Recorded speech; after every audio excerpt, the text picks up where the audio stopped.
Nova Online. He sent me more photos of him, like, with his makeup done. He's got it all: a neck beard, the tendency to talk to girls who've yet to reach adulthood, more estrogen than the average male, and he's into age regression. Today, we have him exposed yet again for talking to a minor on Discord, the inappropriate or weird conversations they would have, and maybe even hints at a transition. If you haven't been around this corner of the internet, or this little fella here hasn't popped up on your TikTok feed, he can't hold down a job for the life of him due to how difficult he is. He's been caught on multiple occasions now talking to minors on Discord or elsewhere, and is known for his stunning karaoke voice. Oh, and of course, his very thought-provoking and insightful food reviews. The grilled burrito with sausage. Now, Nova here has recently found himself in some very hot water as some information came to light when a former friend of his came into contact with Solidus, Nova, and Bloodspeth. Now, with both Bloodspeth's and Solid's interest in Nova, they put together a little interview for us where they go through what kinds of interactions they would have, and she opens up about the oddities of Nova's behavior around underage girls. A tendency within this interview you'll come to realize is the Chomo has with these weird Discord friendships is he reels them in, with pity, the whole, oh, woe is me routine. All these people on the internet are bullying him and harassing him for no reason other than his unsightly appearance, and every single screenshot or image exposing him is photoshopped. After he capitalizes on their good-natured spirits, he then whines about his awful life and slides them into this mommy or caretaker role of his, he starts breaking out that age regression and baby talk where this grown-ass man starts cuddling a stuffed animal talking reckless about the baby being sleepy. He was misunderstood. I don't know why I thought that, but I just thought he was misunderstood and he just needed someone to talk to. So that's why a lot of a lot of things that he did and said, I always excuse it as he just needs someone to talk to. I just need to be there for him because I feel bad for the guy. I mean, I can get why at first glance she might feel bad for the gremlin. He seems to lead a very sad and awful life, but of course she has to feel bad for him. All the flack he gets is from fake or photoshopped evidence, clearly. At least that's what he really wants her to believe. On call, he said that they just misinterpreted everything and they took it out of context or the evidence was fake. He said that it was proven, all this, it was edited and all these people are trolls, blah blah blah, and they're believing this version of me. Or just to sum it up, because he would ramble about the same thing for hours.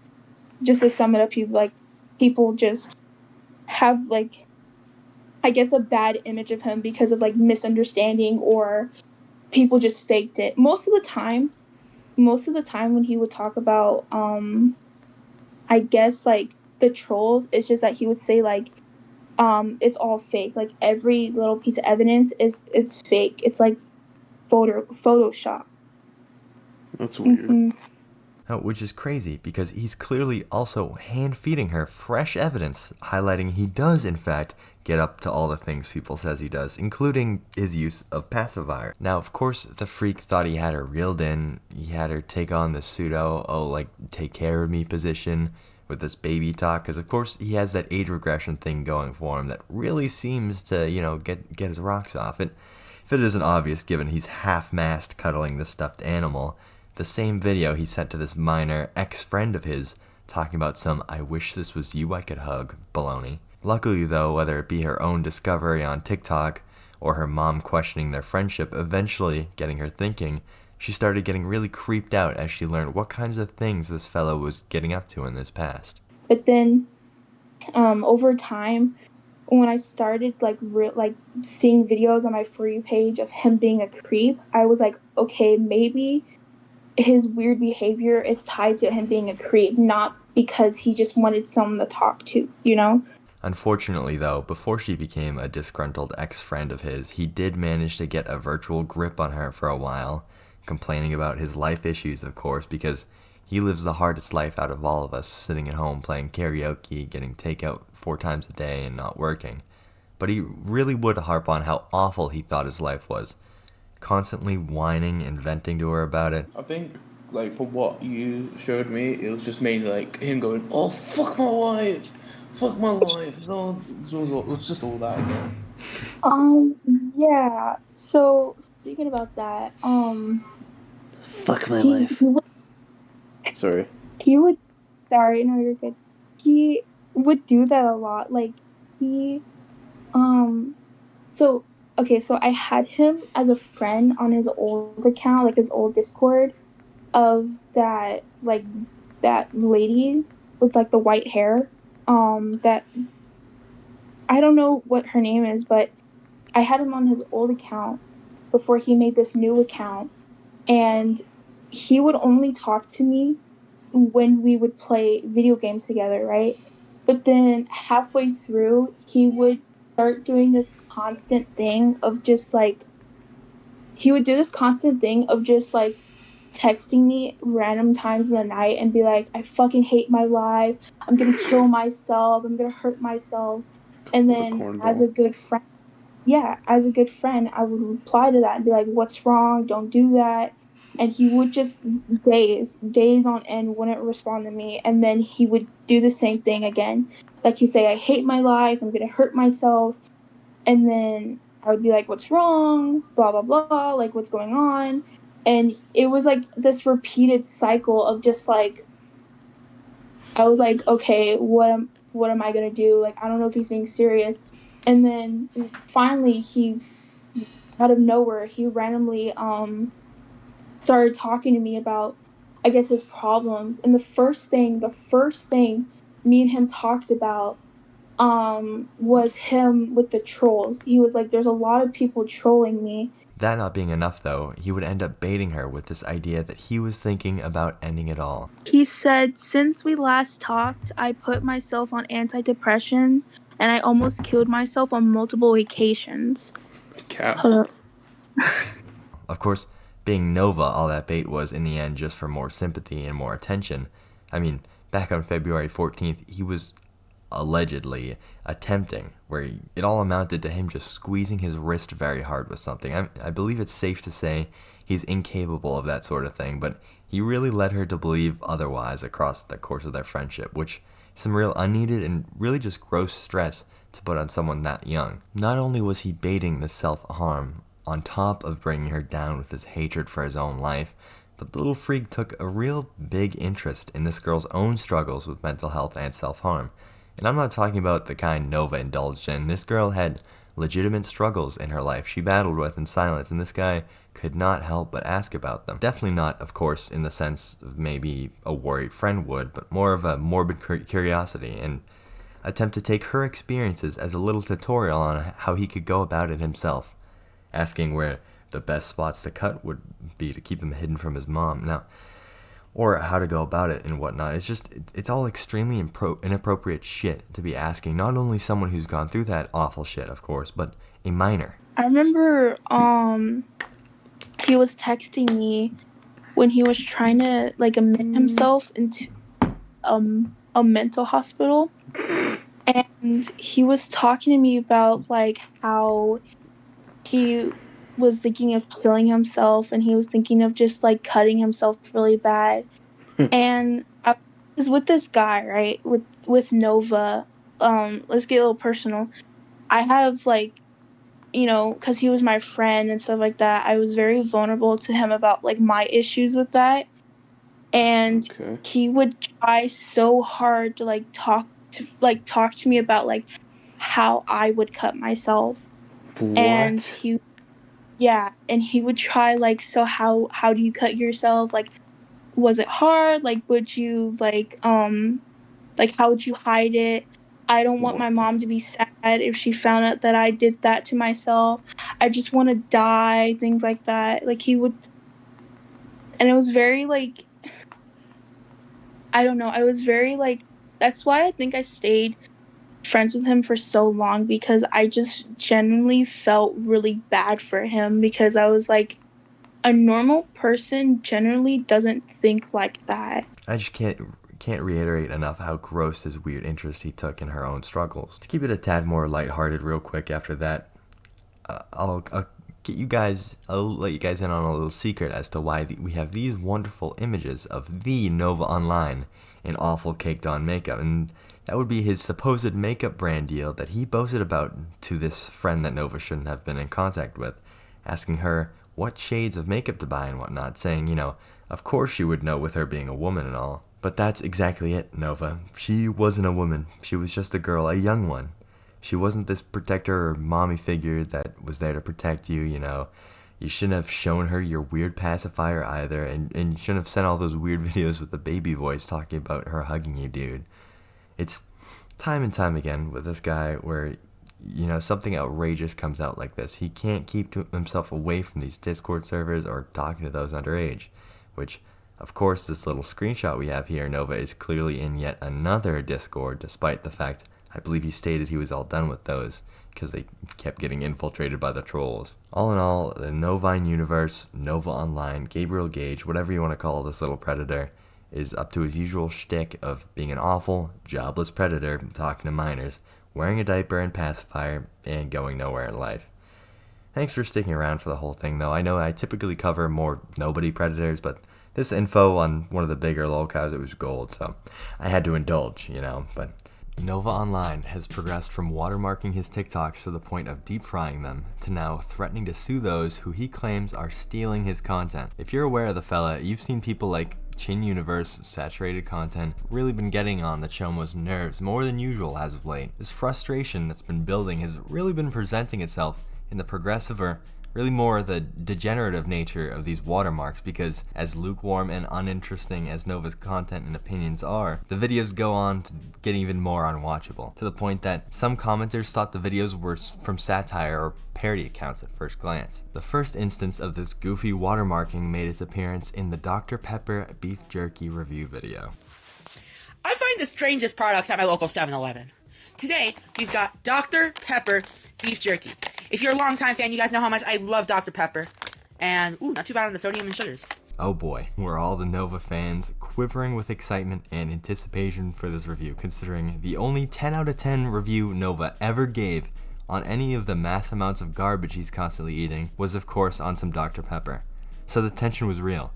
Nova, of course, couldn't let any of the mass amounts of views he would surely get from this review, being known as the Dr. Pepper lover that he is, so he put this fat old watermark on his video to ensure he'd receive credit for it. He's extremely concerned that this guy archiving all his content, reposting it, along with commentary channels like mine or Saturated or something, are putting a huge dent in the money this big body deserves. Though, I really don't think Nova would understand this next point of why this couldn't be the case. 99% of those watching chome or any of the commentary channels aren't there to just get Nova's reaction to eating fucking Dr. Pepper beef jerky or something, or to get a little, fake weight loss journey update. They're watching for the commentary on the weird shit he gets up to, or maybe to follow along to whatever Chomova's getting up to without increasing his views. Either way, no one watching any quote-unquote stolen content belonging to the one and only novineuniverse would be supporters of his, or even like him anyway. So this whole debacle of wanting to sue because they're making money off him is bonkers. It's fair use anyways, Moving forward though, we do have a handful of these watermarked vids after the jerky, where maybe the placement became a little more obnoxious, but still easy to edit out. I can't see anyone who would really be stealing this content to pass off as their own or anything though, with the quality he has on display. If you've seen any of his reviews, they're all just nothing burgers of a little greaseball calling food good and bad, with little to no knowledgeable input, ignoring the fact he has fairly backwards preferences and eats mostly, if not only, fast food or gas station food, mostly on display with this review. Trying Papa John's brand new Papa Dipper pizza. We're not going to try the garlic sauce. We all know what it tastes like. So let's start off with the garlic hot honey. Never mind, the first ingredient in that is corn syrup. So we're going to try it with this hot honey.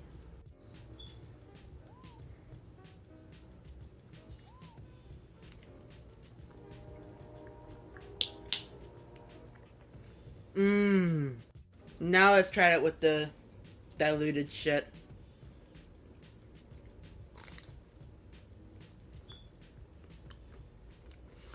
Oh yeah. The first one is so much better. Like the first one is made with Oh, would you look at that?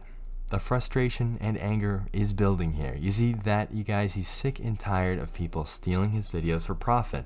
They couldn't possibly be adding anything of value to his already perfect content. Don't get him angry. He might throw his pacifier at you guys. This description or video title or whatever, this part on a TikTok, whatever it's called though, is the first realization Nova has that the little watermark idea isn't really working as intended. If anything, it's given people yet another thing to talk and laugh about. Certainly not stopping any of this alleged video theft that's going on. Now this next video, I want you guys to pay close attention for me, because he may not display it here, but underneath this next video is where chome decides to ask for some legal advice. Not to Google, not a trusted adult, not a lawyer, not even fucking Gemini or ChatGPT, but to the kind users of TikTok. Some of you may know me as the Monster Review Guy. And yeah, Monster released a new flavor. So I'm gonna go back to my vintage video ways and try out Ultra Wild Passion Monster Energy. Damn, it's really been that long since I've did a Monster review? Damn. But hey. Just crack it open, let's give it a sniff test. Passion fruit. And the carbonation made my nostrils burn a little bit. Alright, enough talking. Check out Novacord Paracord. Let's try this out. Diboja. That's really good. I just about finished that whole damn thing. It's really good, but not as good as some other flavors I've had, like Pipeline Punch and Mango Loco. I also like that it's not too carbonated, because some things that are too carbonated tend to make my stomach hurt a little bit. So, yeah. Can I sue someone for making money off my videos? Before we get into that, I know his ass is lying about that monster. All monsters smell like nothing but battery acid and harsh chemicals. But no, Nova, all the fellas that he's so angry about using videos of his to make parody content or commentary or what have you, at least the most prominent ones, they all fall under fair use since all their content is for the most part pretty transformative. You see, he's just losing his marbles over the constant coverage of them. He just can't take it, grasping for straws to anything really that could possibly lead to getting back at his detractors. That's when the chome just lets it all boil over in the following video. I'm gonna try to chug an entire Starry without burping. I've seen the Sprite challenges, but I wanted to try it with Starry.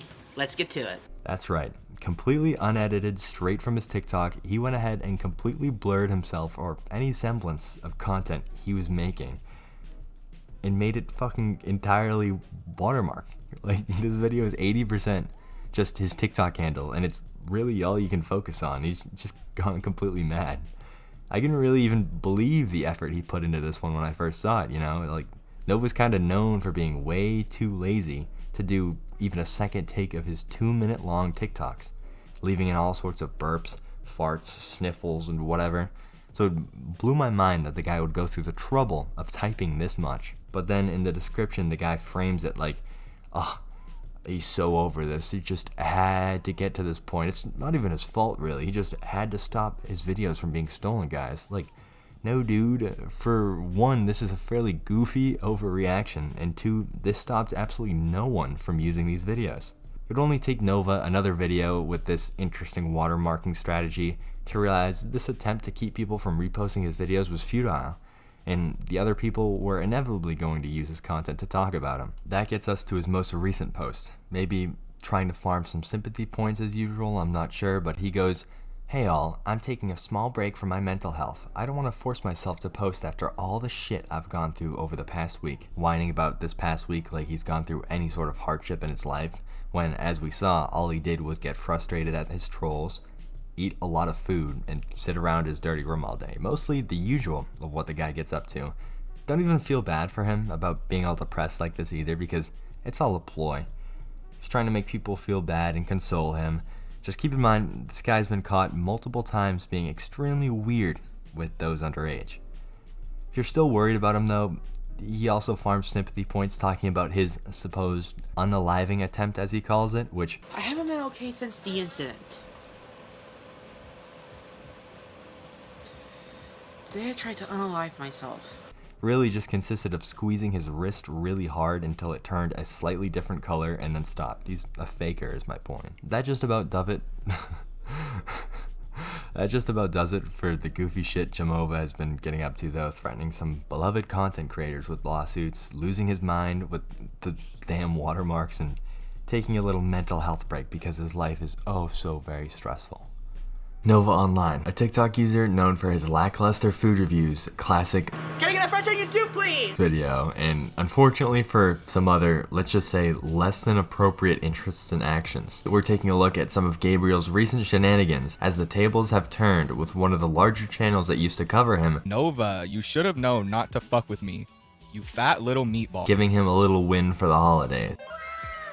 First of all, considering this event with this creator is still fresh on everyone's minds, Nova was constantly being covered by the leaping lemur turned predatory primate, with many users getting all of their updates on Gabriel through him, so it would come to no surprise that soon after the fella found out about everything going on, he would be elated at the idea he could hop on TikTok and record himself gloating about it, stating under a Pokemon opening video that he even did his little happy dance when he heard, which rubs me the wrong way since Nova claims to be this advocate for like mental health and women's safety or whatever, but did a little happy dance finding out Lemur might have done to that girl while she was drunk. I guess what could you expect from this fellow? Don't you guys worry though, because of course this little happy dance would manage to get posted not too long after. Now, I need the fellas here to take a minute and really appreciate that smug look he's wearing on his face. Looking off to the side, that sassy ass hair flip and stomps shaking the room in camera. This dude is absolutely giddy. I mean, ecstatic about this. We gotta think about how to Nova, this here might have possibly been the best Christmas present he could have received in all his life. Being able to emote on Lemur and throw a weight comment back at him this time around. Now, remember that claim of being at a healthy weight soon for later. First, I want to get into this gloating about the situation and firing shots at Lemur. One big old case of calling the kettle black here is Nova commenting under Lima's Tofia video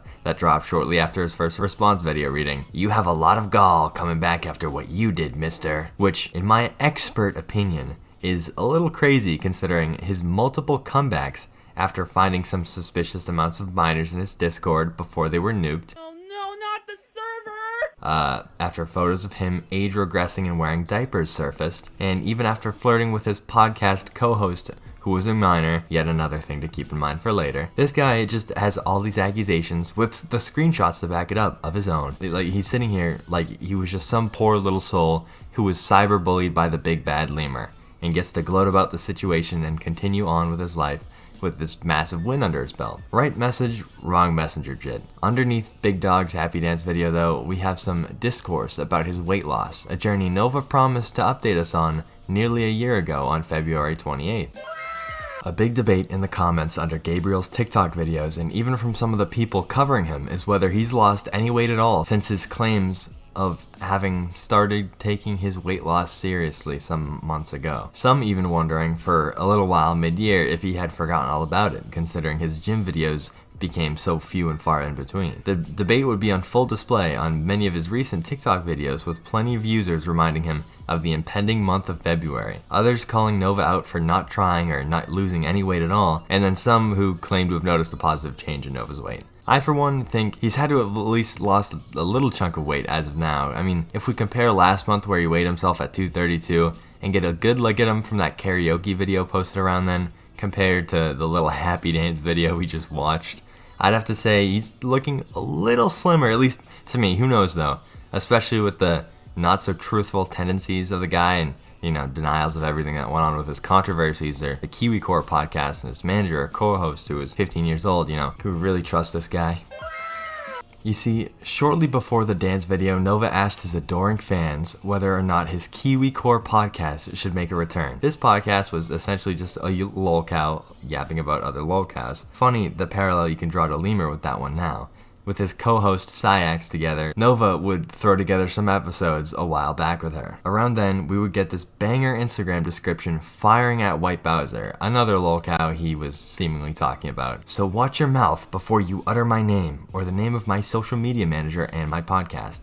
I won't have anyone dissing her name. The White Bowser is just jealous because I have a woman and he doesn't. He's just jealous because you have a woman and he doesn't. Because after this, Syax commented that she was in fact not his woman, where Gabriel, with his infinite wisdom, couldn't fathom why that couldn't be the case. This all gets even more worrisome when we keep in mind she claimed to have let him know on multiple occasions her age, He just seemingly didn't care, maybe too infatuated with the idea a girl could possibly spend any time with him on a project together. And you can see my worry with the situation regarding the return of this infamous podcast, considering all the controversy surrounding it. Is he really going to go about KiwiCore solo? Will he seek out another co-host? Will that co-host be over the age of 18? Will the co-host be Lemur? I guess we'll just have to wait and see. Clearly though, we can see from the inappropriate way Gabe would go about the relationships between him and his co-host would reflect on how his understanding of relationships with women would work in general. The best way to capture the creepy, uninformed, and really just predatory nature of the fella would be to cover some claims a former classmate of his would make on TikTok recently.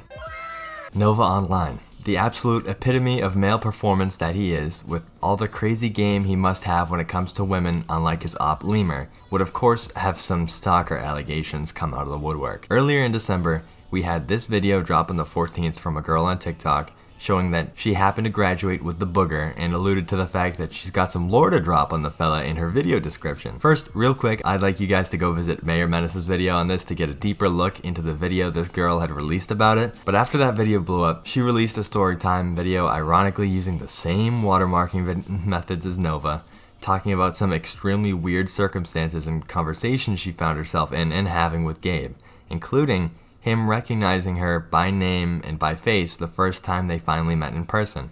A girl Gabe would have only seen the name of in their faceless online class. Extremely suspicious as to how he'd, be able to know that without combing through white pages, Facebook, Instagram, etc.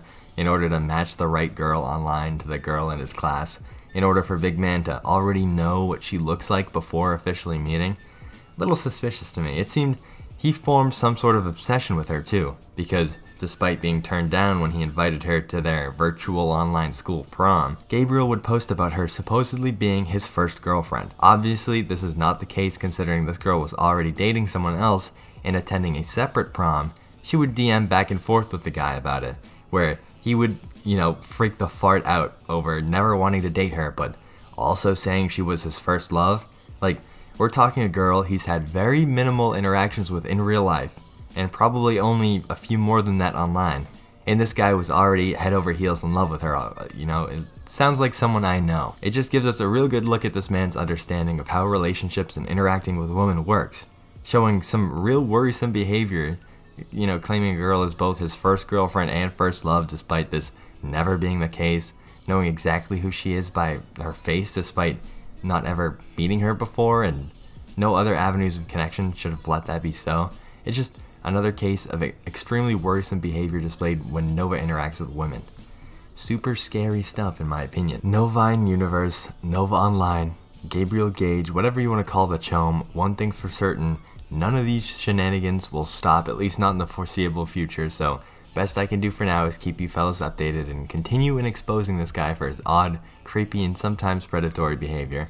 Nova Online, a lolcow known for embarrassing himself on the internet and forever growing PDF file allegations considering his tendency to interact with a very young demographic. Despite his own antics, what we have to talk about here today will give Nova the confidence to become that much more dangerous, and that is a plain parasocial worship of the friendly neighborhood chome. Oh no, not the server! Dear Nova, I truly wish I could give you my set of eyes and put them into yours so you could see how much of a cool, wonderful person you are. That leads us to the main, extremely concerning problem relating to Nova today, and that would be Alice, the crazed Nova fan. Alice would make a post, and I and then Solidus Nova would come across with only 1,000 or so views. Aside from the jarring nature of the post, not much thought on my end would be put into it until, of course, Alice began to garner some more attention on TikTok. I watch your content every day in pure bliss and joy because of how much I love watching you. Anything you do, I'll take content to it because of how much of an amazing person you are to me. Now, aside from how absolutely crazy it is to see this, we see first glazing his polarizing and innovative content, something of course the vast majority would agree is glaze undeserved, then reiterating over and over that he's just this amazing person she looks up to and can't wait to watch more and more content about. Just all around an absolutely insane post to make, considering the nature of Nova's past and the very evident fact he's an awful person. Obviously, aside from the fact he's incredibly undeserving of having a stand like this, the real concern here is the effect this might have on Nova's view of himself and his presence online. Now, if you're someone with any sort of capacity for critical thinking, you'd at first think, wow, this is clearly satire and pretty corny at that. Unfortunately though, when it comes to the chome, someone who clearly lacks the ability to think critically will come across this and move forward believing he's now so famous and great that he is a crazed fan or crazed fans who are absolutely infatuated with him. Something not only false, but very damaging to allow him to believe he's got so much support. Now, Nova, in the type of fella he is, has numerous documented attempts of seeking not so appropriate attention from those who are younger. Very clearly someone extremely predatory in nature, so him coming across a supporter such as Alice,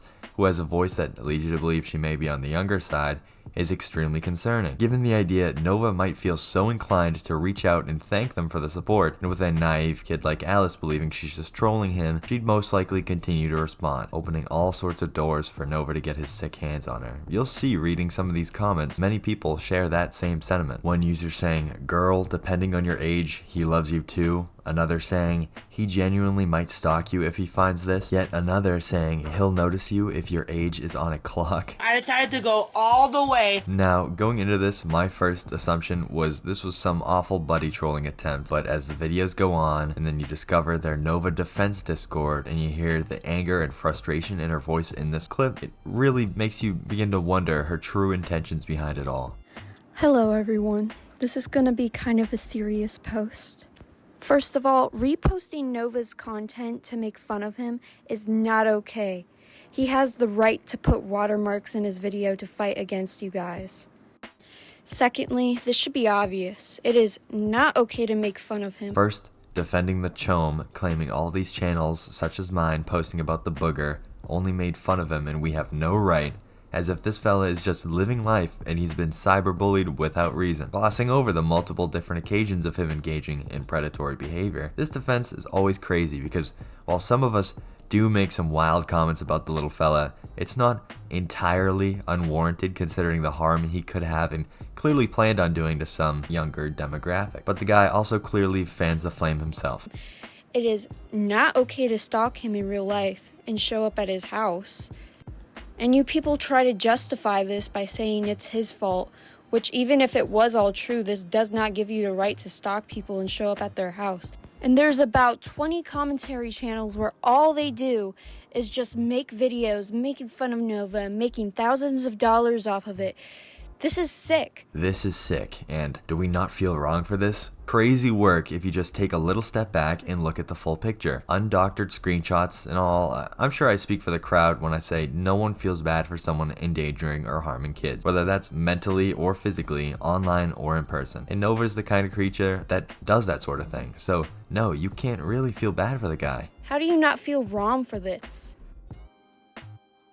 Don't you guys have anything else you can do with your lives instead of watching someone for 8 hours a day and hoping on their downfall? I'm sure I could spend my time a little more wisely, and it has to be corrupting my brain in some fashion, keeping up with the things these kinds of people get up to. But I have plenty of downtime at work in the gym, and until these goobers all get off the internet, I'll keep on grubbing. All jokes aside though, this whole situation with the crazed fan is just bound to go wrong if it goes any further than it already has. Can I get a French onion soup, please? Now, as I'm recording this video, we have made an amendment here to the script. One humble subscriber of mine would conduct a brief interview, or it would seem had more of an argument with one of the co-owners of the Nova Defense Discord this Alice account would be a part of. To cut to the chase of it all, these guys are 100% serious. They believe Nova is an innocent party in all this. Let's get into the interview. First, this Grubba says, mentally ill or not, have you not seen the screenshots very clearly of him flirting and preying on people underage? You do know mental illness isn't a free pass to get away with harming kids, right? To which they responded, and this justifies people to make thousands of dollars off attacking him. This justifies people going banging on his door. First of all, this was also the only valid point this Alice girl could make in the earlier video. I still stand by the fact it's never okay to go out of your way to harass these types of individuals in real life. It is, however, terrible to continue on this quest to defend someone with documentation of consistent predatory behavior. The viewer would counter this point very hard in the next screenshot. Defender would say, really, if I went to your house with 20 people and I started banging on your door, would that be okay? To which the Grubba would respond, no. However, I didn't have a podcast over the age of 18 and try to get with my 15-year-old co-host, which they responded, you guys in your mind make it okay to attack him because of the things in his past. It's okay to make thousands of dollars off of making fun of people. Of course, this conversation circles back around how this is supposedly just a huge ploy to just make some money off of making fun of or making videos on Nova. Which, when you have all these allegations with mounting evidence surrounding you, it's not the best look to try and make this weak point. This, however, wouldn't be their only conspiracy theory though, as they would not only claim all these anti-PDF files to be PDF files themselves, but they would even allude to much greater conspiracies about very large groups of people. This Alice character and all their peers need to take a good step back, use some critical thinking skills while looking at the big picture of it all, and delete the support server and account. Here's some proof that I actually was in the shower. Believing that interview to be real or not doesn't matter, because satire or not, that's not the point of it all here. The consequences of an account and server like this, both existing and gaining traction, are huge. When you have someone like Nova being found time and time again being a creep online, it's huge for them to find themselves with any support at all. In a perfect world, much like how it seems the creeping lemur has done, would quit the internet in its entirety, maybe finally get that job all his controversy on the internet has apparently made it hard to do, and get some help tackling that creepy age regression and younger fella obsession with some mental health professionals. But that perfect world will never happen if Nova finds himself with any little speck of motivation to continue his escapades on the internet. The thing that can really throw the coal into the engines of something like his passion for the content creation is the very few who either just came across Nova not understanding the hate and telling him his weight loss journey is going great or something, but especially this freaky crazed fan account that would lead Nova to believe he's this big shot on TikTok who has BTS level obsessed fans coming out of the woodwork. Especially coupled with the fact that this fan is a girl. It's essentially just carving a path for Nova to start flirting away with this crazy new account and saying things that are going to get him into even more trouble. What I'm saying in all this is that this Alice Girls account needs to disappear before even more fuel can be poured on the flame that is Nova's passion for content creation, because the chome doesn't need and doesn't deserve this undying support. Doom and gloom aside, in other Nova news this year, Nova has stuck to his same old regimen of reviewing junk food, giving us a little weigh-in and dumping older drafts onto us because he just needs to post constant. Junk food reviewing is kind of crazy considering the guy is supposed to be giving us a weight loss journey update in a little over a month from now, but he's just buying more and more junk or fast food. I mean, if it interests you at all, in the first 7 days of 2026, Nova's already scarfed down on camera, or implied it would be scarfed down later, 2,980 calories, give or take. That's 2,980 calories of essentially nutritionless food.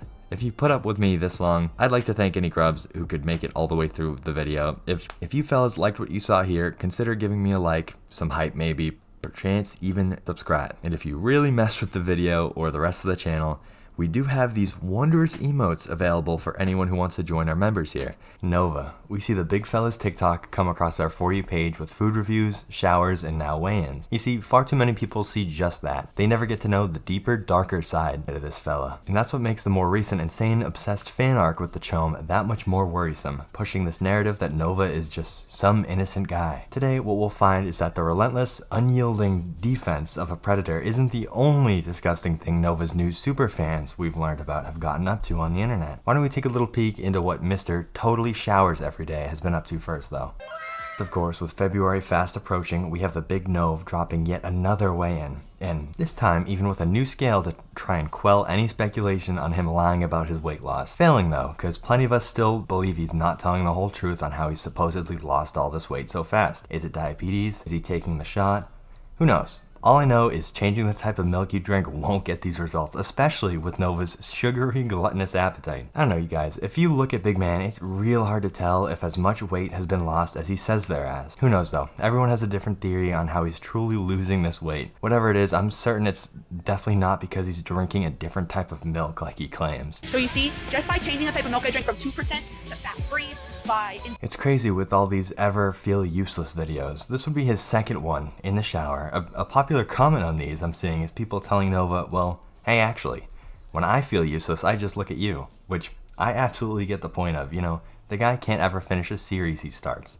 He committed to weight loss a year ago, forgot about it entirely, and seemingly ate himself into a little weight gain until people started reminding him at the tail end of the year. with comments like these. He couldn't be fucked to even clean his house, even when he tried making a series out of that, despite being able to literally make money off cleaning his place and making it the trailer a little less of a dungeon, but no. Either way, when it comes to talking about anyone or anything that's useless, Nova can't really be one to talk. Next up, you won't believe it, fellas. That obnoxious ass vocal watermark makes a return in the Pib vs. Dr. Pepper video. He can't seem to decide if he's fine watermarking his videos or completely butchering the audio of them. It's not like they ever have any substance or real effort put into them anyways, but I mean, if I was a fan and I'm trying to hear this chud talk, and I get blasted with exclusive property of the novineuniverse on TikTok, I'm clicking off that video. That stim is just, it's so obnoxious now. We touched on Big Man's inability to clean earlier, but it's really on display here when the absolute heap collapses, or rather had an avalanche, and is clearly just strewn about, and it's sorta not a controlled pile anymore. It's super evident too that the comments on a huge heap-alanche in his room are getting to him, because he green screened his background out with that awful broken TikTok filter again, further butchering what little quality was left of his videos. You can't even see what's in his hands half the time, it's so broken. I mean, the guy is super sensitive. He does like to pretend he's a baby and all, so it does make sense, but still, it seems any little perceived criticism gets him completely bugged out. I mean, hell, earlier today I was mildly inconvenienced for a moment when I went to download a video from his page for this video, and I couldn't find him. The little chome blocked me on TikTok because I made the mistake of posting about him. Further proving how sensitive he is, at like 8 in the morning Wednesday, he went live for like 30 minutes in a low effort little Fortnite stream where he was having a rough time with the game. The millisecond Solidus Nova posted about his live, Gabriel would end the stream. Maybe fearing the trolls would flood it, or just being too worried about Solid being in there, who knows. But he's soft is the point. His ending statement in the live showcased his sleeping habits though. I'm hopping off. I gotta get some sleep. Streamed Fortnite for all of 30 minutes. He then said he needed to go get some sleep. At what would be like 8 a.m. for him, I believe. It's morning, bro. What do you mean you need some sleep? Enough about the friendly neighborhood chum though. What you grubbers are really here for is the insane Nova supporters that, as of late, have proven to be very predatory themselves.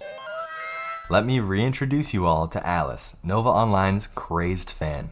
So my main account got banned, but it's not the worst thing in the world because I'll just tell you guys soon. I think I got mass reported though, but the main thing I wanted to say, thank you so much, Nova. Thank you. I didn't know that this day would ever come, but I have been like, my mind has been spinning for like 2 days straight because of this. I didn't know how to make up a response. I just wanted to come on here and say, I'm so happy! Since I've kind of been spiraling for like the past couple of days, I have sent Nova emails privately about how I feel instead of posting them on here. When I get more ink tomorrow, I am printing this comment out for sure. But I'd also like to speak about some other things. Trolls are starting to become a big issue for me, and it's mainly Nova's trolls actually that are doing it to me as well. Basically, they've been making videos about me, harassing me and attacking me in my Discord server and all this other stuff. I'm gonna make a separate video about that too, so I'll keep you guys updated. But I don't know. The same fan who created that freaky ass shrine to him not too long ago. Recently, she's decided to start showing her face, if you could even say that with the mass amounts of makeup she puts on in these cosplays. I guess we've graduated to this. Ban evading and weird TikToks with a PNG of Nova. Maybe driven a little more mad ever since she got her last account banned for the weird shit she was posting. It's just so insane to see this girl posted up like this, professing her love to this chud, Nova, the way that she does. Like, especially considering her and her buddy pretty evidently in the last video I made, I'll add, see Nova as this poor, defenseless, mentally ill man that we're all dogging on for no reason. And that his mental illness is, it excuses his PDF file behavior. So even following her logic, or their logic, it would be insane to post something like this, this freak-ass content trying to get a hold of Nova the way that she is. It's gross, either way. I'm just showing you all this so you can get a good grip on the kind of person we're talking about here. You see, it doesn't stop at all with just TikToks defending the chome. It extends to a Discord they've created and been building alongside a Minecraft server, where they defend the fella. This server would be co-owned by both Alice and this new character, Latros the Defender Enjoyer. You see, the Chome Defense server wouldn't be the only server both of these two fellas would be a part of though. The other server these two goons would be found to share is Latros Animation Hub, a nasty, weird, vor-loving fetish Discord. The fella who connected the dots on all this is a Twitter user going by My Third Knuckle.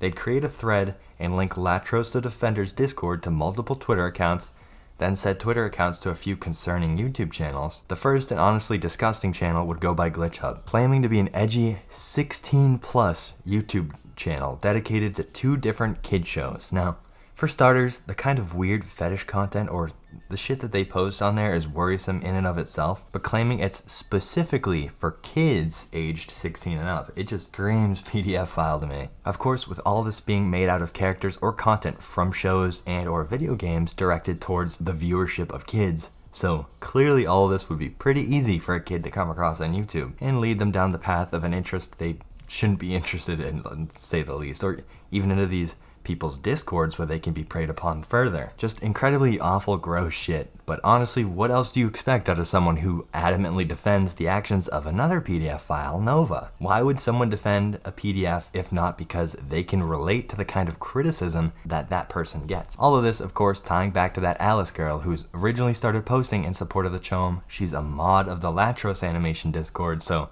really she's just as guilty in pushing this disgusting fetish content to people 16 and 17 as this Latros fella. So when it comes to the degenerate things Nova has gotten up to in the past, like getting caught, flirting with this 15-year-old co-host in that podcast he had, it would make sense that both this Alice girl and Latros Defender fella really don't seem to care, I mean, of course, why would they? That seems to be completely in the norm in their eyes. Completely awful, degenerate behavior on both of these, people here, completely ignoring anything they've done in relation to Nova.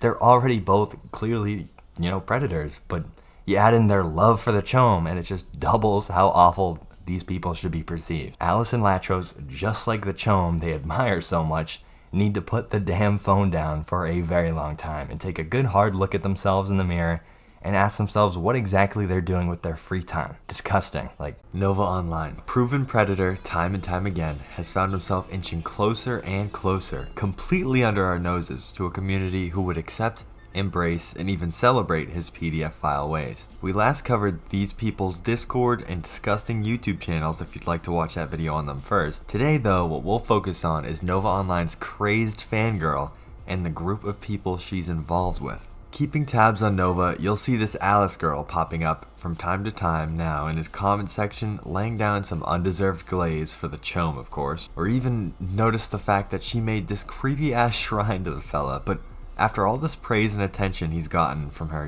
it's really started to interest the guy. The most positive feedback he normally gets in his comment section are from new, uninformed people praising his shower videos. So someone dedicating so much time fangirling over him and trying to, reach him, a huge change for him. It began with a comment acknowledging her existence. Now though, unfortunately, she started getting more and more contact out of Nova, whether that's talking to her in chat on live, or pinning her messages, or speculation of him replying to her emails in private now. How much do we even need to speculate here though? Because he'd even start following her on TikTok and then go ahead and follow her back up. In fact, during editing, it came out through Solidus Nova that the two have in fact been in contact with one another. There's been plenty of people now talking about the high likelihood of this fangirl allegedly being a minor. Plenty of people in my previous video stated she sounded such, so of course this is a great move on Nova's part. Right, Gabriel, as a man with a mountain of evidence that you've spent a lot of time talking to younger fellas you shouldn't be on Discord. A man nearly 4,000 people saw get called out time and time again on Too High for Stupid for being a Chome. I'm sure it wasn't a lapse in judgment or anything, to start interacting and intertwining your lore with this Alice girl. But really, what can you expect of the guy? It really is like tossing a shad right into the face of a largemouth bass. He wasn't going to even think about hesitating. He's moving entirely on Chome instinct. In all seriousness though, this isn't nearly the worst of it, because the more and more Buddy interacts with this girl, minor or not, the closer he inches to finding a community of people who most definitely will accept and even praise him for the predatory shit he gets up to. What group would that be, Mcgrubba? You guys might be wondering. Well, it would be a group affiliated with this Defender character I introduced you fellas to in my last Nova video, the co-owner of Alice's Nova Defense Discord server. That group would be the Killiverse UTTP group. Stop right there! You'll find them posting with this goofy ass logo in all of their videos. The UTTP stands for the YouTube Troll Police, a group originally founded some 15 years ago that was originally supposed to combat trolls, but now seems to be mostly sporadic groups of incels and edgy 14-year-olds. I wish I could say incels and edgy teenagers was the worst of it, but this seemingly goes deeper and deeper. You'll see this Killiverse denomination of UTTP would begin to make fan edits about deviants proven to have committed heinous crimes against children, such as Peter Scully. Defender's icon being thrown into the mix of this specific edit by one of the group's members. App rights and free Peter Scully. UTT Brain Prize, Tommy Park healing. UT Lights, Tommy Park your president. If you didn't catch what else their corny ass avatars were spouting nonsense about in the beginning as well, a common thing you'll see them posting about is map rights. A map, of course, being an acronym for minor attracted person. A rebranding sick individuals decided to use in an attempt to both normalize PDF file behavior and at the same time try and weasel their way into the LGBTQ+, try and garner support from there. But for everyone in this group to be praising individuals such as Peter Scully or shouting about map rights, they've got to be disgusting, extremely sick, and further we look into their posts, that only becomes more and more evident, with Defender making videos about being a part of the map community, claiming Schlepp is a Mossad agent for some reason, the Roblox YouTuber who got banned for exposing predators on the platform, or just advertising their weird troll police group. Defender, while already proven now twice to be a predatory individual, is sick alone. He would serve as the connection from Nova to Alice to him to this community of gross individuals, ripe and ready to accept the chome for the chome he is. Now, a lot of these videos, if you come across them, you'll notice have this Killiverse tag on. An identifier in plenty of these posts clarify that, like Defender, they're in this weird, sick group. Now, this Killiverse group would continue, like Defender, to spout all this weird incel nonsense about being in the map community and continuing on and praising depraved individuals. The namesake of Killiverse, seemingly the mastermind of it all, would be this Killijit, someone living with their foster parents with sick and twisted fantasies, who would allegedly groom, manipulate, and influence other young individuals to, of course, spout all that PDF file nonsense we've been talking about, and also allegedly put on nasty displays of animal cruelty. Killy, being the zoo sadist chud that he is, would get into contact with this Anthony person, who, so inspired by the gross nonsense that Killy would go on about,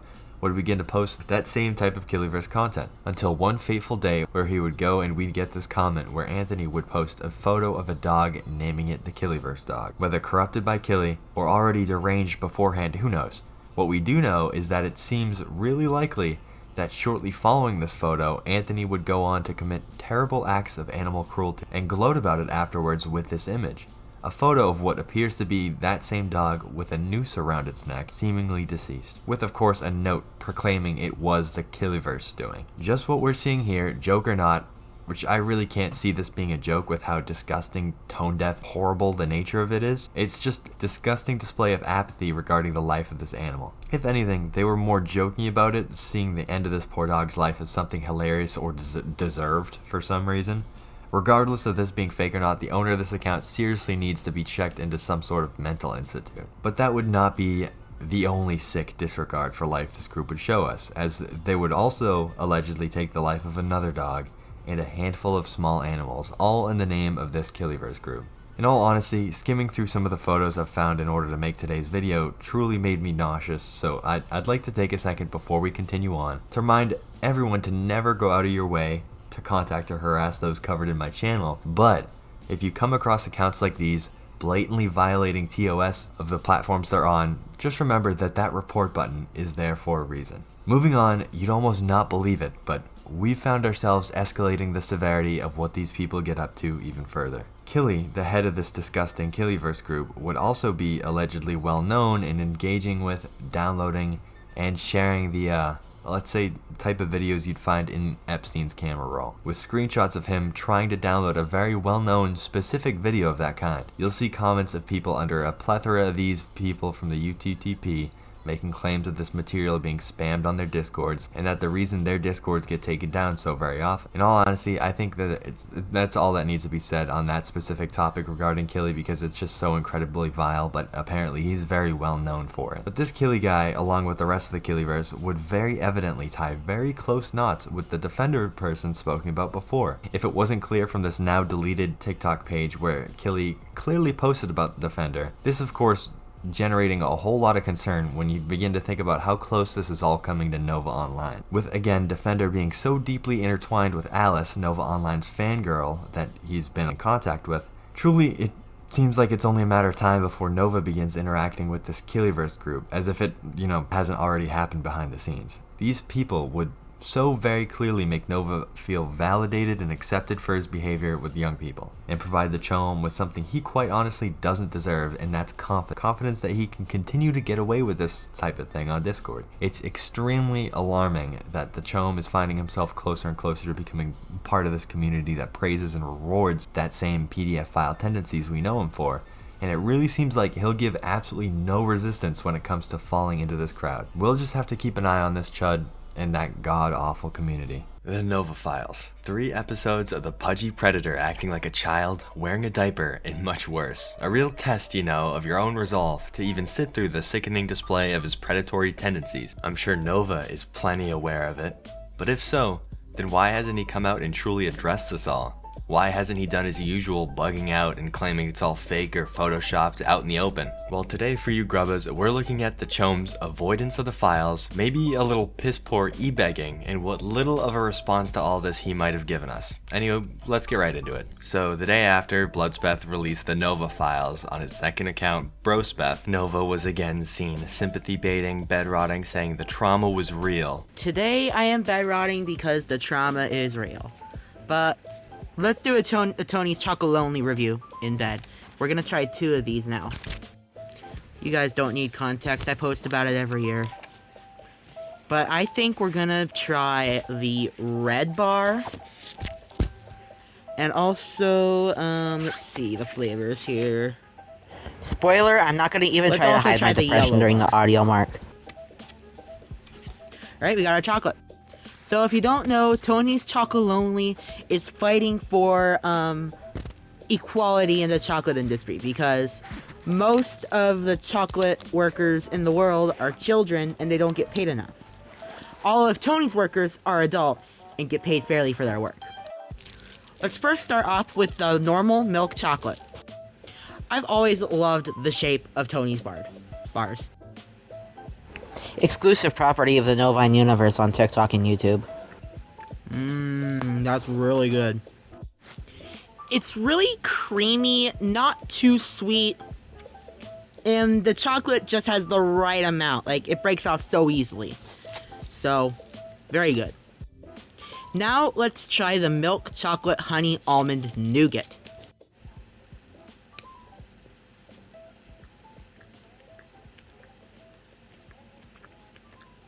It's also really good. I'm not getting very much honey. I'm getting mostly almond, but the almond gives the chocolate a much needed crunch. So all in all, I did prefer the almond over the regular, but we still got 4 more bars to try in future videos. If there is future videos. Anyways, novineuniverse. Now, February 14th was the 2-year anniversary since his dad's death. Like, Nova, it's okay to just not make a video if you're really feeling that down. I don't know, does he really seem all that depressed if he's sitting around moping, talking about how depressed he is, how the trauma is so real, practically begging for comments like, oh, Nova, I hope you feel better. Well, if you follow the same reasoning of have to say you're such a good guy, then you're probably not a good guy. I mean, here, if Nova has to say so much about how depressed he is, he states it so many times in the same video, is he really depressed, or is he just sympathy baiting because something else a little upsetting to the chum happened to him? I don't know, if he's this big mental health advocate, it would make sense to me if he took a mental health day for himself, but no.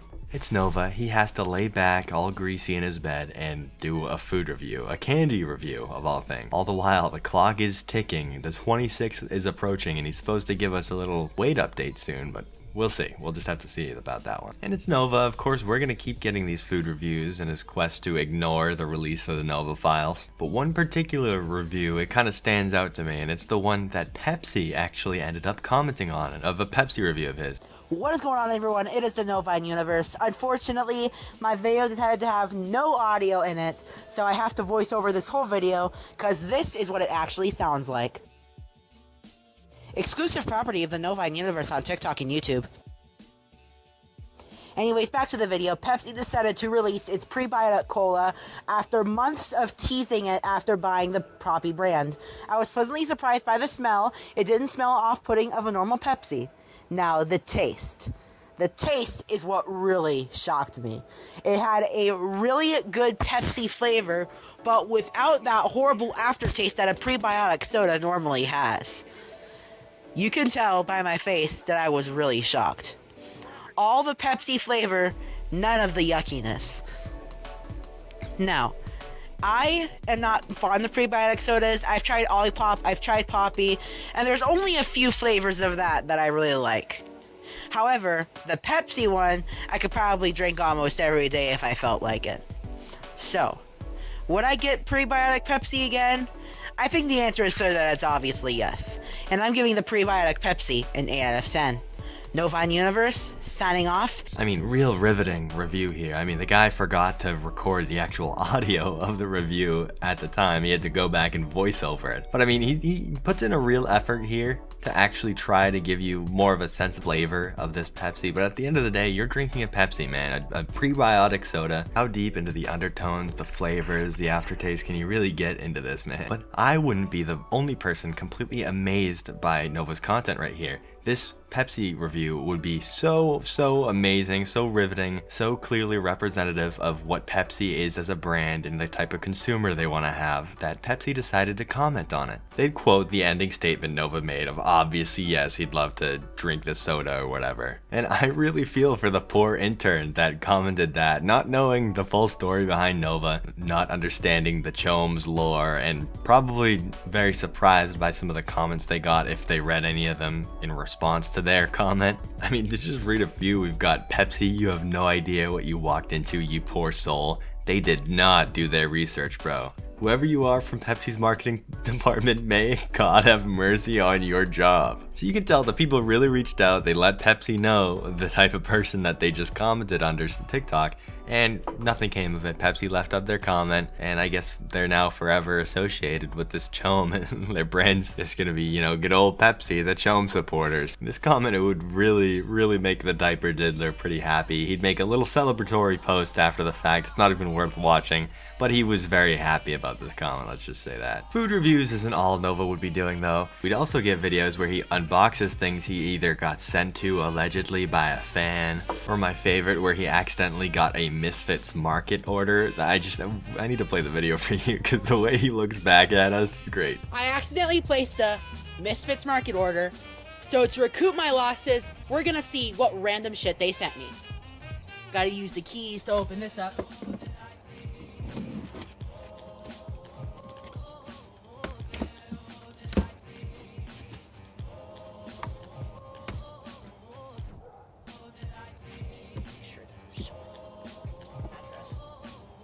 Exclusive property of it's on TikTok and YouTube.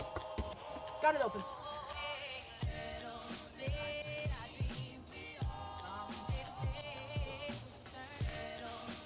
Alright, the first thing is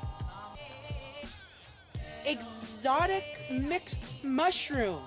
We don't even need to get into what he actually opened and got in that box, but the way he kept looking back at us, the awkward silence, the disheveled, greasy look, that cardigan or sweater or whatever that weird mom outfit he's wearing, it's so incredibly awkward. He quadruple checks whether or not we're still there. Like, that's your phone, man. Your phone's going to be there. You don't have to look at us. You can go ahead and focus on opening the box with your keys. Another really specific order he got was him getting DoorDashed French onion soup. Okay. Something I want to fucking know is who the fuck decided at midnight to DoorDash me fucking Applebee's. Well, I could see someone thinking, oh, I'm trolling Nova, ordering the French onion soup, considering he's the French onion soup please kid, but it could just be a sad attempt at Buddy trying to farm some engagement, trying to be funny, and he does a lot of that, especially with this video. I shaved my juicy butt cheeks just for you, so we can go poop together out in the woods. We will be able to feel the wind gently rubbing between our cracks as we sprint with our unwashed fart box. Cantina. Not only is this audio just incredibly unfunny, it kind of goes to show the nature of this guy's humor. You see this guy constantly making the same types of jokes I would have made on the playground in the 3rd or 2nd grade even. And even the nature of this audio, the poop jokes, like considering the Nova files had so much talk about poopy and diapers. If I were him, I wouldn't want to touch that joke with a 10-foot pole. Like people are just gonna connect the dots on your poopy diaper and the fucking poop jokes you just clip farmed in a piss poor attempt at being funny. Don't you grubbas worry, we don't just get shitty jokes, no pun intended, we also get a little weigh-in, and then, of course, the contradictory mukbang after the fact. This guy would just be an oxymoron personified, really. Especially with all these food reviews when he's supposed to be having this insane weight loss journey, it makes no sense. Everything he reviews, it's fast food, or it's candy, or it's soda, even prebiotic soda, I don't care. If you notice though, in this quest to spam content to ignore the Nova files that drop, he claimed that he is in fact maintaining his current weight, meaning Nova is no longer in that free fall weight loss that he was in not too long ago. And for those of you who speculated that he might be on Ozempic or Zepbound or a similar GLP-1, and I think this very well may be a sign that Nova can no longer afford the shot if that's what he's taking, or at the very least had to slow down or lower his dosage because it's getting too much for him. And to really support this grub theory I have, we have this goofy ass ad for his cameo that he put out for us. Do you want a personalized message from yours truly, the novineuniverse? Well, that dream can now come true right away. Because for the past 3.5 years, I have been making messages for my fans on Cameo. Now, if you've never heard of Cameo, it's personalized videos from celebrities. I don't really consider myself a celebrity yet. I need more followers for that. So if you want to help me out, hit that follow button. But hey, I was accepted for Cameo back in 2022, and I have built up hundreds and hundreds and hundreds of satisfied customers. And you can be one of those. I'll make sure to deliver a heartfelt message for a birthday, a pep talk, if you want me to roast your friend, or if you need advice, I can give that to you. And I'm also a Cameo fan favorite, which means I do videos better than most of Cameo's top talent. So, if you want a heartfelt message from me to yourself or one of your friends, make sure to request a Cameo from me. There's going to be a 20% off sale soon. novineuniverse, signing off. Not only would he be taking every chance he has to ignore these Nova files, but he's begging for money in order to afford to fix his bike so he can DoorDash to get even more money. What do you need so much money for, Nova? Because I know you're not paying your mom rent. Because at the very least, if this isn't going towards Zepbound or Ozempic, he's just gonna drop all his money on more food reviews, buying more fast food, and of course, not helping his poor mom out to afford the place that they live. I mean, at the very least, he could call an exterminator because that place is crawling with bugs, especially evident in this video. Nova absolutely swarmed by so many flies. So, I just got an email from Amazon saying that a package that I didn't order was delivered. So, let's open this up and see what I got sent. Okay, we got something in wrapping paper. And here it says, enjoy your gift from Ruby. Thank you, Ruby, so much for the gift. It truly means a lot to me, and my gratitude goes out to you. Now, let's see what I was sent. Exclusive property on TikTok and YouTube. Oh, is this what I think it is? I see the Pokemon TCG logo. Holy fucking shit.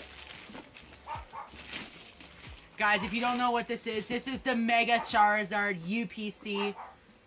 I mean, the guy seems nearly unfazed by how many flies are swarming him. Why would you post this, knowing people often make fun of how gross your house is, how many bugs live with you? It's this thought process is just crazy to me. Back to that shitty cameo ad, though. I love the hopefulness here, believing he could ever become an actual celebrity. There's, you know, fame and infamy are very different things, Nova, especially with the Jeffrey Epstein files slowly releasing more and more shit. The days of celebrities being PDF files and everyone being okay with it are over, Nova. I'm sorry, it's too late for you. What really gets me is the humble brag about how great of a cameo creator he is, how great all his cameos are. You should really book a cameo with him because he delivers the best of the best. I do videos better than most of Cameo's top talent.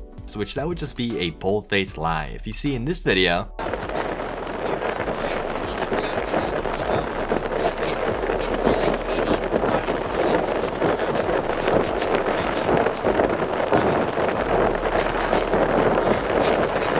Nova couldn't be bothered to move his phone away from the fan. The wind was just wishing by the mic. You couldn't hear Nova at all, but this video was perfect. He probably didn't even listen to it back. He just immediately clicked send.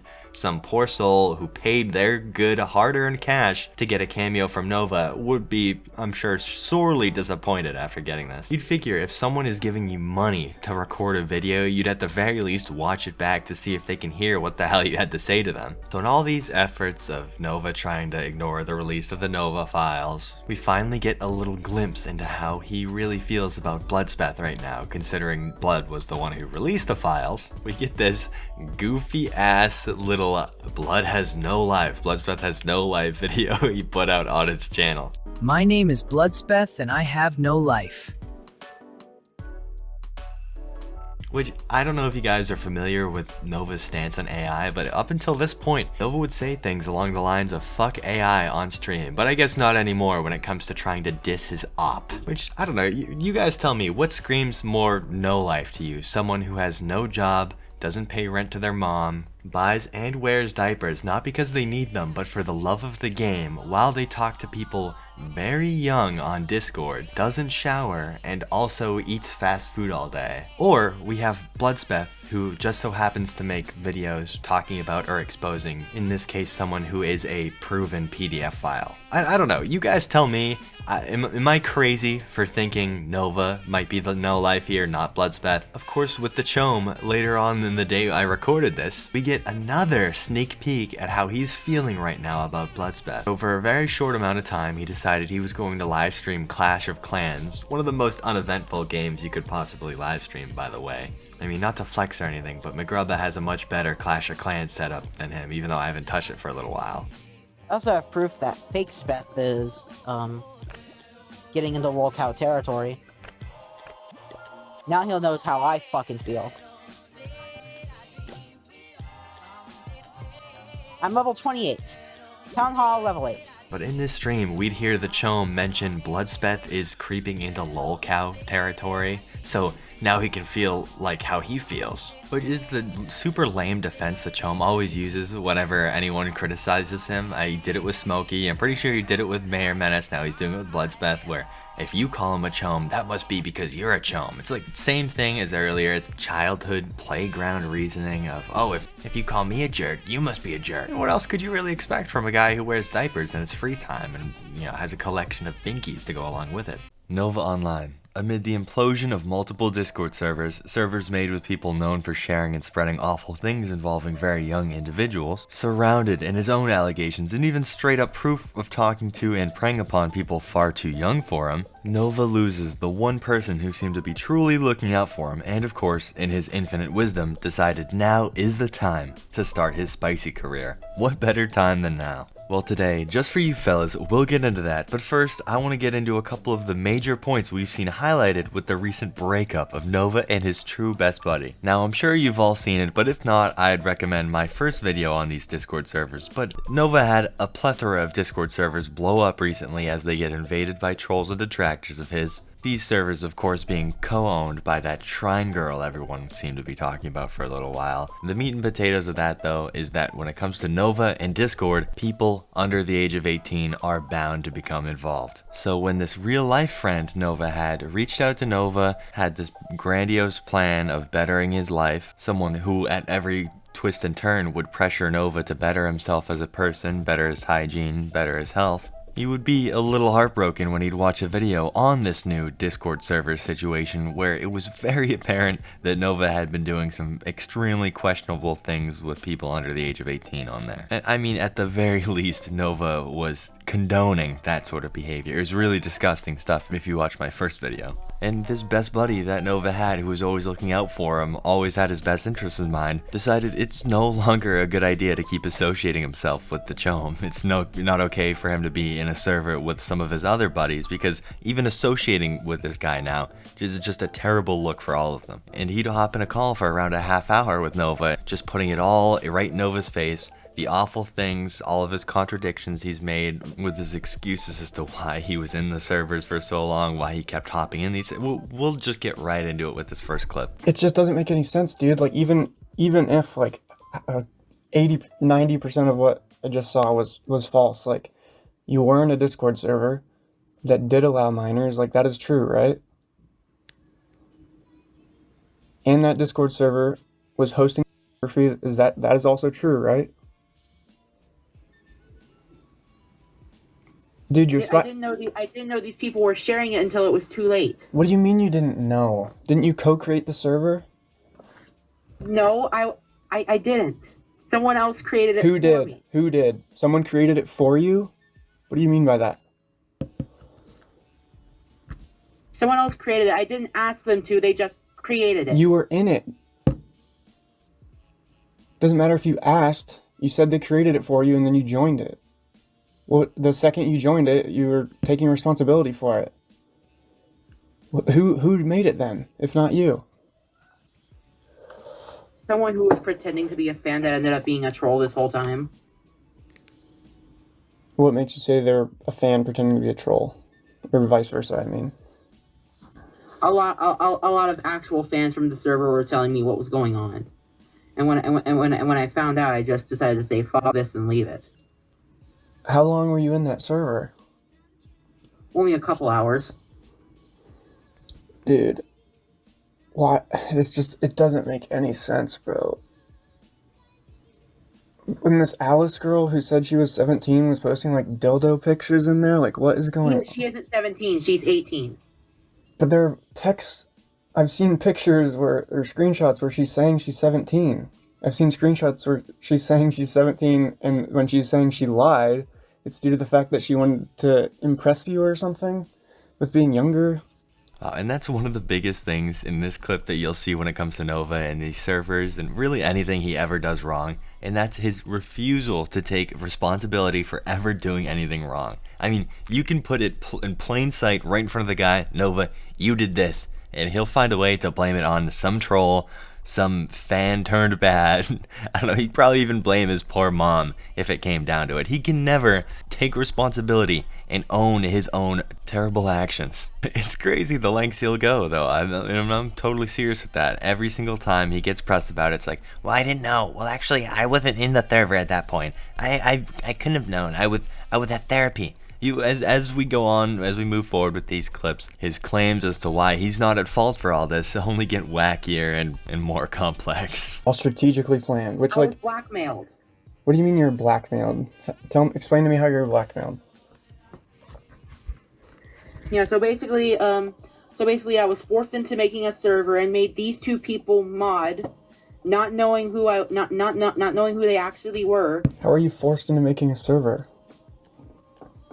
Basically, if I didn't make a server, they would full dox my friend, and my friend said she would herself if that happened. So I tried to prevent it.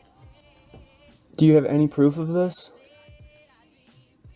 Yep, I do. Please send it to me. Like, if this is true, why haven't you just said this from the get-go?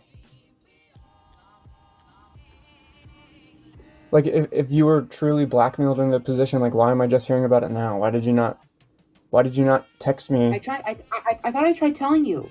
No, dude, I've been trying to talk to you all day. Like, that's why this shit is so weird. Like, it doesn't make any sense. You would think if you were getting blackmailed, and the blackmail succeeded, and regardless of you doing everything they asked you to do, they still are fucking you over. You'd think that your immediate response would be to explain, they tricked me, here's all the text threads where it shows them tricking me. Like, here's what happened, I was trying to protect my friend. But I've seen none of this, I'm just hearing about it now. I've been asking you about this all day. So please, right now, send me anything you can that supports what you're saying.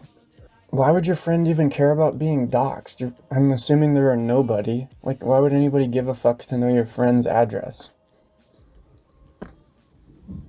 Like, anybody on the internet can find your address, and it's like barely ever an inconvenience to you. Well, there we go, Grubbas. Cat's out of the bag. Nova was only in those servers because he was being blackmailed. I mean, really, this makes him out to be such a good guy. He was just looking out for a good friend of his who these people were threatening to dox. There's just one thing that massively disproves this claim Nova's made, and the friend actually confronts him on this, and that's the fact that Nova was so clearly enjoying the company of all the people on the server, and he started to panic when he realized the consequences of everything that went down on the server were going to come down on him. You're such a good actor, you were just able to do that. You were just able to, like, get up on stage on Discord with all these people who are blackmailing you and show such genuine enjoyment and camaraderie. Like, that is not the behavior I expected from someone being effectively held hostage. Someone being held hostage with the threat being against their friend's life. And Nova, dude, you've said lies to me about your friends' lives before. Maybe they weren't originating from you, that's what you claim, but you have told me lies about, your friends and their health. While you're looking, can you explain why you remained in the server if you were blackmailed? Now, I don't know if you guys saw that, but the person that they flashed on screen, the proof that Nova sent his friend, that this person that he was saving from being doxxed was in fact being threatened and scared that these people were going to release their information. Well, that limited person was just Alice, being that weird, creepy shrine girl that we've talked about before, a girl who was very much friends with and speaking to that defender person that was going to go ahead and dox her. Just a little something for you grubbas to keep in mind, that all of these people in Nova servers claiming to be his supporters all had something that they were getting after. But at the same time, you guys can't forget that Nova did take part in all this. He was associating with these awful people, and he has to take on, at the very least, a good portion of the blame for how much he contributed to all of this and on his own. Now, a big thing when we're looking at all of this is just we get to see in plain view how bad Nova is at reasoning and rationalizing things and making decisions. He's so incredibly impulsive, the same way a young teenager or a 13-year-old would be.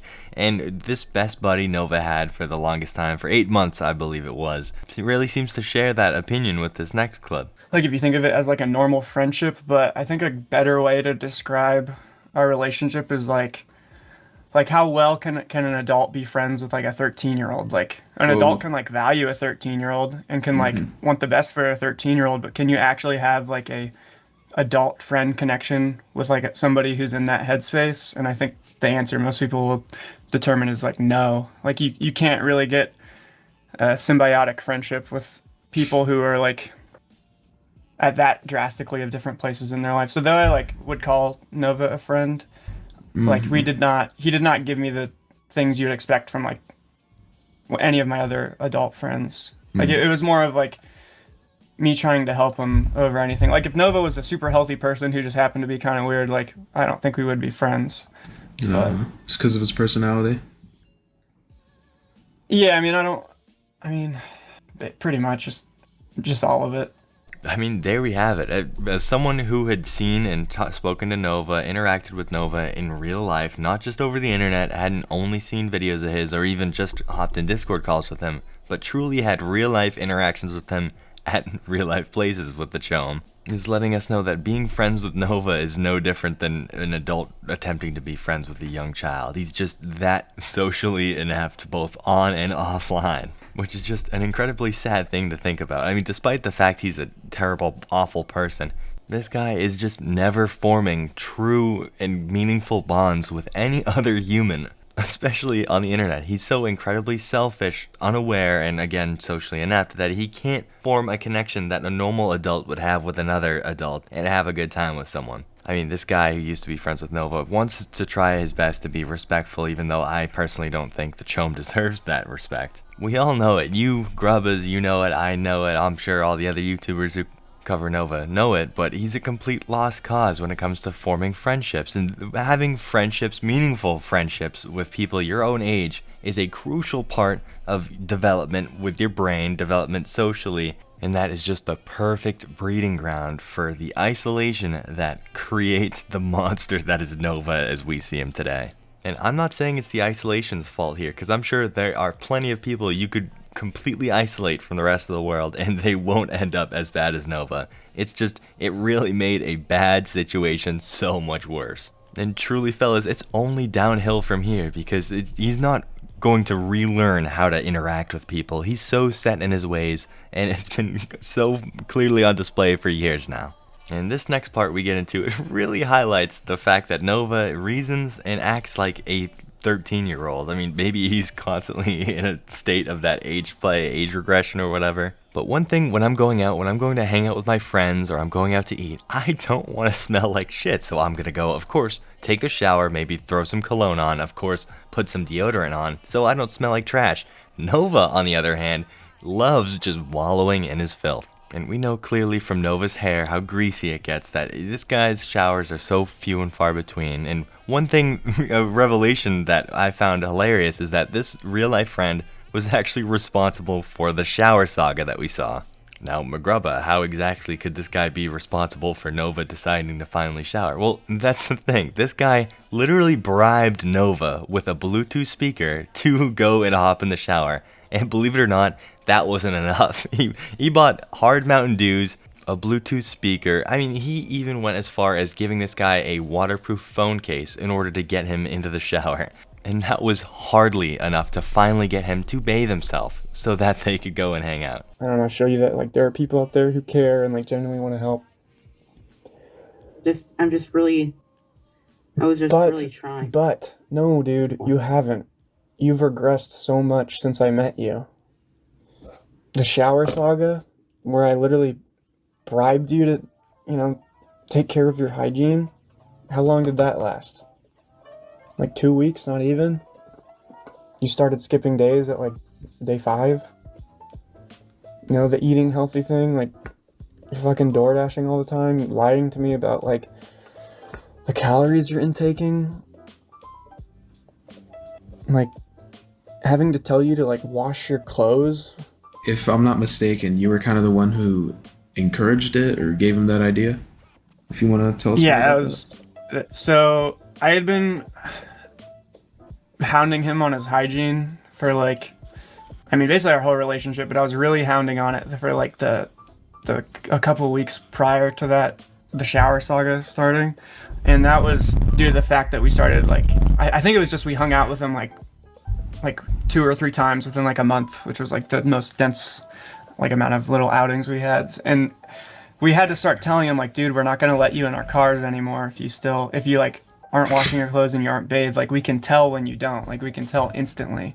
So I think that is what kind of made me want to start hounding on him more. And but what really changed, there was one day where I think he posted something where he was just, like, really gross. Like, it was I think it was like hair was standing up in the back real bad, or I can't recall exactly. Mm-hmm. But I ended up calling him, and like right when I woke up, and he picked up and we talked for like an hour. And I was like, I basically just said, like, dude, everyone in the comments of this video is saying, like, you're gross, like, you're greasy, like, your house is a mess. And I'm like, can you say any of those comments are even wrong? Like, I understand you read them and you don't like them, but, like, you need to actually internalize, like, why are they saying these things? And then, like, look at yourself and your surroundings, and you'll probably come to the conclusion, like, oh, all these people are right. And so that was like an hour-long phone call. He was crying and stuff. And so towards the end of the phone call, I basically said, like, dude, literally just tell me what I need to do. And this is almost verbatim. I said, just tell me what I need to do for you to shower today. And I was like, I'll do like, you tell me what it is, I'll do it. And so I said, I threw out some ideas. I was like, do I need to go like buy you a Bluetooth speaker? Like, is it, I think actually we have the text for that too. So people will see those maybe. But, I was like, I asked them like, are you not showering because you have like a difficulty standing? Like, do you need like a chair for the shower? Like what is the hindrance for you to not shower? And he didn't really answer any of those questions, but once he heard Bluetooth speaker, he got a little excited and he was like, yeah, I'll shower if you get me a Bluetooth speaker. So wow. I said, okay, man, I'm gonna go to the store. I'm gonna buy you a Bluetooth speaker. And by the time I get to your house, you're gonna be showered, right? And he told me he would be. So I go to the store, I buy the Bluetooth speaker, and then I also buy a pack of hard Mountain Dews, because if you guys are 21, those are very good. And they're sugar-free. And obviously Nova likes Mountain Dew, so. So I was like, oh, and congratulations, we'll like have a Mountain Dew together. But I get to his house, and of course he hadn't showered yet, so I got a little upset. And I was like, the second I leave, dude, you better shower, and you better post that video. And I should also say, the whole point of the shower video, like that, why it was an idea, I was like, it kind of forces his hand. I was like, if you are saying you're going to post a video of you showering every day and then you skip a day, like everybody's going to know. Like you now have like this large amount of accountability being like held against you.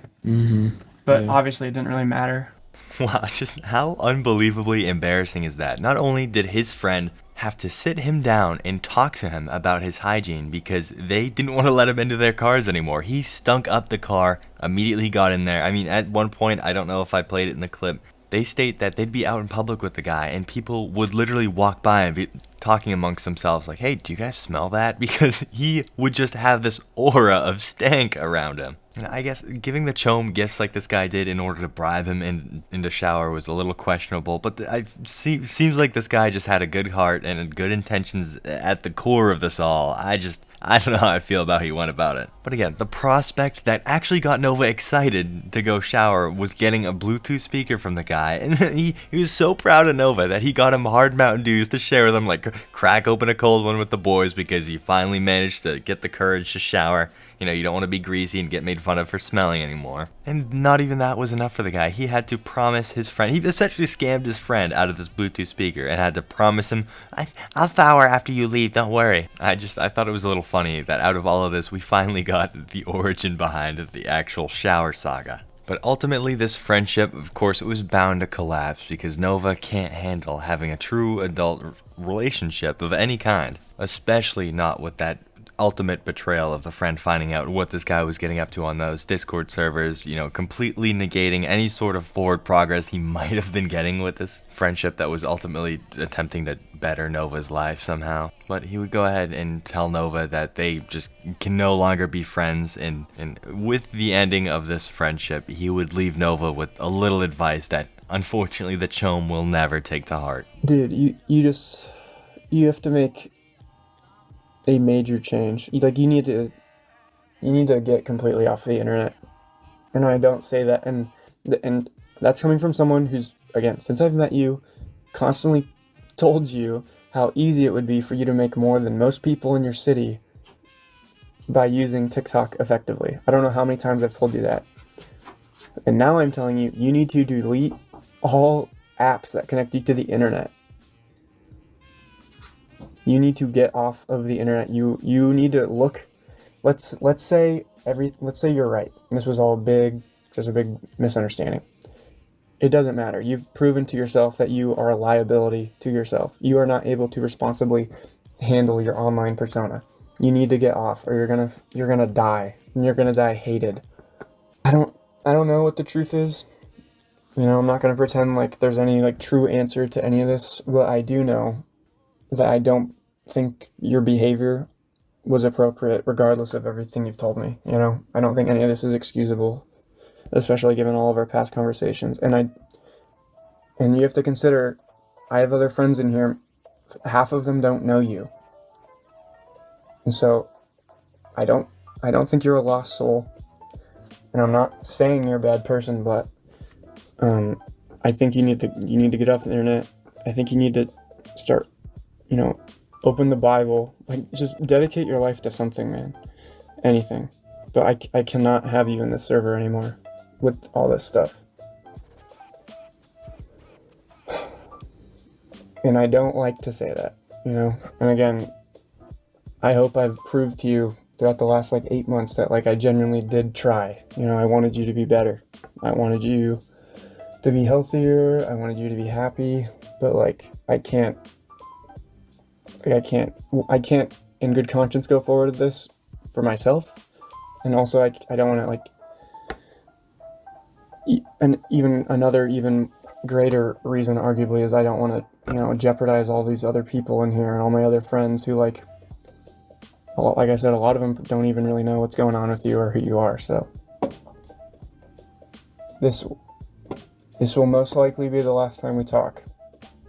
And I don't say that with any joy, but I just can't really, I don't care to interact with you anymore, and even if I did, I couldn't justify it. But I don't think you're lost. I think you can save yourself, okay? But you gotta looking around, dude. You gotta get off the internet. Go actually be better. Go try to do anything. Just delete all this off your phone. Throw your phone in the gutter. That if you don't, mark my words, you are if you try to maintain any online presence, like, you're done. So, like, that is my last piece of advice to you, and obviously you don't have to take it, but Now, I know that last clip was a little long there that I added, but I wanted you guys to hear the full, that this guy dropped for Nova, the full truth right in front of his face as he was leaving this relationship. He no longer wants to talk to Nova, doesn't want to interact with him, doesn't want to be friends with him. He was imparting him with this final advice. He spent 8 months trying to better Nova's life, and it all came crashing down.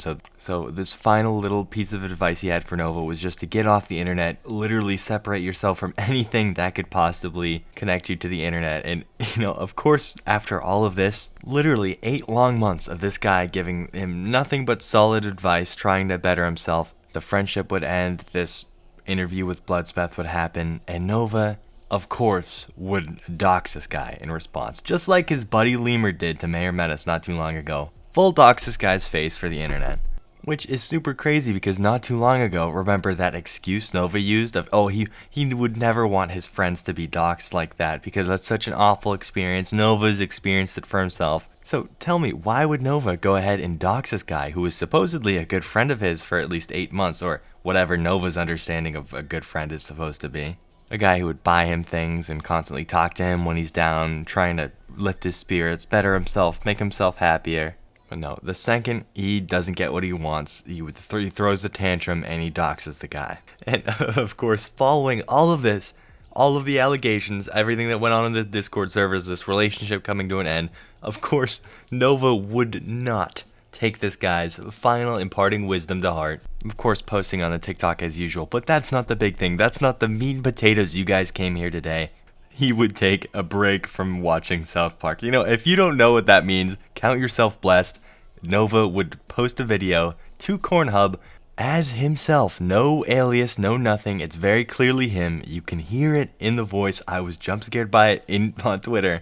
It's most definitely Nova. It pans over to his room. It's disgusting, for one.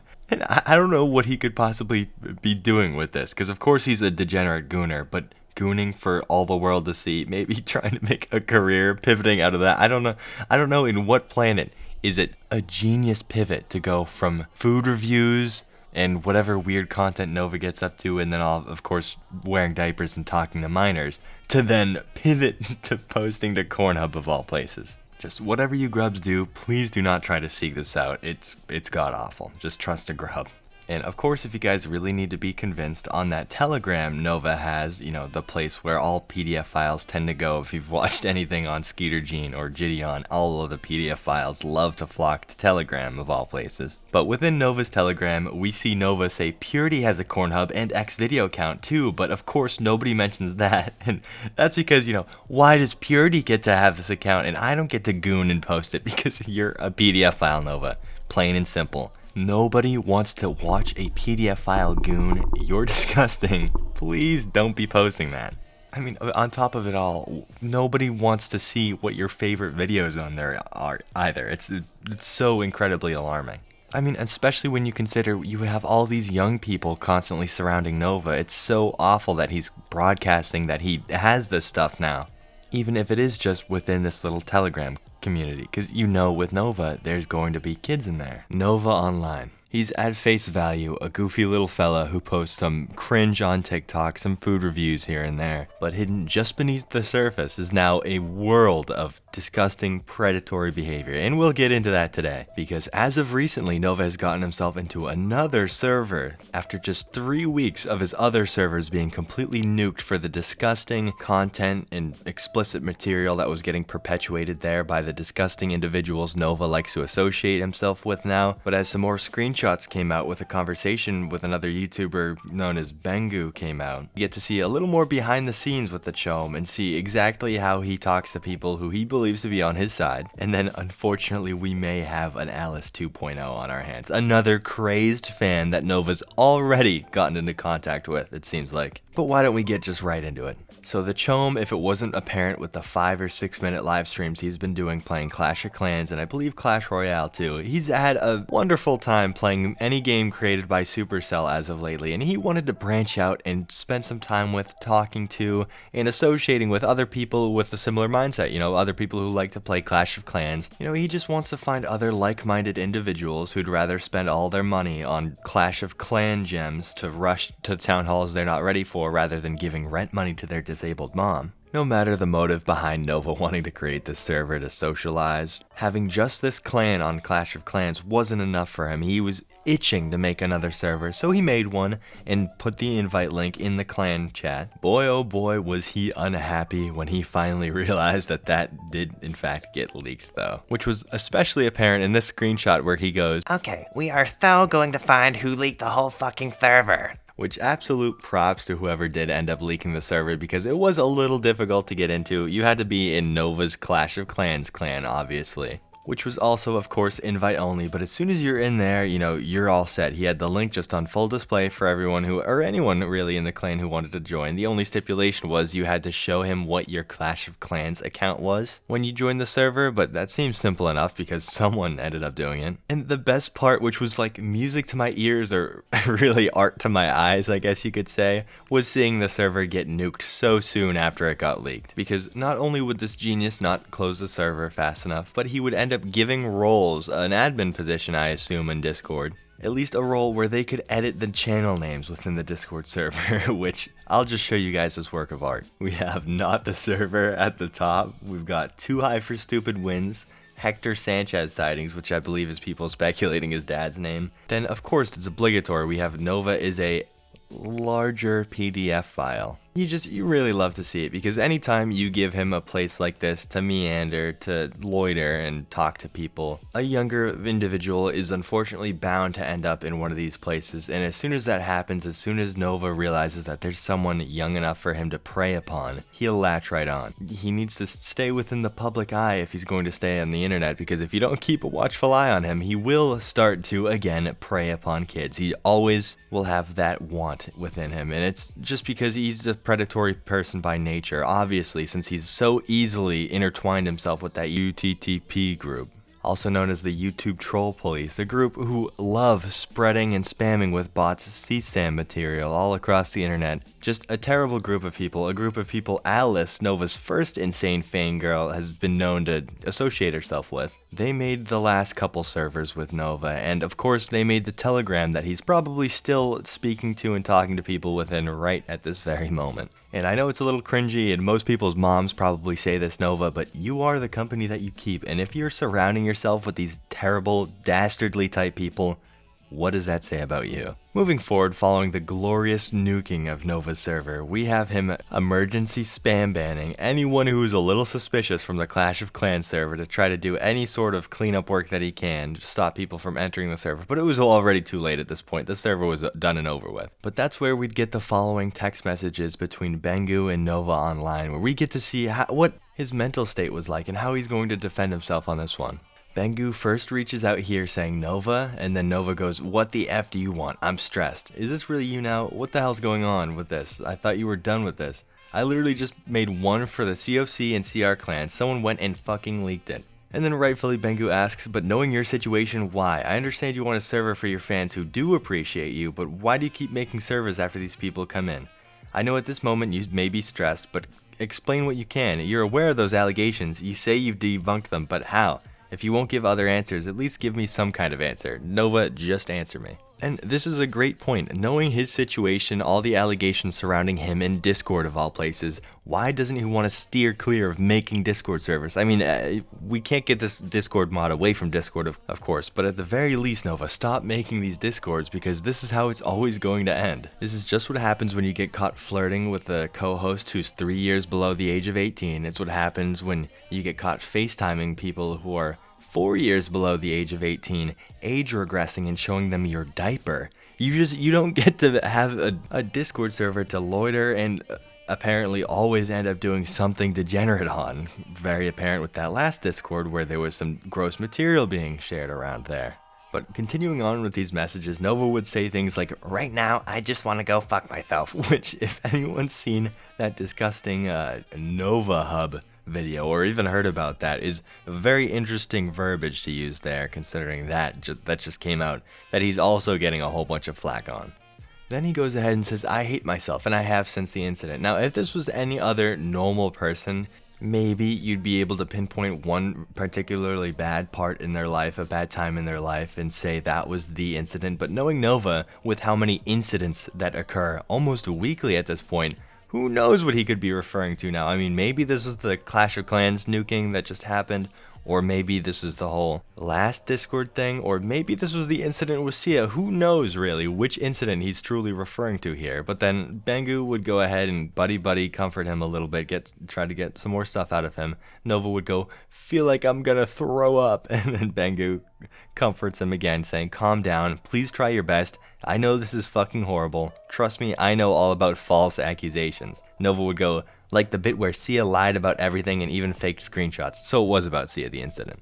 And again, anyone who's not familiar, Sia was that co-host he was caught flirting with over on Instagram that was 3 years younger than 18 at the time. And Nova, truly pleading his case here, he would go, yes, everything was faked. Yes, even Fakespeth admitted it, still harping on a singular win where Bloodspeth, I believe, misspoke almost a year ago now. And then he goes, one thing by the way, if any of this gets leaked, you'll be added to my fit list.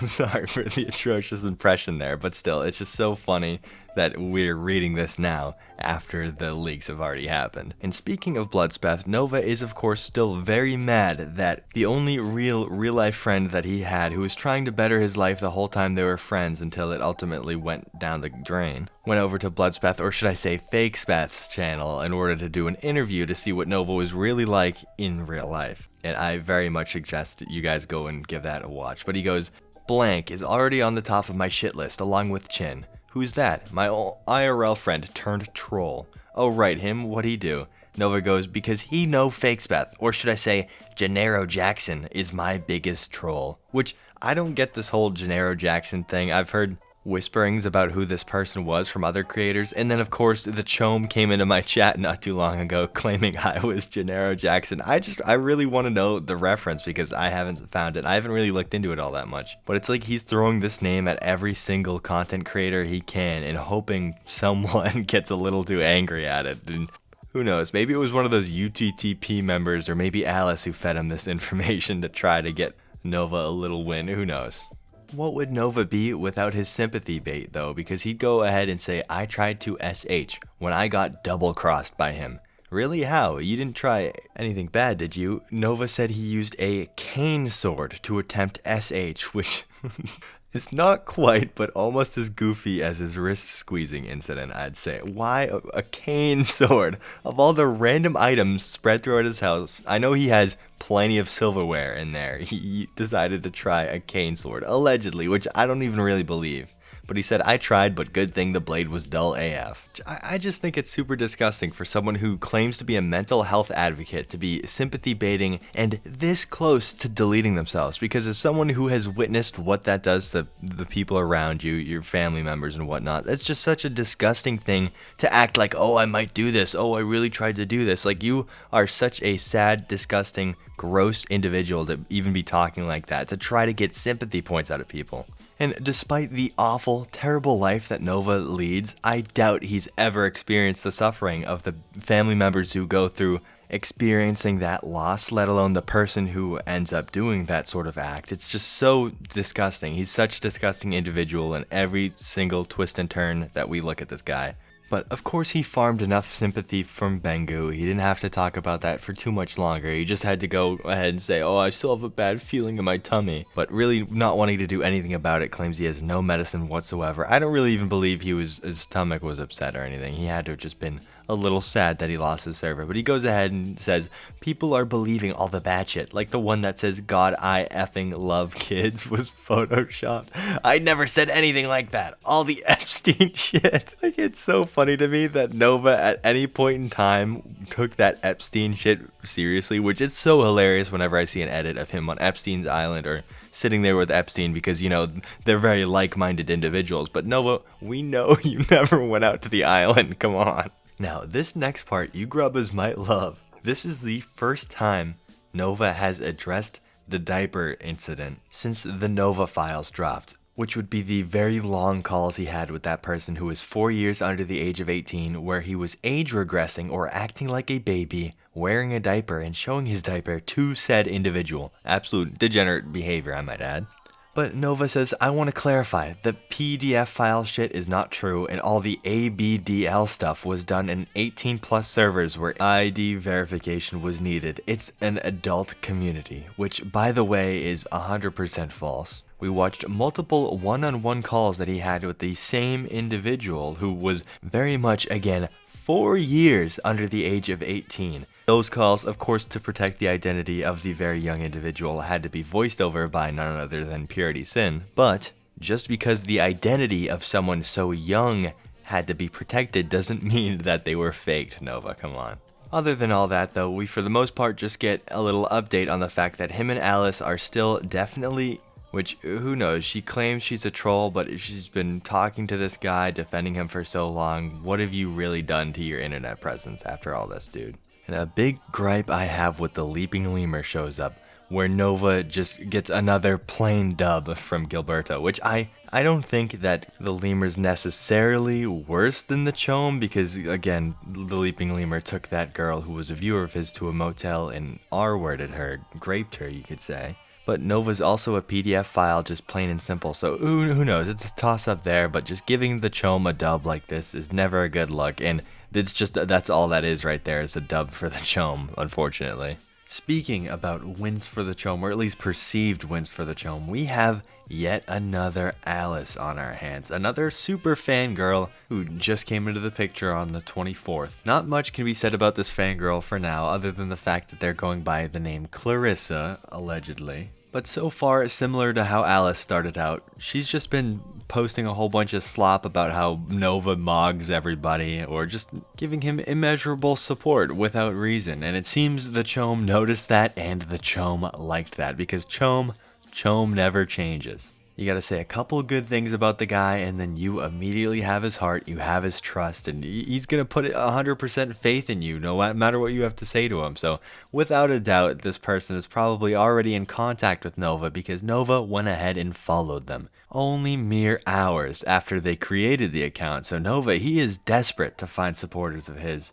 Now, I personally don't know the true motives behind this new fan account. Who knows? Maybe they are truly a fan of Nova's, but one thing's for sure, it's more than likely that this person is under the age of 18 and should not be talking to Nova. I guess only time will tell. We'll just have to see how this unfolds, fellas. Nova Online, the blueprint for the stereotypical Discord mod, plagued by soap and hydrophobia, has done nothing but take L's as of late. He's still seething over the multiple nuked Discords, especially the most recent. He's angry people wouldn't stop criticizing the video he made after taking a break from South Park. He has to still be reeling from the Nova files. The Chome, well, he's had enough. It's time for the true revenge arc to begin, Grubbas. That first taste of copyright strikes he gave Chin was only the beginning. You may have heard whispers of it, but it exists. Nova has made what many have called the kill list, and Mcgrubba is on it. So earlier on in the night of recording this, I was scrolling through Twitter when I noticed a post by Solidus Nova highlighting a certain list Nova had created, highlighted in this video.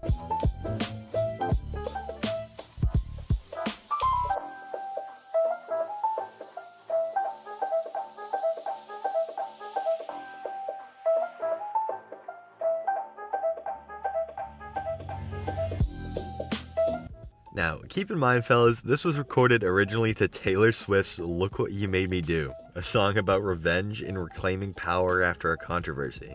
So, somehow, in some way, the chum really believed he was doing something here by making a shit list of people he doesn't like. So edgy of him. Truly, I can't even imagine where he was going with this other than making it look like a public threat to the safety or lives of everyone's names he wrote on the list. Now, going down the names the chome felt truly betrayed him the most, or are the most deserving of revenge, are Kiwi Tapes, Smokey, Sedusa Medusa, Chin Universe, Bloodspeth, and I would pause right here on Bloodspeth, and I want you guys to tell me if you notice anything different about how exactly he wrote Blood's name here.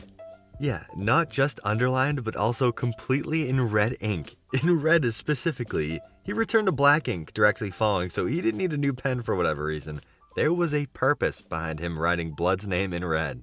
And I think out of all the creators on Nova's quote-unquote shit list, if anyone had to feel the most threatened by this, it would be Blood. And this just really isn't a good look for Nova, considering he very recently threatened to use the castle law in order to unalive Bloodspeth. So clearly here we've established a pattern of the chome not having a problem with threatening the lives of others. But an even funnier aspect of this all, while he pans over to Bloodspeth's name, the lyric, "I've got a list of names and yours is underlined in red." So again, just highlighting just how intentional this was if it wasn't really obvious. But continuing down the line on this list, we have Jordan Bowers, Saturated Content, I'm Large, Uncle Drew 02, Turkey Tom, Mayor Menace, Straighten a Bowl, Purity Sin, Solidus Nova, and Tofiachu with a goofy little middle finger right beside his girlfriend's name. So at this point, I was thinking to myself, wow, Nova really made a kill list of all the people that he wants gone and to stop making content on him. Which I don't condone at all, but I mean, I understand that he is very angry at every single one of these people on the list. But then I started thinking, why haven't I made this list yet? You know, my videos on the chome have been doing pretty good. I mean, just the other day, he was in one of my lives under his fake Speth side account or whatever it was, saying, "Hello, Gennaro Jackson." So clearly the chome's very aware of the Grubbas and exactly how the Grubbas feel about the chome. So right after I saw that post made by Solidus, I commented as a joke, maybe one day I'll make it to the big leagues, because I didn't cut it. Mcgrubba wasn't good enough. He hadn't made enough content on the chome for him to really be all that angry at me.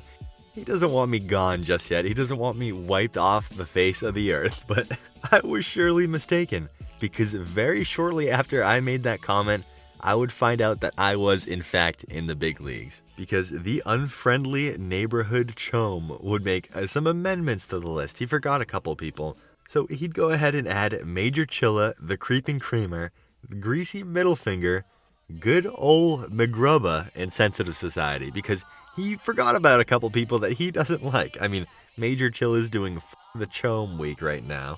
Greasy is for the most part dedicated to only making Nova content.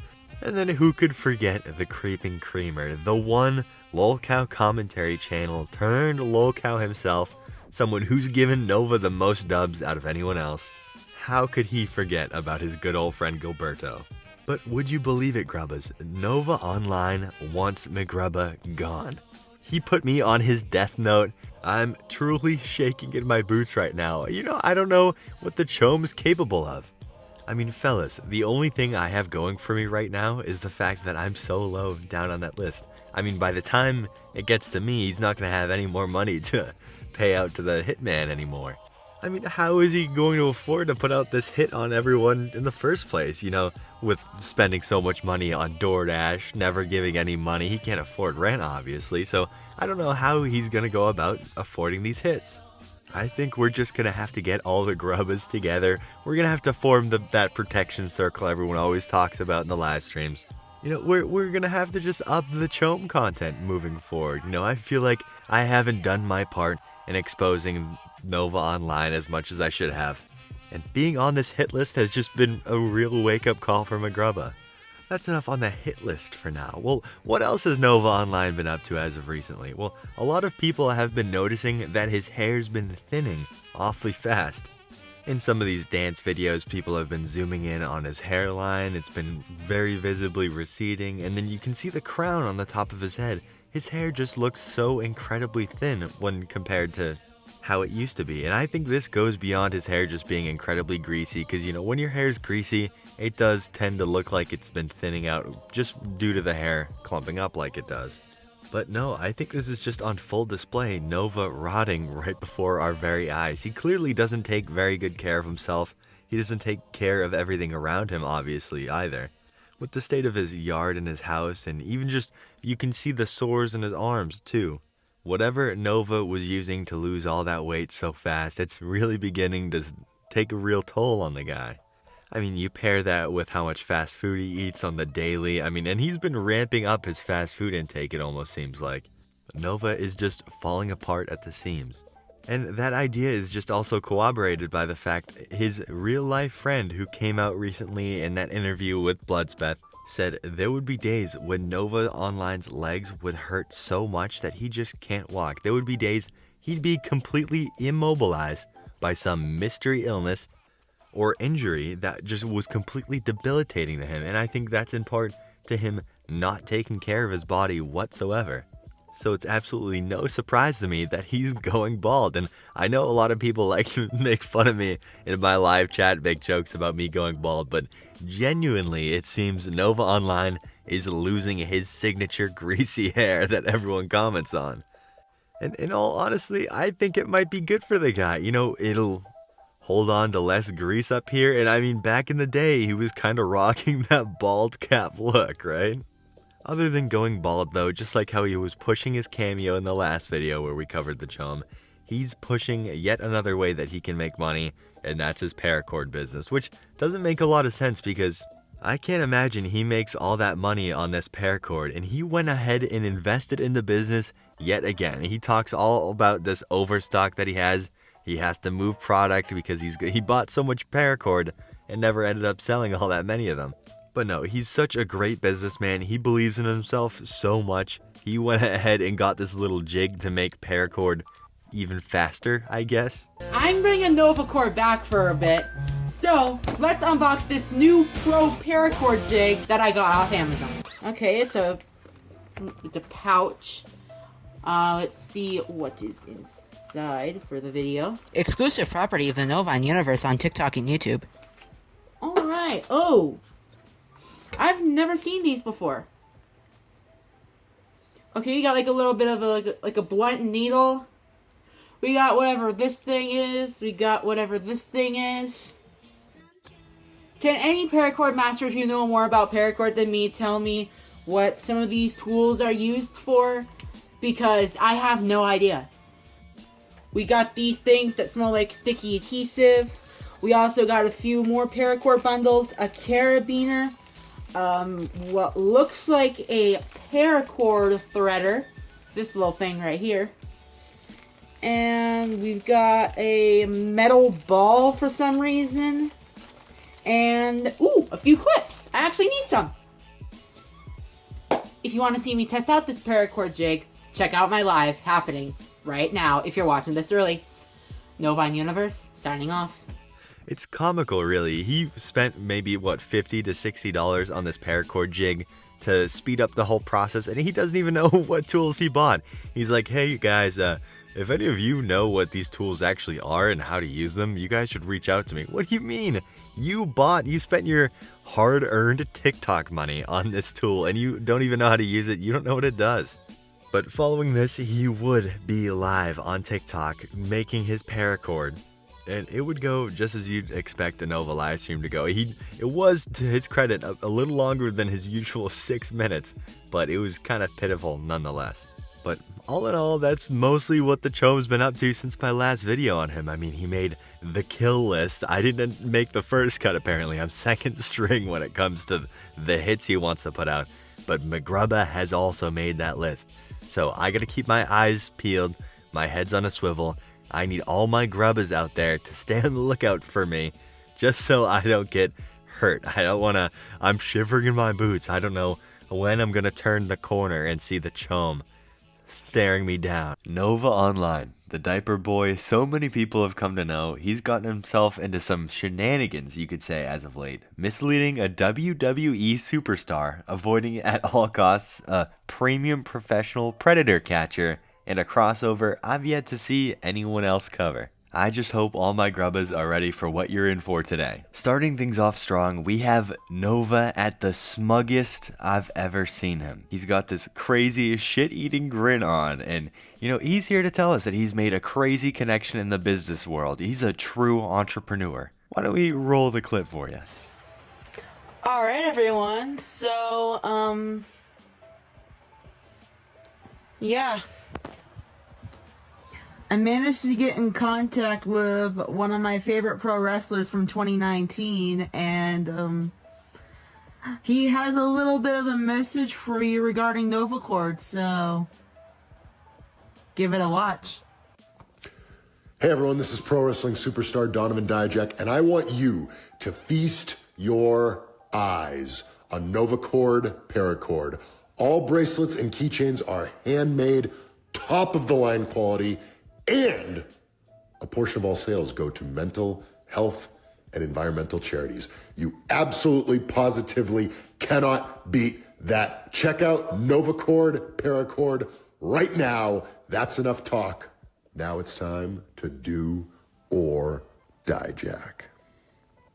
Take a second to really appreciate how smug he is in this. He really thought he did something crazy here. You really also gotta love how hard he makes it look to just talk.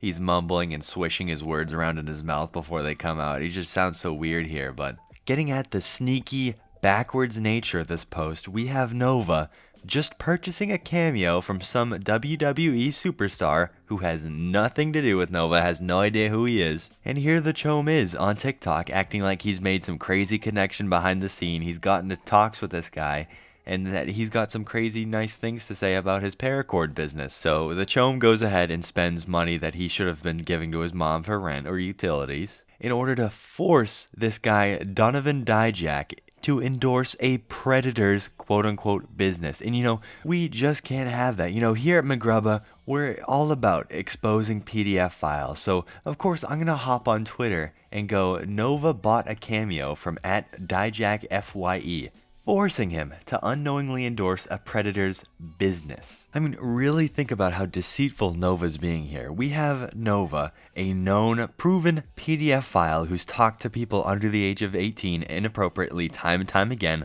with proof to back that up, having this WWE superstar who seems to be a very stand-up guy, shout out the Predacord business, and then Nova plays it off like they're best buds now, or they're some business partner or something. I mean, even though to your average person it might be glaringly obvious it's just a cameo that Nova paid for, but even though it was bought and paid for and he clearly had no idea who Nova was, even not addressing the fact that this guy's been associated with the chome could be an awful tarnish, a black spot on this guy's reputation. I mean, who wants to be affiliated with a PDF file? Because yours truly was so on top of things right as Nova came out with this cameo. It would be under an hour between Nova posting that and Donovan finally coming out and realizing, hey, Nova's an awful guy, and you know what, he can go fuck himself.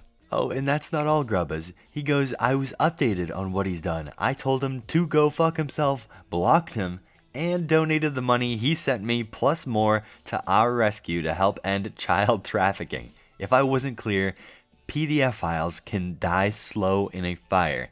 And then here we have a screenshot of him saying, you for being a deceitful and despicable piece of shit. It's just so amazing to see that I can spread so much awareness about the chome. I mean, that first post I made has amassed almost 500,000 impressions over on Twitter now, so many people have been introduced to the chome yet again, and even with the proper context of him being a PDF file included to boot. So you'd figure Nova having this wake-up call almost from a wrestler that he idolized from 2019 might be just what he needed to finally get his act together, get some help, stop predating on younger individuals on the internet. But no, just like always, Nova would respond to this in the most childish way possible. To me specifically, for letting Dijak know just the kind of individual this guy is. With this post, "If it weren't for you, he would have still liked me. Fuck you, Grubba. Fuck you. 100 times fuck you." And get this, Nova is so backwards in his reasoning. He thinks he's done nothing in the wrong.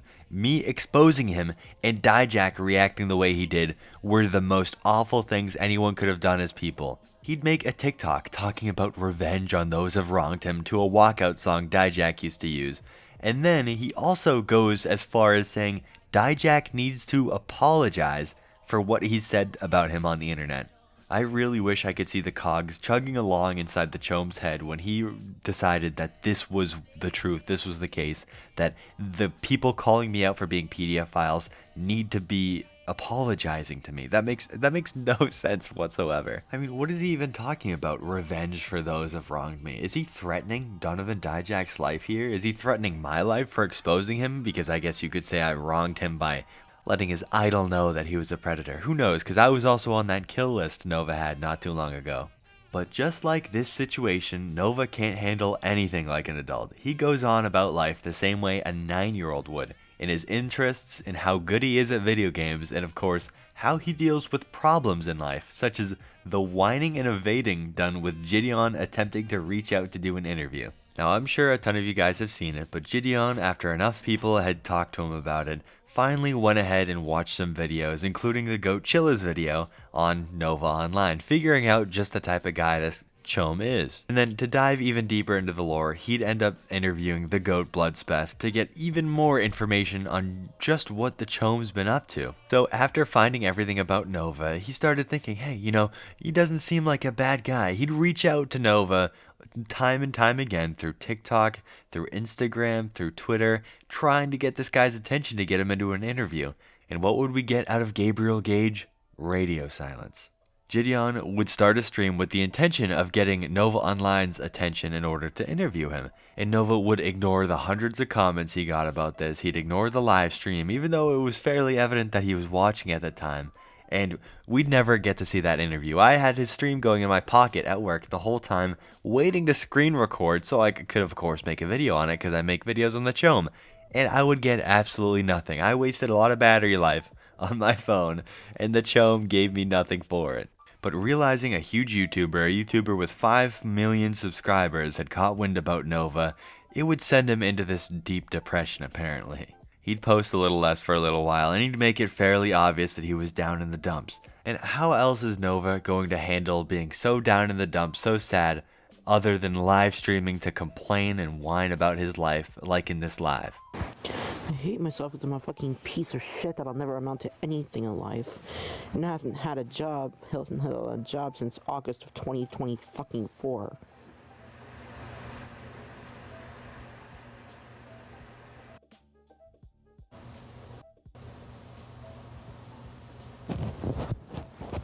Fuck my life, I'm gonna go fuck myself.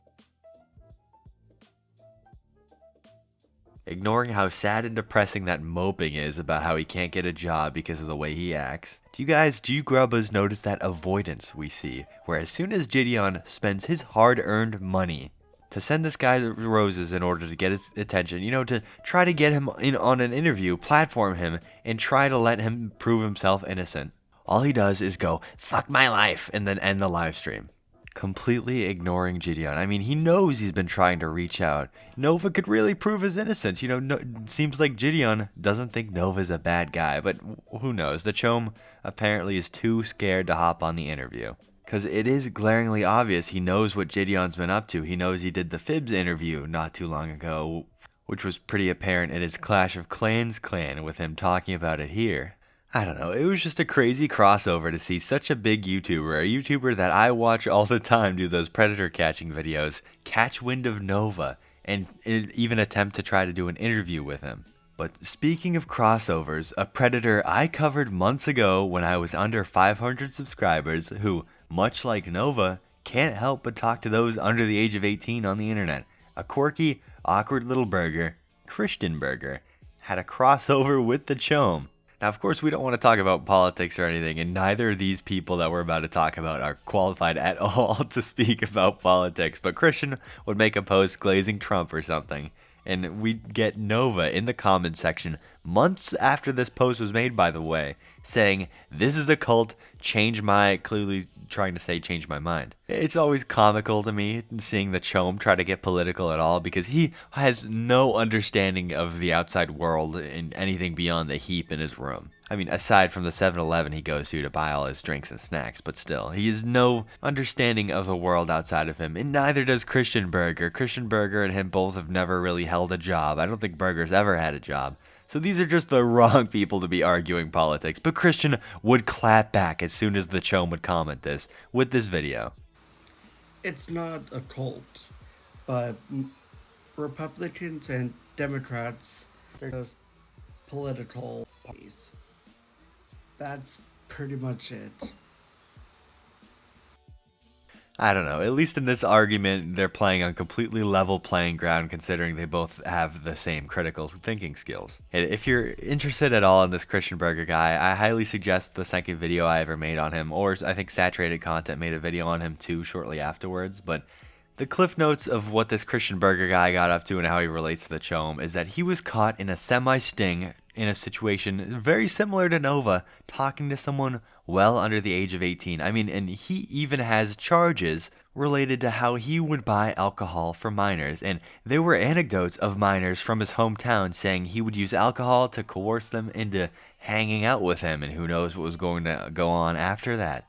But still, incredibly creepy. He was well known in his area, and in fact he was posted in a predator awareness group time and time again in his own area for speaking to very young individuals very often. So even though these guys' political views are on either side of the spectrum, I'm surprised they couldn't find some common ground there with their taste in very young girls. And, you know, maybe much like Burger, maybe one day we'll finally see some charges, some consequences for the chome himself. Anyways, that's all I have for you fellas for today. It's been pretty eventful recently for the chome, and I hope you guys have been enjoying it. You guys have been going crazy too. I gotta thank you. It feels like we just hit 3,000 subs and we're already at 4, climbing our way up to 5. So thank you to all my grubbers who've subscribed recently. If you liked today's video, don't forget to like and hype it up. I'd love to hear your opinions on everything going on, especially with the WWE and the Christian Burger stuff. I find a lot of your comments hilarious, and I do read through most of them and try to respond to the ones that I can. Gabriel Gage, The Chome, Nova Online. We know Big Guy by many names by now, and by no accounts would a wise man be any of them. He just can't seem to catch a break recently with the Nova files, several nuked discords. He's running and hiding with his tail between his legs from that Gideon interview. We've had some more leaks of some Discord DMs too, and oh boy, we have some terrible news about Alice, the obsessed, shrine-creating Nova fangirl Gabriel's been associating with for a while now. Let's get right into it, fellas.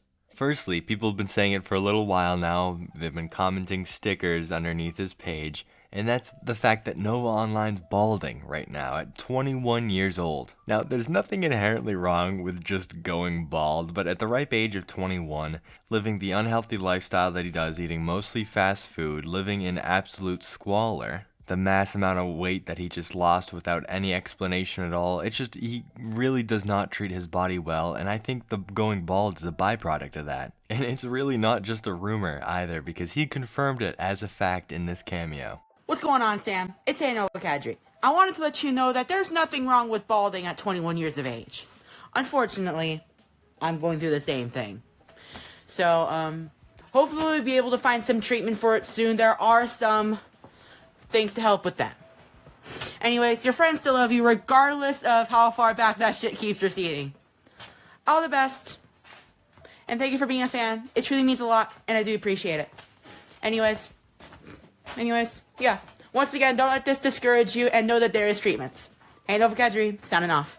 Now, I'm probably a little late to the punch here with this, but I would really like to see Bald Nova make a comeback. He was bald forever ago, probably before I even found out about the fella, but it would do wonders for his hygiene. A huge issue people have with him is the fact that he doesn't shower, of course, but at the very least, if he just shaved his noggin, he would look a little less greasy. So in turn, at least from the safety of my own home through a phone screen, he would look a little cleaner if he just shaved all that shit off already. But no, I have a feeling he's gonna hold on to every last strand, just like Cyrax has been doing with that skull that he's got.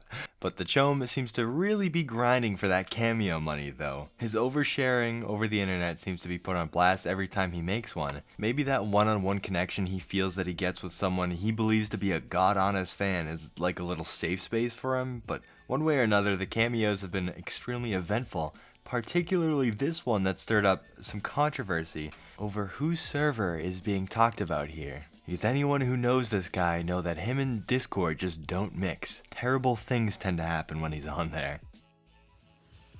Hey Game Buzz, we officially have our first LGBTQ member of the server. So please, everyone, show love to JJ for bringing diversity into this amazing community. To celebrate, we will be hosting a party in the Stage VC, so make sure to join. Hey Nova Kedri, signing off. I really want to focus in on the fact that he said we'll be hosting a party, not they'll be hosting a party in the Stage on VC. If he was promoting someone else's server like he claims the cameo was for someone else's server, why would it really feel like that he included himself in that party invitation?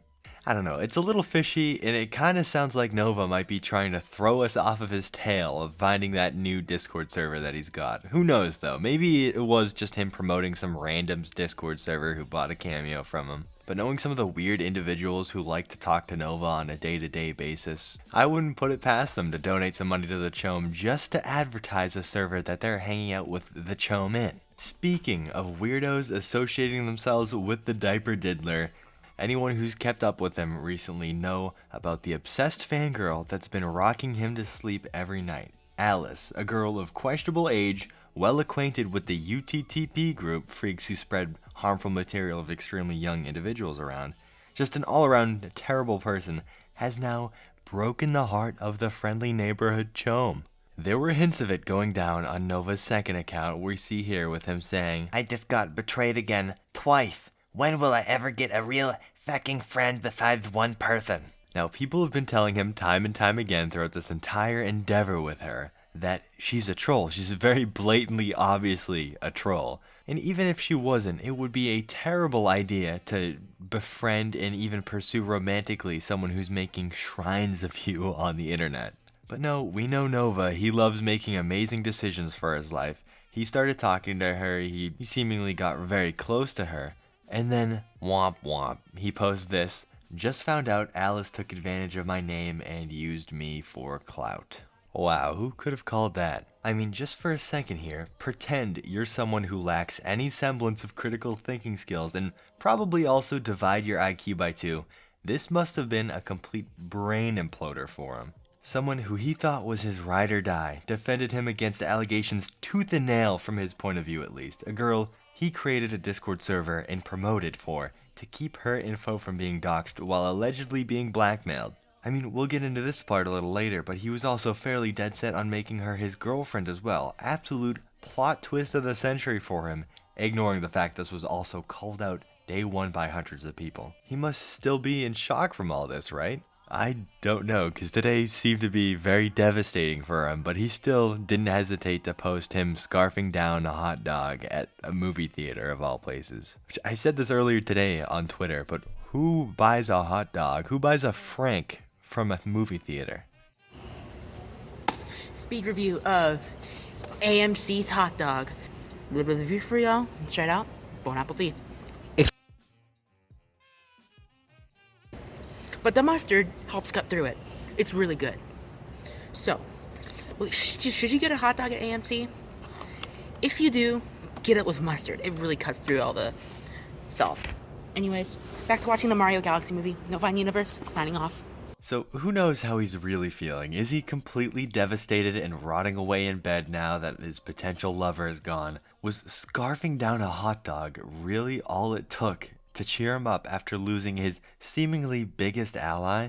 I wish I could tell you, Grubbas, but thanks to the GOAT, Solidus Nova, I can elaborate on this whole idea of Alice being a lover of Nova, at least a potential one. So good old Mcgrubba would be scrolling Twitter the day of recording this, and I would see a post made by Solidus of what would seemingly be someone's chats with the chome. And this person would go by Fauna, it would seem. Now, I'm not sure what their original intentions talking to the chome would be, or if they were truly friends with him, a buddy troll, or if maybe they acted with kind of a savior complex at first, kind of like that real-life friend Bloodspeth interviewed not too long ago, who knows. Regardless of their motives, though, it's always welcome getting a sneak peek at what the life of Gabriel Gage looks like behind the camera. How he acts when he doesn't think anyone's watching, or at least he thinks he can trust the person that he's talking to. And every single time, without fail, he proves to be the exact kind of person that we think he is. Starting off strong with these highlights of the DMs I have prepared for you guys, we have Nova's little crush on Alice, his fangirl, on full display. Fauna asks, also kind of unrelated, but I saw someone talking about someone called Alice in your TikTok. Is that your girlfriend? I can't remember the rest of the comment. Nova said, not yet. He couldn't give Fauna just a no. He had to put in the yet there because he fully intended on making Alice one of his girlfriends. This guy's greedy. He won't settle for one girlfriend. He's polyamorous. He needs multiple partners to feel satisfied with himself. And the girl known for making a shrine of him couldn't be more of a perfect candidate to be one of his plethora of girlfriends. This little screenshot continues on though, because Fauna asks, what about your other girlfriend? Are you poly? Nova says, yeah, I'm poly. And then they say, I think that's what it's called. Oh, okay. How old is she? Like, your age or older, referring to this other girlfriend apparently. To which Nova replies, she's 18. And then we get the, oh, okay, good, legal, lol. It's kind of comical we have here, someone that Nova believes is a friend or a supporter, someone that he could probably confide in right here. Is still poking and prodding and double checking that he's not going to admit to talking to someone very young. So if this person wasn't a troll, was just friends with Nova, how sad is that even the people closest to him still kind of suspect him of being a PDF file? That's kind of wild. Still just blows my mind that Nova argued over and over again that Alice wasn't a troll. I mean, he was so set on making her his girlfriend at one point that he couldn't see any of the signs written on the wall. Now, I don't know if any of you guys remember, but we had a little Alice impersonator over on Twitter not too long ago, and they had some very weird things to say, especially in their endeavor to really convince the internet that they were Alice. And I really can't say enough how much I don't condone the way they went about everything, but they ended up speaking with Alice for a brief period in a pseudo interview where we got a little hint at how Alice truly felt about Nova. We see that right there. Alice calling Nova a literal regard, you could say. Which I believe this was some mockery of the people who cover Nova or know a lot about what he's done, which is kind of crazy that she feels so much better than everyone who covers Nova, who talks about Nova, while being a freak who associates with people who share CSAM on the internet, spent hours upon hours in phone calls with a proven PDF file, took time originally out of her day to print out photos of said PDF file, plaster them onto a shrine, and then make TikToks about it. I don't think she realizes that she's in no place to talk down to anybody, not even really Nova, honestly. But if we got anything out of that weird debacle with the Alice impersonator, it was that, and then the Alice impersonator linking the real Alice's Discord to a Reddit where she talked about her girlfriend. So maybe Nova knew about this girlfriend Alice had. Maybe that was part of the thruple or quadruple that Nova had planned for them. Who knows? And of course, that's assuming that these screenshots are legit that the impersonator posted. Moving on to more of the DMs that are extremely concerning to me now. Are Nova confirming he does in fact still have a cat and a dog living in that disgusting residence of his. We have Nova here explaining what a Costco is to Fauna, and then he goes, I might go just for the food court, but I don't know yet. My dog needs some more treats, but my cat won't take them. And then Fauna asks, how many pets do you have? And he says, I have two, the cat and the dog. For those who don't remember, Nova, his animals, and his mom are living in absolute filth at the Gage residence. There's hardly enough room to walk around. I mean, at some points you can hear Nova stomping around on trash, especially in his room. So the fact that a poor dog and a poor cat have to live in that absolute filth is so sickening to me, especially when you consider the fact Nova spends so much time doom scrolling on his phone, not letting the dog outside. I mean, there were days, apparently, or at least alleging to that real life friend that Bloodspeth interviewed of Nova's, that there would be days where Nova just wouldn't get up because it would hurt too much too. So you know that dog isn't getting walked. I mean, I wouldn't be surprised if the dog and the cat also would miss days being fed just because Nova would forget about them. I mean, money's clearly tight. He's scrounging together some cameos to make some dough. And of course, with all that money, he has to go buy movie theater tickets. He has to buy that MacBook Neo. He had to spend $300 on Donovan Dijak's cameo. So where in all of that does the money for cat food and dog food fall? Because obviously he's also not making enough to pay for rent or utilities, because tensions have been and still are very, very high between Nova and his mother, and I can only assume it's due to financial stress. Pretty evident here in these messages where Nova alludes his mom might be gearing up to kick him out, with Fauna asking him if in the event that happens would he have anywhere to go, to which he replies no, he has absolutely no family besides his mother. And we have plenty of reasons to believe that money being tight is the reason for this, especially since Nova has had such a hard time, especially in 2026 now, finding a job whatsoever. And I'm telling you, Grubbas, he is getting desperate, especially evident in this screenshot here where he goes, "Not even a fucking McDonald's wants to hire me. Is that bad?" Fauna goes, "I don't know. I've never applied. What are you applying for? What's on your CV?" Nova goes, "At this point, I'm just desperate enough. I might just start an OnlyFans." Fauna goes like NSFW or SFW, and Nova goes, "I wouldn't know. I'm just desperate." And Nova really knows his worth here, because he said he'd set it at $5 to $10 a month. That's enough to see the spicy Nova online content, which clearly that's not the case. He doesn't think that that content's worth anything because he posted it entirely for free not too long ago when we got the "Here Come the Contractions" video out of him, which completely mentally scarring to see on Twitter. Thanks for that, Nova. Now, despite how dire his situation with money is, he won't let go of his delusional Novacord Predacord business. He texts Fauna, "I just did part-time so I can still focus on Novacord. It's my small startup. I make Predacord bracelets and keychains. I haven't sold any in a while, but I drop 7 listings a week." So he only wants to go part-time so he can focus more efforts onto making his paracord stuff, which makes total sense considering he's making next to no money off of that. And on top of that, most of the money that gets put into the paracord stuff, he's alleged in the past, just goes to mental health charities. So what is it, Nova? Smells kind of like fraud to me. It's incredibly interesting to see more of how Nova acts behind the scenes. The confidence in his failing Predacord business. Being dead set on wooing his #1 superfan turned #1 op. Talks of a homeless arc possibly coming quicker than any of us could have imagined. And as a wise man once said, chome never changes. Nova Online, a fellow with an unassuming, unkempt outside, someone many would feel bad for and would want to see his life get turned around for the better. That is, if his true predatory nature wasn't exposed time and time again. Just when you think the life of this Discord deviant couldn't get any worse, Gabriel always finds yet another way to surprise us. We watched as the one true, real-life friend he had, despite their weird motives, gave up on him and left him. We saw, thanks to this guy, his wrestling superstar idol not only completely disavow him, but donate the money Nova paid him with. Then, when things never looked worse, the one shoulder left to cry on, Alice, his insane fangirl / pseudo-girlfriend of questionable age, finally backstabbed and betrayed him. He's been left now completely alone and starving for human connection. Heading out to Dave & Buster's alone in the video I have for you guys today, where he tries to fill the void, him diving into his work, shelling the Predacord business, a chome imposter, and to end today off, a little whimsical activity with my grubbas. Let's get right after it.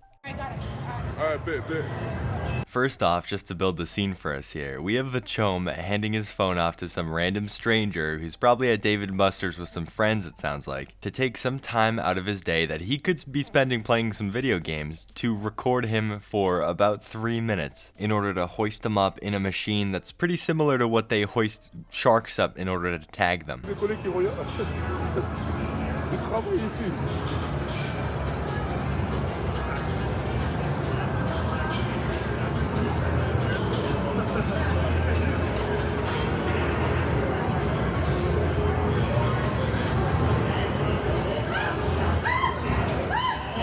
That little performative scream we got there, I don't know, but with this whole interaction, aside from the lovely visuals we get from this, a big thing with this little Dave & Buster's excursion I'd like to highlight is just how desperate for human connection he is after he's lost basically everyone outside of maybe a couple small stragglers here and there, everyone who presented themselves to be someone who would care about Nova, or at least someone that Nova could talk to and vent to, and of course hang out with. So finding himself in this position, so desperate to connect with another human being, where would the chome go in his grown age? Not to the bar, of course. Far too many people over the age of 18 there. He'd go where he feels he fits in the most, an arcade that's absolutely flooded with kids. And if you were there at all for that interview Bloodspeth did with Nova's real-life friend, quoting the friend here, dealing with Nova is kind of like trying to be friends with a 13-year-old as a grown adult. And I think that's exactly what makes him so dangerous here. He's surrounding himself with people who have very similar, if not the same interests as him, and in doing so is just surrounding himself with kids. Because at face value, and you have to ignore his more degenerate interests for this, the really young age group is the only people he can really find himself relating to on any meaningful level. But then given his track record, he should be nowhere near a Dave & Buster's, especially not alone. He doesn't have that real life friend anymore in his posse to keep him entertained and away from interacting with anyone else at the arcade. So who knows how many younger fellas he was playing a video game next to and maybe struck up a conversation with while their parents weren't looking. And of course, we're just saying here that the possibility of that happening was definitely there, because how quick and easy would it be to just grab someone's Discord information really quickly? He's proven time and time again that one, he can't be trusted talking to people under the age of 18. And also at every opportunity he can, he'll try to make new friends. But with all this time Nova's saving, not talking to his Discord kittens anymore, he's trying to live out his dream as a little business owner / entrepreneur. And we caught a little glimpse of that when he tried to make poor Donovan Dijak shout out the Predacord business. Now he's just cranking out Predacord orders at breakneck speed. Alright, Mia, Bradley, and Dylan all placed Novacord orders. Let's get them packed up. This is one of the best sounds you can hear as a business owner. Lovely. He then goes on to describe exactly what he's doing to fulfill these orders, what he's putting in the boxes, and shame on these people for giving money to the chome. A proven time and time again PDF file doesn't deserve your money, even if it's funny. Realistically, how long can you sit there and giggle over the fact you've got an item made by the Nova Online, until the reality of the fact that you gave money knowingly to a PDF file sets in. You gotta love how much he brags about being a business owner now that he thinks he's got this Etsy up and running. He's shelling out orders as fast as he can, shoving it in our faces as if it's some big win, but it's not. He's made, what, 30 sales? And assuming all of them were those bracelets he makes, which is $12, he's made at most maybe $360 or so. And don't get me wrong, I'm not saying $360 isn't a lot of money, because that is a lot of money to some people, but that's hardly enough to fund a single week of door dashing for him, and those are 30 sales total that he's made. So I would hardly call that a business. And of course, all 3 orders are coming with the business card, the sticker, and the Novacord quality guarantee. Alright, Mia, Dylan, and Bradley, all 3 of your orders are on the way. And if you want your own Novacord bracelet, go ahead and visit my Etsy store. novineuniverse, signing off. Obviously, he's trying to funnel more cash into his pocket, and you gotta wonder why he's doing that. We saw that GoFundMe that was supposed to fix his bike so he could, again, make more money door dashing, which we never saw where all that money went. We found out that his mom owns that home, so she's never really had to pay rent, and I doubt he's ever paid utilities, so I don't think the money was ever going there. So it really begs the question, Gabe, where is all that money going? I'm sure it couldn't be to diapers. In other chome news, he's mentioning something far too often in very quick succession now, and that's number 2. And we're not talking about just the number, it's that number 2. He's been mentioning it over and over and over again, making jokes about it, letting us know what his movements are getting up to when he's feeling sick. And I cannot stop having the Hershey squirts. Maybe it's the fact that his comedic intelligence is on par with that of a 12-year-old, but I'm erring more on the side of this being another one of those weird and sick things that he's just into, and he's just thinking about it so much that it's bleeding out into other aspects of his life. I mean, how far-fetched truly is that idea? I mean, the guy already wears diapers, so. Come take a massive shit with me at this random-ass place in any town, Indiana. Just another unsettling thing about the chome, you know? But Grubbas, it looks like we've got a chome impersonator on the loose at this very moment. This person stole exclusive Novine property from Nova, naming their TikTok off of his Nova Hub account, Spicy Novine Uni, where this cornball would go ahead and pretend to be the chome, and there's no comedic twist, there's no funny spin on any of these things. The only thing we got out of this was them threatening to traumatize everyone with another "here come the contractions" video, with him claiming there's more videos in the works. What I'm most perplexed about is what exactly was the point of the account. They do post mostly believable, like, hey, at first glance this could very well be the chome posting these, and they did scrub this from their account by now, but it wasn't until I scrolled all the way down to the beginning of their account where they used twice the audio of the infamous Nova Hub video. Taking a break from watching South Park, taking a break. Now, Grubbas, I feel like recently it's been all doom and gloom when we talk about the chome. I mean, sure, we giggle at his antics here and there. Well, I'll crack a few jokes, but when it comes to the reality of the type of person the chome is and what he actually gets up to, the disgusting nature of the things that he does on Discord specifically, it's all doom and gloom, and when you think about it too hard, it can really get you down knowing that you breathe the same air as this kind of person. So I prepared this little activity for everyone, and there'll be a link to the template in order for you guys to fill out your own tier list below, and I'll open up my community page so you guys can post what your rankings are. That new Tamagotchi life game has been all the rage, it seems like, and people have been creating Nova and all their other favorite lolcows in the game. So we've gone and taken some screenshots of some of the best and most true-to-life recreations of the chome that have been made over on Tamagotchi Life, and we're going to be ranking those today. So the first rendition of Nova is going to be made by the Chunks 3. And, you know, I think they did a pretty decent job here. They've got the lore-accurate beard.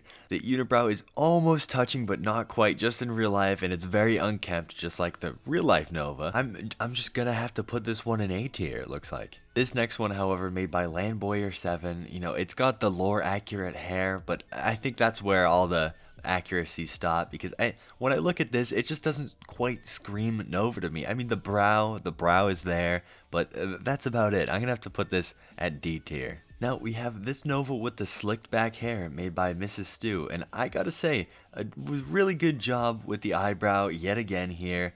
You know, the beard isn't quite, the detail isn't there, but it's kind of lore accurate. In the mouth, I feel like the mouth, something about it is just screaming Nova to me.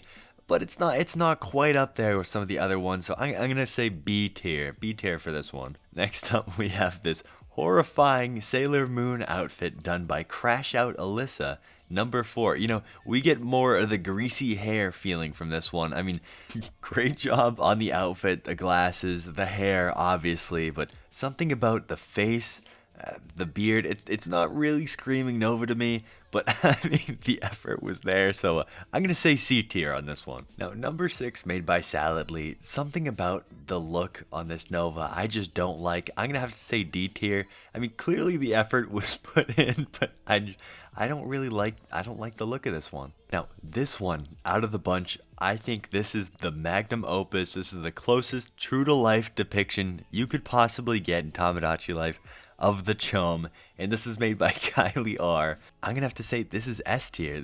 You've got the greasy hair, the unibrow. It's not quite touching, but you can kind of see the detail. The neck beard, it's completely on point, and then of course the Sailor Moon outfit. And to top it all off, it's super short, just like the chome.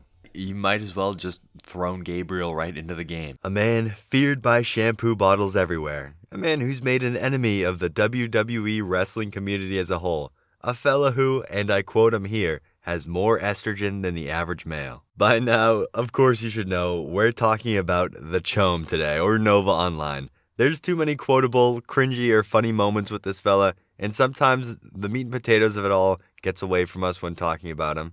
And that's, of course, that this guy, with evidence, preys upon and associates with those who prey upon those under the age of 18. Now, you see, today regarding Nova, we have some big news. After nearly a month of waiting, we may very well have that interview with that well-known predator catcher with an ultimatum Nova was given. So why don't we just get right after it, Grubbas? So just under a month ago, Gideon, popular predator catcher, was enlightened about Nova Online while on stream. You know, he was absolutely flabbergasted by what he'd heard about all these allegations surrounding Nova, his diaper wearing, all these Discord servers he's been having with people well under the age of 18. So, given his profession, interviewing predators all the time essentially, he wanted to get to the bottom of this. He extended an interview to Nova and said, hey, I don't think you're a bad guy, Nova. So he extended his hand to Nova, gave him an avenue to prove his innocence so they could finally get to the bottom of this. He's always claiming he's innocent. He's claiming it's fake. He's claiming it's AI. Gideon can get to the bottom of that, and maybe, just maybe, he can prove to the world that he's not a predator. But what did he do? Despite being given this crazy opportunity and a huge platform to prove his innocence once and for all, he'd run and hide with his tail tucked between his legs, something that I'm sure made him look very innocent. It led him down this road of becoming all depressed. I mean, he live streamed talking about how awful his life was, and when Gideon joined, asking to hop on a call with him and even donated his hard-earned money in order to get Nova's attention, what does he do? He says, fuck my life, and ends the stream. So over the course of a month of Gideon reaching out, you know, Gideon had enough of this. He really needs to get to the bottom of this because there's some serious allegations that have been thrown against Nova with some pretty hard evidence to back them up. So he gave him an ultimatum. May 1st, the night of recording this, Nova, you have 7 days to respond, to hop on call, get this interview going so we can get to the bottom of all these allegations, or we're going to have this talk in person. So why don't we see what prompted Gideon to do that? Red alert!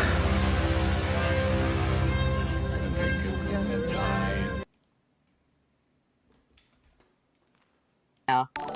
Nova's live. He's not gonna be live for long, y'all. Nova's live. Hold up.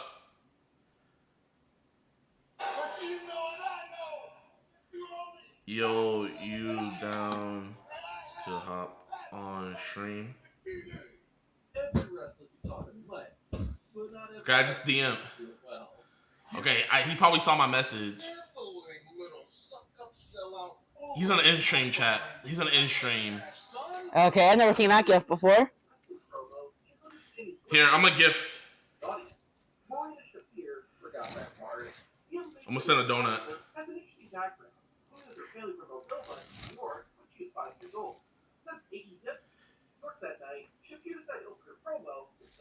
Yo, be polite. Tell him I just want to talk on the stream.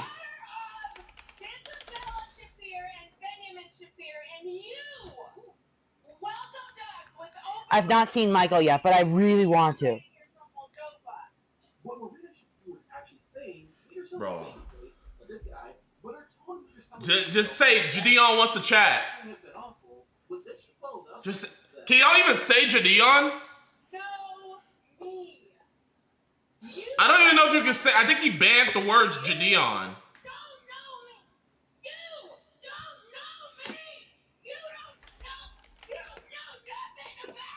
Okay, she made a fool out of her fucking self there. Okay, call me Jid. Just say, hey, Jid wants to talk. He banned the word Gideon, so just say Jid.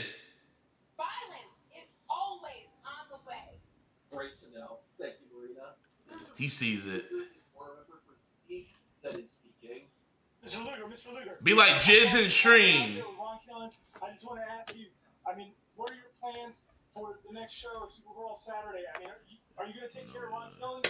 What kind of disgusting, despicable respect. Billy, what's his name show? Booking a match for the total package. Yep, I'm gonna have to block that number. Then they'll be met with a ridiculous thing. Can you afford to pay me to wrestle around? I don't know.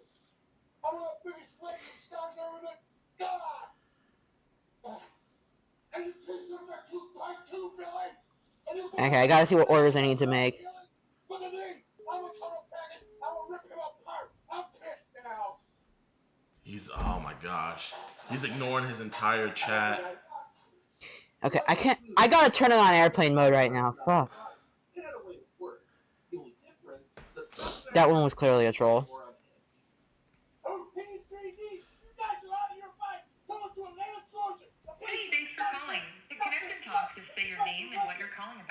Filters. DeMarcus, I just want to talk to you, Nova. He's the end stream.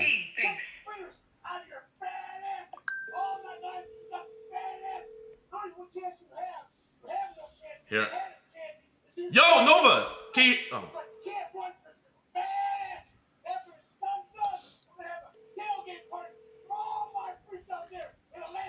I thought he answered for a second.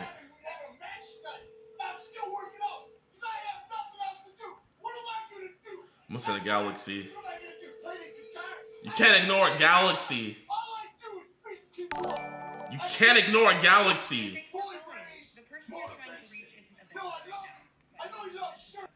He ended his stream. Oh my gosh. Wow. Wow. Straight up just ended his stream. Wow.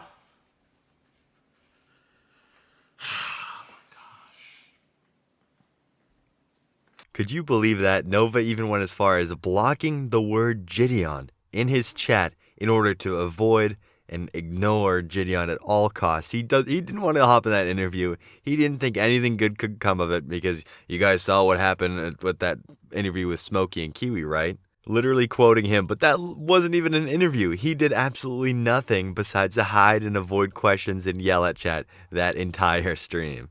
But just what's put on full display for us right here is that Nova fully intended on completely ignoring Gideon. He wasn't going to hop into any sort of interview. It wasn't even a thought in his head. He was just still doing the same exact thing, hiding from him. His tail's tucked between his legs. He's like, oh, fuck this. Gideon's in my chat. I can't ignore Galaxy, so what can I do? End stream. Sorry everyone. I got super busy with the Predacord business. I can't live stream right now. Sorry, chat. My Discord kitten, who's totally over the age of 18, is calling me. I gotta answer that. It's super important. I mean, what kind of stream even was this? He was just ignoring his chat completely because his whole chat was flooded with people saying, hey, answer Jid, because you can't say Gideon. Like, if you lost all your fingers in a fireworks incident, you could count on that hand how many people were there in that live stream to watch Nova braid or create those Predacords or whatever. Everyone was there to see what the chome was up to or tell him that, hey, Gideon wants to talk to you. Why aren't you talking to him? This could do very good things for your image if you just have one conversation with Gideon. But, of course, Grubbas, as soon as he dropped that universe for Nova, the one thing on TikTok you really can't avoid that's a crazy donation for them over there, he figured, I've taken a long enough break from South Park, I'm going back to watching that. But you see, Gideon's had enough. He's got plenty of things going on in his life. He spent so much time dedicated to trying to reach out to Nova to get his attention to just have one singular conversation with them. He took the money and dipped.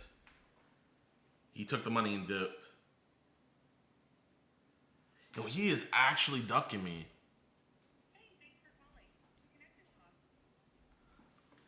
Nova, he's probably watching my stream right now. Nova, if you're watching my stream right now, if I can't talk to you on Discord, Nova, I'm going to just come over to your house. Straight up. Like, I'm being genuine, man. If I don't hear from you in the next week, I'm just going to come over to your house and say what's up. Okay? I'm being 100% genuine right now. So, I'm not doxing him. No. I just genuinely want to talk to him. So, Nova, either I can just talk to you on this. I want to talk to you privately first. No cameras, no nothing. But if you don't talk to me within the next week, I am coming over to your house. Right? Okay? And I'm being genuine. I will come over and I'm gonna just be over there, man. You know? So, what? Talk to me on Discord, man. I added you on Discord. Bro, I can tell that you're like on my side.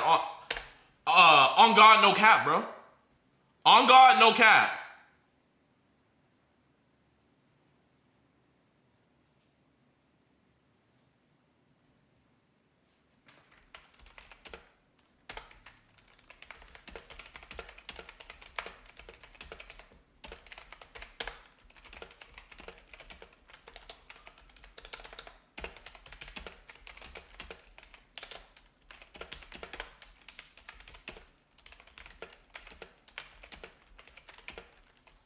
So Nova, I know you're watching stream. I know you're a big fan of the channel. Add me on Discord. You have 1 week. You have 7 days, right? What's the name of that? What's the name of that movie, chat, where like after you watch it, you have 7 days to stay alive? What's the name of that movie? The Poltergeist? What an ultimatum, Grubbas. He went ahead and told Nova because obviously Nova realized Gideon must have been watching him on stream. So he ended stream. I'm sure he immediately hopped on Gideon's stream and knew about this ultimatum right away. But it was that 7 days from the day of recording this, May 1st, Nova would be getting a knock on his door with what I would imagine would be everything Nova's done wrong in a binder to ask him questions about. And as much as I'd absolutely love to see that, Nova could fix this or prevent that from happening by just hopping on a call with Gideon and sorting everything out. But I, like many of you who saw this live, must have been really jumping for joy realizing, hey, Nova, he can't hide from this anymore. It's going to be right in his face soon enough. Because no way is he going to answer Gideon. Absolutely no way. He thinks it's going to go terribly. So he's going to ignore him, pretend that this isn't going to happen, sit atop his throne of trash on the heap, and continue on with this Predacord business delusion. Of course, that is until he gets a knock on the door from a familiar face. I think Bloodspeth's reaction to the prospect of this happening on stream really encapsulates how a lot of us is feeling about this whole situation too. But that I want to have a private call with him in 7 days, but if in those 7 days we can't have a private call, that I'm just have to talk to him in person.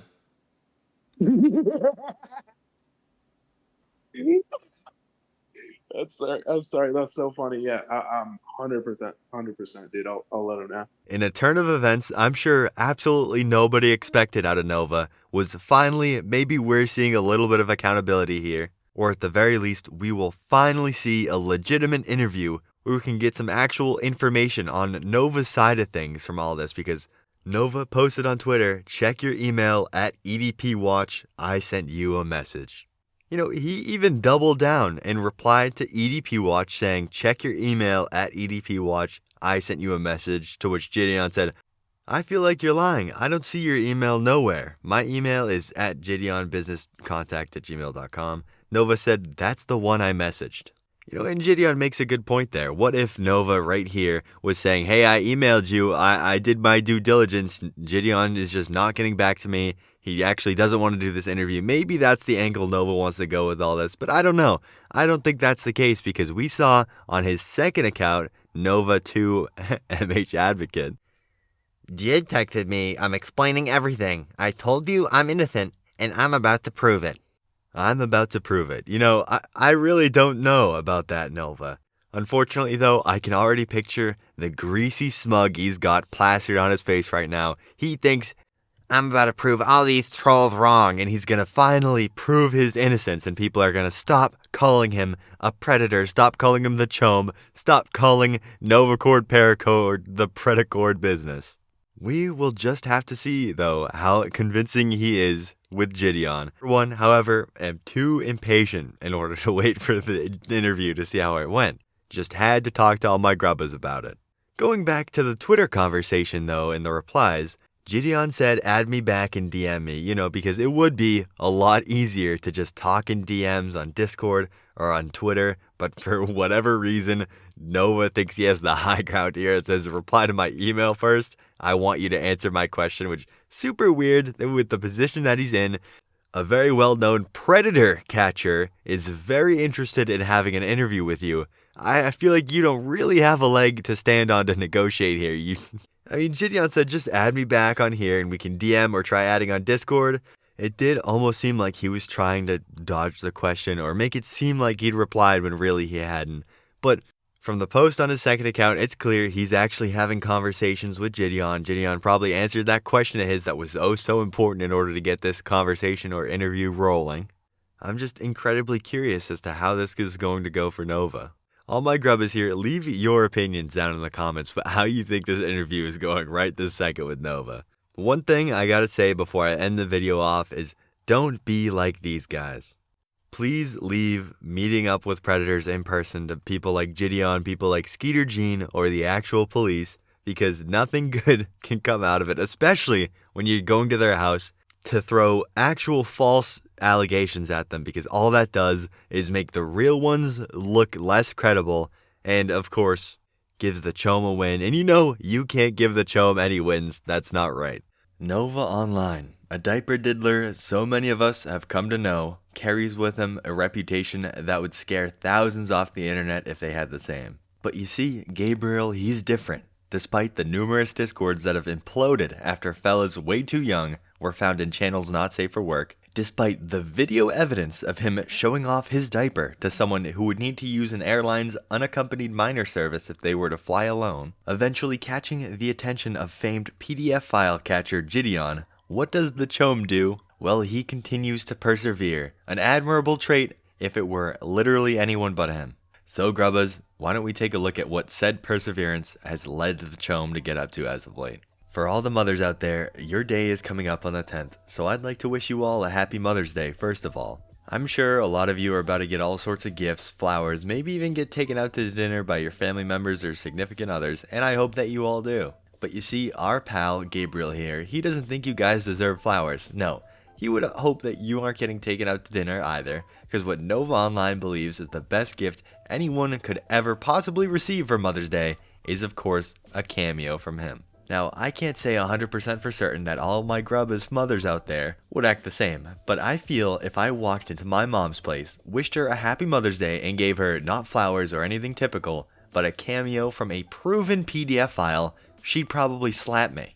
On what planet would a mom ever wish to receive a little happy Mother's Day message from this guy, and what line of reasoning could the chome possibly be using in order to justify this to himself? Because picture this, say Nova wasn't a predator, he was just a cringy, quirky little guy with less than perfect hygiene habits, extremely niche micro-celebrity, I guess you could say, but even that's giving him a little too much credit. Why would a mom want a happy Mother's Day wish from you? You put out subpar food reviews and reenact WWE wrestling entrances the same way I would have recorded them on my 2nd gen iPad when I was 7 years old. Not exactly thought-provoking stuff, so given that hypothetical, adding in the disgusting predator Nova is in real life, why would anyone's mom want this cameo? This line of advertising his cameo is just intriguing, and I can only assume it's because there's another big and impulsive purchase he wants to make rather than helping his mother out with utilities or something. Which makes this even funnier and sadder at the same time, because not only is he asking other fellas to waste their money on a cameo of him wishing other moms happy Mother's Day, but I'm 100% sure none of that cameo money is going into helping his mom in any way, shape, or form. And he would shill this little advertisement of his cameo not once, but twice. I hope there's no poor mother out there, especially not those acutely aware of the type of person Nova really is, that will be getting a cameo from the chome instead of flowers on the 10th. Well, Mcgrubba, what else has the chome been up to recently, you might be asking? Well, the heat has been on him for a while recently, and he's been in talks with Gideon, again, a very well-known predator catcher. He seems very convinced that he's got Jid entirely fooled, convinced of his innocence, that this is going to end well for him. Well, we'll just have to see about that. In the meantime, though, he can't have any other people like me, like Bloodspeth, Kiwi, Menace, Chilla, Greasy, or any other fellas who cover him, popping up out of the woodwork. He's been on a PR mission lately, most likely inspired by his newfound confidence in this conversation he's been having with Mr. Gideon. He's been trying his best to shoot down creators covering him in some sort of sad attempt at maybe keeping them from covering them moving forward, should their channel start to pop off, such as Velvet Propast, and shout out Puppet on a String for sending this over to me. But this person, Velvet, who at the time had under 200 subscribers, minding their own business, giving their own opinions on the interesting life and events of Nova, then here comes Gabriel out of nowhere on a video that not many people have come across to shut her down and drop an infamous SYMFMB. He's trying his best to scare these small creators into shying away from exposing him for the predator he is, attempting to silence the masses and control public opinion of them, but this will never work out for Gabriel. Far too many people know the truth. It's pointless. All we get out of this is him maliciously commenting under small creators' channels for no reason. Along, of course, with the knowledge that this fella is genuinely seeking out and hate watching probably every video out there that talks about him. So Nova, I know you're watching this. Why don't you pay utilities for your mother on this Mother's Day, man? Lord knows she's had to deal with way too much because of you and your bad choices. Now, we mentioned his bad hygiene habits at the beginning of today's video, and we see what's most likely a consequence of that in one of his recent videos. Maybe a case of wearing headphones too often mixed with general uncleanliness. Gabe ended up giving himself an ear infection, which God knows isn't from getting water in his ears from showering or anything, of course. Jack in the Box came out with 2 brand new items, and we're going to be trying the sliders and the mozzarella sticks today. I kind of forgot what they were called. I'm still dealing with an ear infection, so if I sound like I'm in pain, it's because I am. But let's start with the sliders because I don't want my asshole to burn yet. What an amazing food reviewer, because this guy wouldn't even go ahead and memorize what exactly he's trying. He saw that a fast food place put out a new meal, immediately he was on that. He didn't even care what it is. He was just ready to house it on camera so he could use that as a little tax write-off to make that meal a little cheaper. And again, that kind of plays into the fact that he never ever hits that record button twice.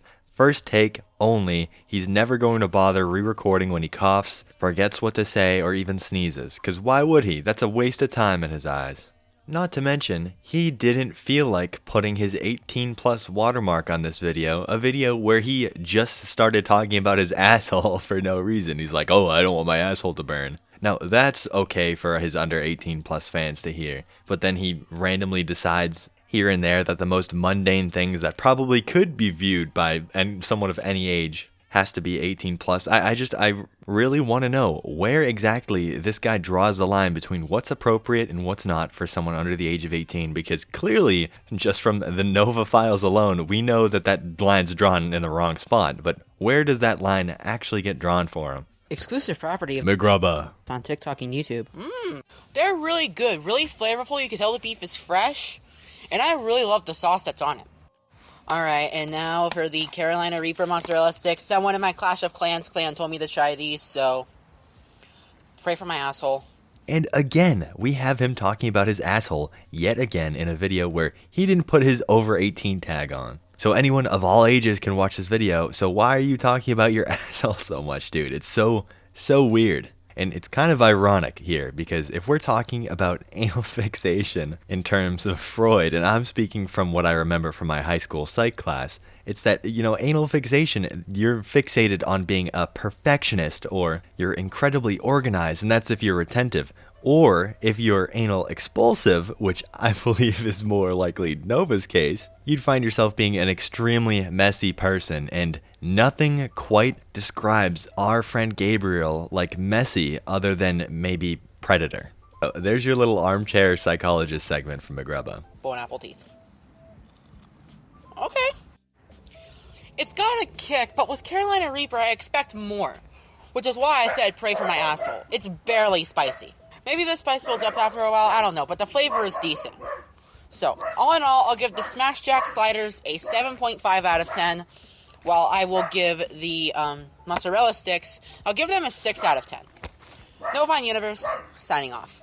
My asshole, and also this food's kind of spicy. novineuniverse, signing off. Now, my subpar impression of Nova there was all that food review could really be amounted to. I do wonder why he's mentioning that thing so much in a video he hasn't labeled as 18+. But no one could truly understand why Nova makes the decisions that he does, and that couldn't be more the case with this next clip we'll watch, where a predator reaches out to yet another well-known, unsuspecting party in the hopes that they return a menu item that's too incredible to have been removed. In the process, baiting this company to interact with a predator and sully their name. Day one of pinging Olive Garden every day and glazing all their food until they bring back the whole wheat linguine. Let's talk about my favorite soups. No, I don't think we're going to be talking about your favorite soups, Nova. I think that was all you needed to watch when it comes to that video. Him reaching out to this poor company, Olive Garden, hoping that they'll respond. They'll put this menu item back up there for him, the whole wheat linguine. And, it might be just me. I like Olive Garden, but there's no way that their specific brand of whole wheat linguine is tears over like the store-bought kind. Like, I was expecting it to be some crazy dish, some crazy menu item that you can't get anywhere else, but like, seriously, Nova, how hard is it to go to the store and just buy some whole wheat linguine, whole wheat pasta yourself? I don't care how much of a stretch this may seem to say, but I think the fact that he's reaching out to this another brand, probably hoping to get a comment out of them maybe, is a little predatory, because I bet you their social media manager has no idea who Nova is. Say they come across their ads, they see this guy reaching out saying, "Oh, I love all these soups, you guys are the greatest, I really wish you'd bring the linguine back." They comment something, literally anything. They're immediately going to get so much negative attention just because they interacted with such a horrible person. So fingers crossed Olive Garden's social media manager doesn't come across that video, Nova. And one more thing before I let my grubbas go, I'd like to highlight, considering we talked about Nova shilling his cameo yet again begging for more money, is that a few months ago he set a goal to raise $200 or $300 some dollars in order to fix his bike so he can get back to door dashing and making more money for his household. Well, we never saw him fix that bike, but we did see him spend plenty of money on things like a new work phone and a MacBook, so that money is long gone. However, it does seem like Nova's finally gotten around to bringing that bike to the shop and getting it fixed. But there is something about this video I'm about to show you that is very interesting and indicative of the kind of health that this guy's in currently.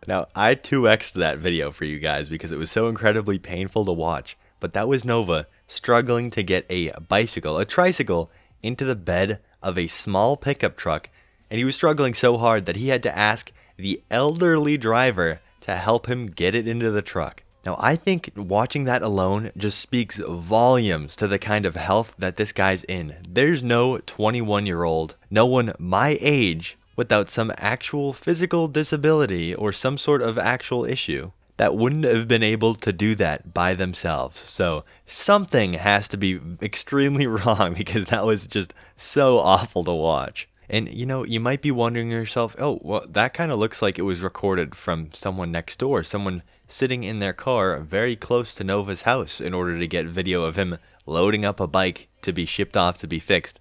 Well, there's been a new source who lives extremely close to Nova, a reliable source, and we might be getting a peek into an actual official investigation by his local PD and possibly FBI about the disgusting things that this guy's been getting up to. So we have these screenshots from this credible source saying, "Hey, not sure who you are, but I'm the guy who posted about Nova on the FB Post Falls info page. Saw that you reposted it, good for you. As you know, he's my neighbor." And this person inquires about anything else they may know about Nova, to where they say, "The only thing I know for sure is that he is under official investigation. An agent came by the other day and had him in questioning. I don't think he's innocent one bit, but I'm hoping the law enforcement will find justice and get him." So everyone around town, all of Nova's neighbors, know how disgusting this guy is. They know what he gets up to, and I'm sure he gets looks when he's walking around, going to these fast food places to pick up food for his food reviews. I mean, he's a danger to all the local kids in his area. They go on to say, "That's interesting. Do you know if it's local or federal?"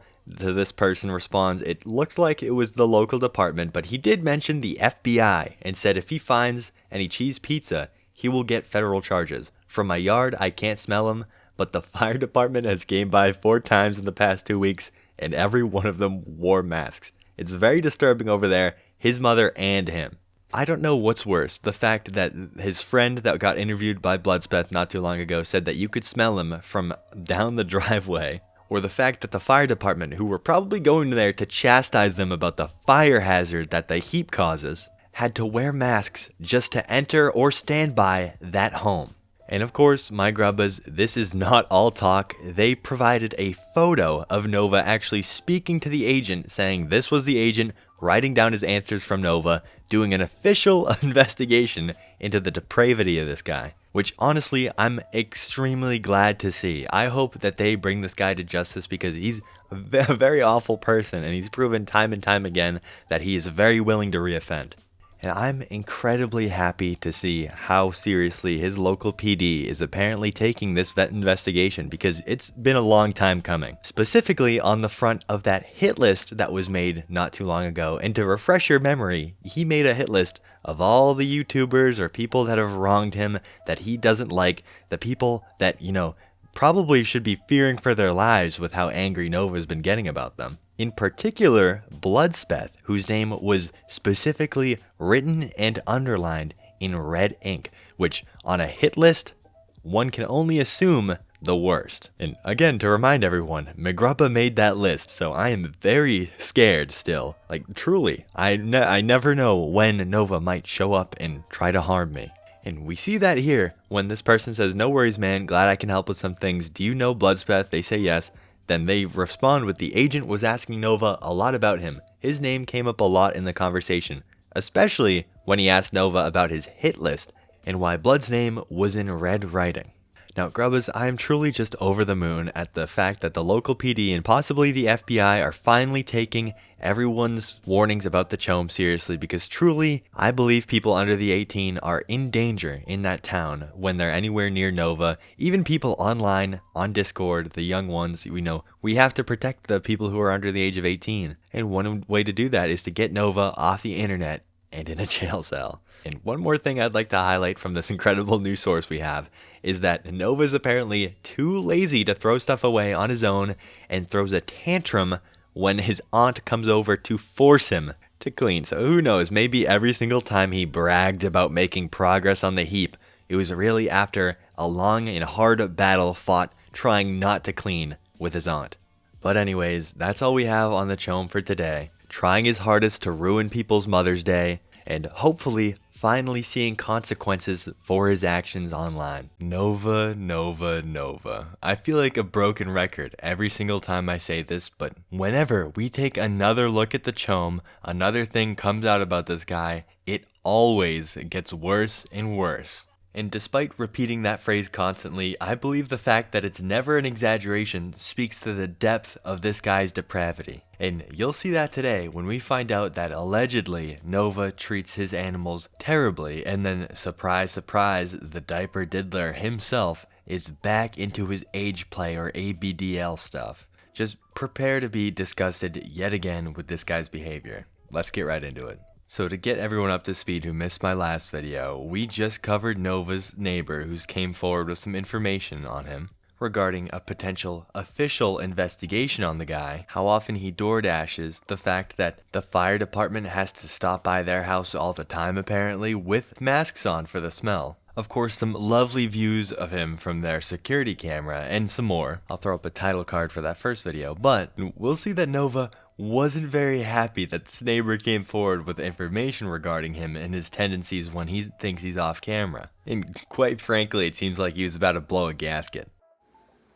Okay, I normally make a text post when I'm pissed off, but my neighbor, if you're watching this, what the actual fuck is wrong with you for making lies about me?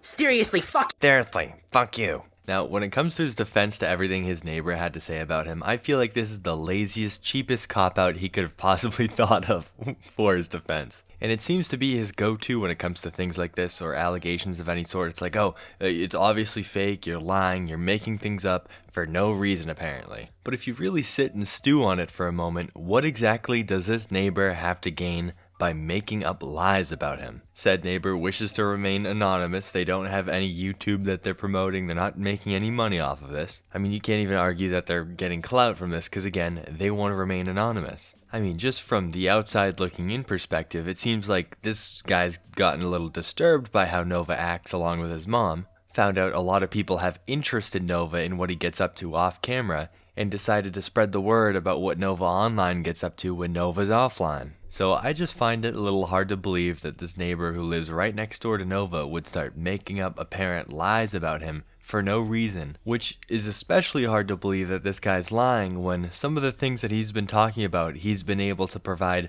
photo evidence with from his security camera that happens to catch a little bit of Nova's front or side door. We'll get into one of those photos specifically shortly, but Bloodspeth just did a 1 hour long interview with this neighbor to get a little more information out of him about what the chome gets up to in his day-to-day life and what other horrors this guy might have witnessed having to live next to him. So despite this interview not having dropped yet, Bloodspeth would make a community post that highlights some of the things that we can expect to find out within this interview. He would go, I just finished an hour-long interview with Nova's neighbor and oh my god, I can't even put into words how bad everything I heard was. Here are some of the main points. Another neighbor and elderly woman claimed that during a tantrum, Nova kicked one of his dogs so hard that they died. Now, I had to take a break from recording that for a moment because it's just absolutely so disgusting and despicable of him to have absolutely zero empathy for any of the animals in his house. And again, all of this is alleged, but you have to be a different kind of monster to be capable of doing something like that to an animal. I mean, we already know he's a monster considering the inappropriate way he acts with those under the age of 18 online. And he was telling me like, oh, you're making me regress. And I was like, what's regress? And he was like, oh, it's where I just go back to the state of being a little kid. You make me feel like I want to be a little kid again. And I was like, why? But one thing that already has me up in arms ready to believe this is the fact that he's displayed time and time again that he is kind of prone to violent outbursts when he gets a little angry when things don't go the chome's way. We do all love watching this clip of him freaking out after that server got nuked, but it shows us he hits things when he gets angry. Nuked! Server! No! Fuck! And I know there's going to be some skeptics out there thinking to themselves, oh, well, Mcgrubba might be reaching a little bit right now. Who doesn't have a little bit of a racks out from time to time when things don't go their way? I mean, he was just punching at what sounded like himself, maybe the arm of his chair. It's not like he was punching the wall, which I do believe he has done before. But that's when this neat little clip that the Universe found comes into play. And that's that Nova is seemingly very comfortable with turning around and kicking his dog when it's annoying him. And we're not going to see any hesitation here whatsoever, so it kind of leads me to believe that this is a regular occurrence when it comes to him and how he treats his animals when they're getting on his nerves.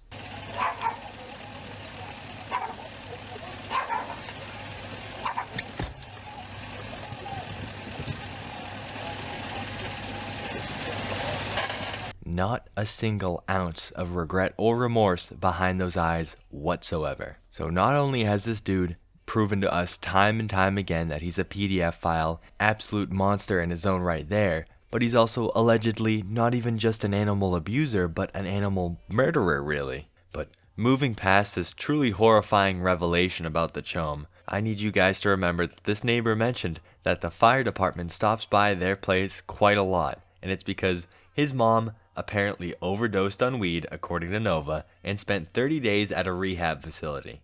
She was in a wheelchair when she came back. They waited until the last second to install the ramp, and she fell over while Nova was pushing her up. He was unable to lift her, and she had to lay in the gravel for 30 minutes while the fire department came. Every single time Nova's mother comes home now, they have to call the fire department because Nova cannot push her up the ramp. They've came around 4 times in the past 2 weeks. Every time the fire department comes, Most of them wear masks and show visible disgust after leaving the home. I don't really think you can overdose on weed necessarily, but whatever. Something happened with Nova's mom where she had to be away for a little while and she came back in a wheelchair. And then when they installed this ramp, Nova had one job, and that was to push his mom up this ramp to get her back into the home, and he completely failed at that. I mean, what a wonderful son, right? He draws so much negative attention to the household. He never cleans for her. She catches him apparently buying diapers from time to time, which she does not approve of. No job, allegedly screams at and kicks the animals around. It must be so incredibly embarrassing having to call a couple firefighters over to the house every time she just wants to enter her home because her 21-year-old son, who should be perfectly capable, cannot manage to push her up a ramp to get her into the house. It's been apparent for a little while now that Nova's health is probably at the worst it's ever been at, especially in that last video where we went over the fact that he couldn't even lift a bicycle into the bed of a truck without the help of an elderly man. That incredibly embarrassing situation that Chome and his mother have found themselves in should be one of those moments that would be a wake-up call for any other individual, like, hey, my mom really needs help getting into the house now that she's in a wheelchair. Like, maybe I should start going to the gym again so I can lift her back up into her wheelchair when she falls over while I'm pushing her. But like every single other time that Chome has given himself an opportunity to better himself or had a chance to, hey, turn his life around, maybe fix one thing in his life, he'll do the exact opposite. He'll go whine about his neighbor on TikTok and then continue on with his daily life like everything's all hunky-dory. Just to continue that theme of Nova being handed wake-up call opportunities to just better his life, his mom's life in general, Blood continues saying Nova's aunt comes once a month to make him clean. Mainly she makes him put on gloves and clean his dog's poop and pee because he never walks him or takes him outside. His dog also runs away often. Nova stands on his porch and screams his dog's name, Mouse, at the top of his lungs, usually at night. Of course, he also orders DoorDash 2 to 3 times a day, usually 7-Eleven, convenience store snacks or drinks, or random restaurants. So for one, no matter your opinion on Nova's mom, I know she did kind of create this guy, but in some way, shape, or form, you have to feel for her. You know, she's kind of stuck in the house, a disgusting house at this point, with the son that throws actual tantrums at 21 years old when he's urged to clean by probably your sister or sister-in-law. You have to deal with him not bothering to go outside to get the dog when it runs away, but standing there at the door screaming the dog's name over and over and over again. And then you have to endure a push of shame when the firefighters come in with masks to deliver you to your house that your son won't clean.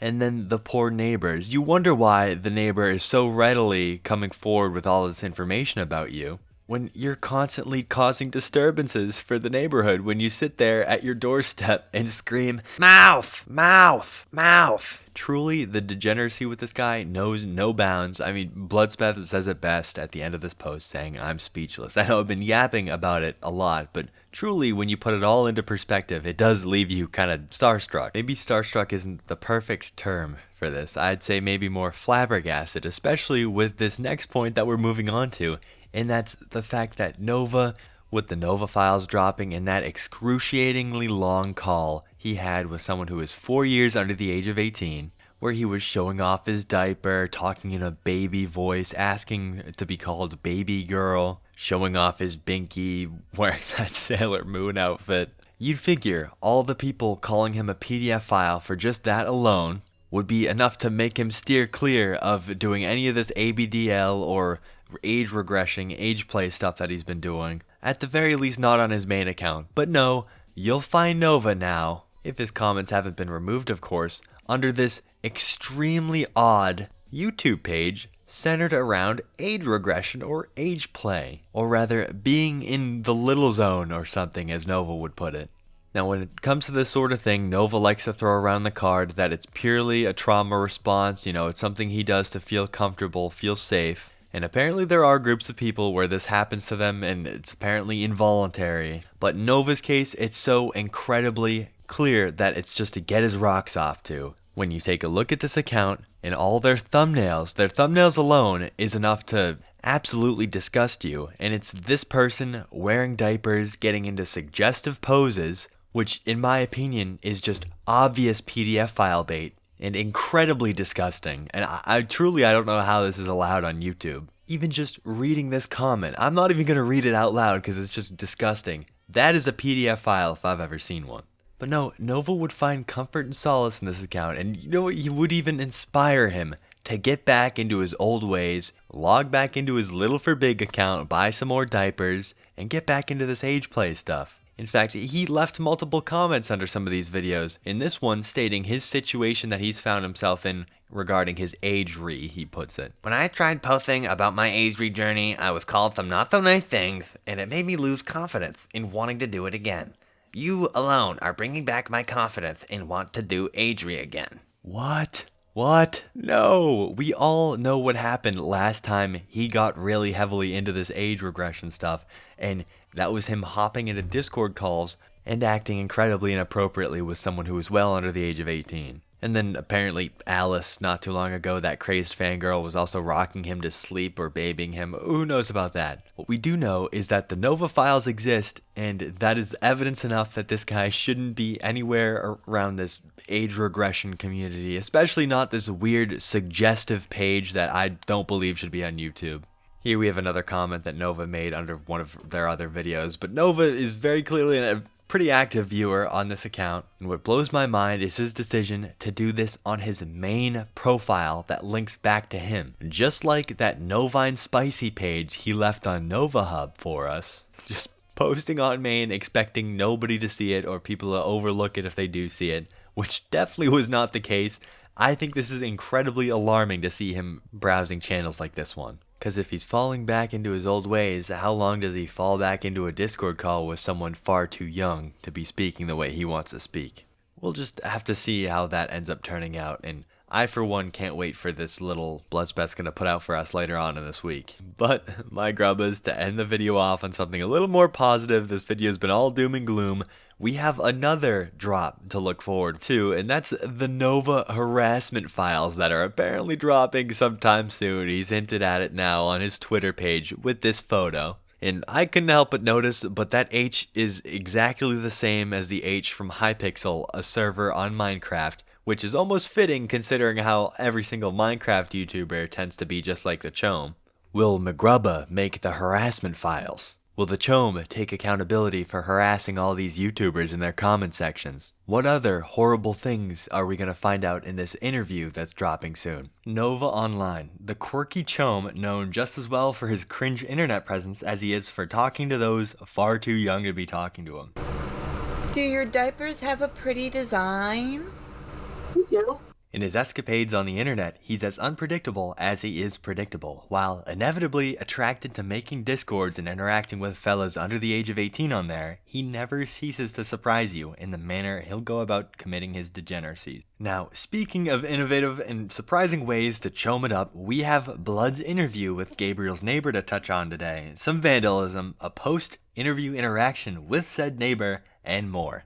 Let's get after it, grubbas. Now to start us off, we have to first talk about that interview Bloodspeth did with Gabriel's neighbor, of course. Now, this interview, we already talked a little bit about the contents of it before we even dropped it, so maybe we can dive into it on stream, but to give us the cliff notes of it, of course, he rehashed and highlighted the fact that their living conditions are very obviously disgusting. Then we have the fire department having to show up every single time his mother wants to enter that house, because she's in a wheelchair and Gabriel is unable to push her up the ramp to get her into the double wide. Of course, we also had that wonderful news that he's apparently under official investigation with some sort of agent visiting his house to question him about specifically his hit list that I and some other YouTubers were on, but specifically Bloodspeth, whose name was underlined in red. But to get to some bombshell information a lot of people have really been clinging to because of how god-awful it is, and of course how it highlights just how awful of a person the chome is. And of course that is that the talk of the neighborhood, because this neighbor only moved in recently, is that Nova allegedly kicked one of his dogs so hard that it passed away. Now that isn't new information if you watched my last video, but it is incredibly disgusting and kind of highlights the type of morals that this guy has, of course, again, if this is true. Then it gets you thinking about the animals that do still live in the chome's house and the treacherous paths they must walk through the heap that is all the garbage in there. While that's all alleged, another piece of evidence came out that really points me in the direction of believing that it may have been the case, with something you guys will have to stay tuned for. I'd like to take a second to just speak about the vandalism that has occurred at the Gage residence. Now, if you look here, right on the side of the Gage residence, someone wrote out the word pedo-nova. Now, I understand a whole lot of people that watch this content, a whole lot of the people who know about Nova have very strong opinions about him, and obviously a good chunk of those feelings are pretty negative, and granted, they're warranted considering the type of stuff this guy gets up to on the internet, particularly with the younger fellas. It is never, and I mean never, okay to go out and do this to someone's house because, one, this isn't even Nova's house, it's his mother's house, and his mother is disabled, so never in a million years would she have been able to go out there and repaint this. So not only did this person essentially destroy some property of a disabled woman, but realistically you probably cost her money too, because I know in my heart of hearts that Nova definitely did not pay for the paint to repair this. I mean, we know from that interview Bloodspeth did with the neighbor that Nova gets DoorDash 2 to 3 times a day, and DoorDash gets pricey. So clearly we know where all that donation, all that Nova Cord Predacord money's going. Pile in his purchase of that new phone, that new MacBook Neo not too long ago, none of that money's going towards repairing the house. I mean, I'd bet the life of the 23rd viewer of this video on that. And one thing that's really not cool about the person who did this is that you gave Nova something to cry victim about. Gave him a talking point to make himself out to be some victim of targeted harassment by people on the internet. I mean, we know that that's not the case, but how is Joe Schmo, who knows nothing about TikTok, supposed to know that? And with someone who's committed such heinous acts as Nova online on the internet, he really shouldn't be getting anything that makes him out to be a victim of anything, because he himself has victimized others. And as funny as it was to see Nova write, "Okay, I've dealt with fucking hate, but vandalism on my fucking house too? That's too fucking far." It was not worth it, and definitely illegal, so please don't go out of your way to do something like this ever. However, out of this situation, in the process of Nova, despite probably not buying the paint, having to go out there and paint over that, because why would he want that over his house? I'm sure plenty of his neighbors already know that he's a pedo. But he'd sit out there painting over that vandalism and strike up a conversation with his neighbor, because his neighbor would happen to be outside, and have some sort of pseudo-confrontation with him about that interview he did with his greatest enemy, Fake Speth.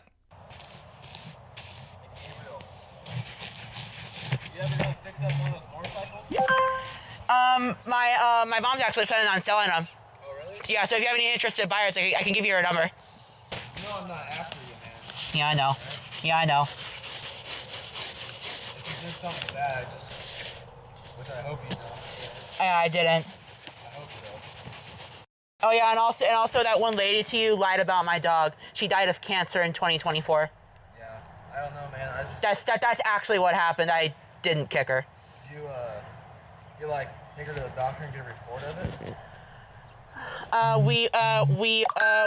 We didn't know something was bad with her until it was too late. So what'd you guys do with her? We ended up burying her in the backyard. Oh really? Yeah. Yeah, my dog back home died of cancer a couple days ago. Oh, I'm sorry to hear that. Yeah, I had lung cancer. What kind of cancer did your dog have? We aren't sure actually. Oh really? Yeah, but she started losing weight.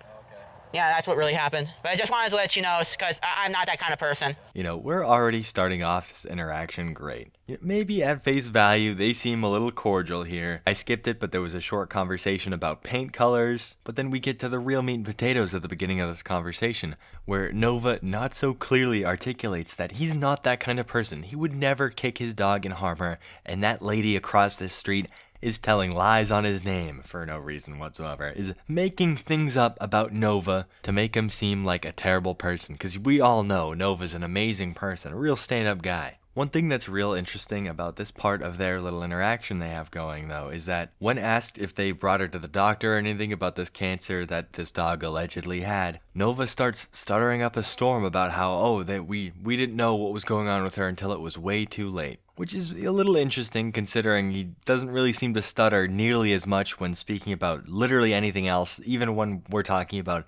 allegations backed by plenty of evidence about how he talks to people who are very young on the internet, so he doesn't get nearly as flustered when he's talking about that. But when it comes to talking about these allegations of him hurting his dog, that's what makes him that nervous. I don't know. It's a little suspicious to me.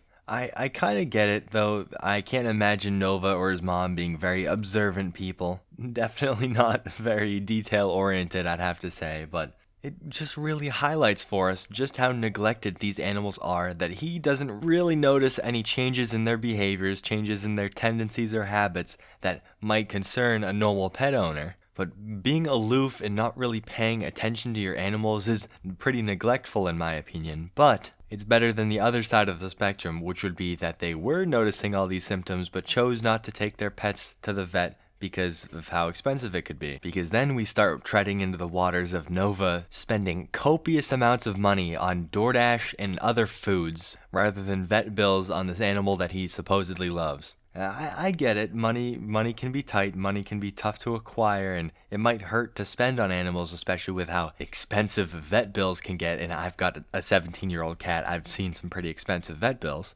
That's all, again, just entirely speculative, though, because knowing Nova, it's a lot more likely that he just wasn't paying attention to these animals. He was too enthralled with Discord or his phone to notice their deteriorating state. Again, just incredibly sad, and even more sad knowing there's still animals in that house, most likely being neglected and forgotten about. I never said you did. I just said that's what I was told. Oh, So, oh yeah. I heard about it, and that's all I mentioned. That's why I said allegedly. Yeah, but yeah, I wanted to let you know what actually happened. I don't want people thinking I heard there was something about one of your dogs. A long time ago. That was almost a decade ago. Was it here? No, that was at my old house by Super One. Super One. Oh, okay. I see. Yeah, I don't know if you watched that interview all the way. But I didn't. Yeah, but as I said, I don't like that guy. So. Yeah, I just wanted to clear up the air with you. So. Yeah, I just want to let you know that I'm not upset. I'm not trying to upset you or anything. Yeah. All I was trying to say was you did do something wrong, which even if I did something wrong, I wish we would get punished for it. I understand that, yeah. So if you did something wrong, you gotta serve your time.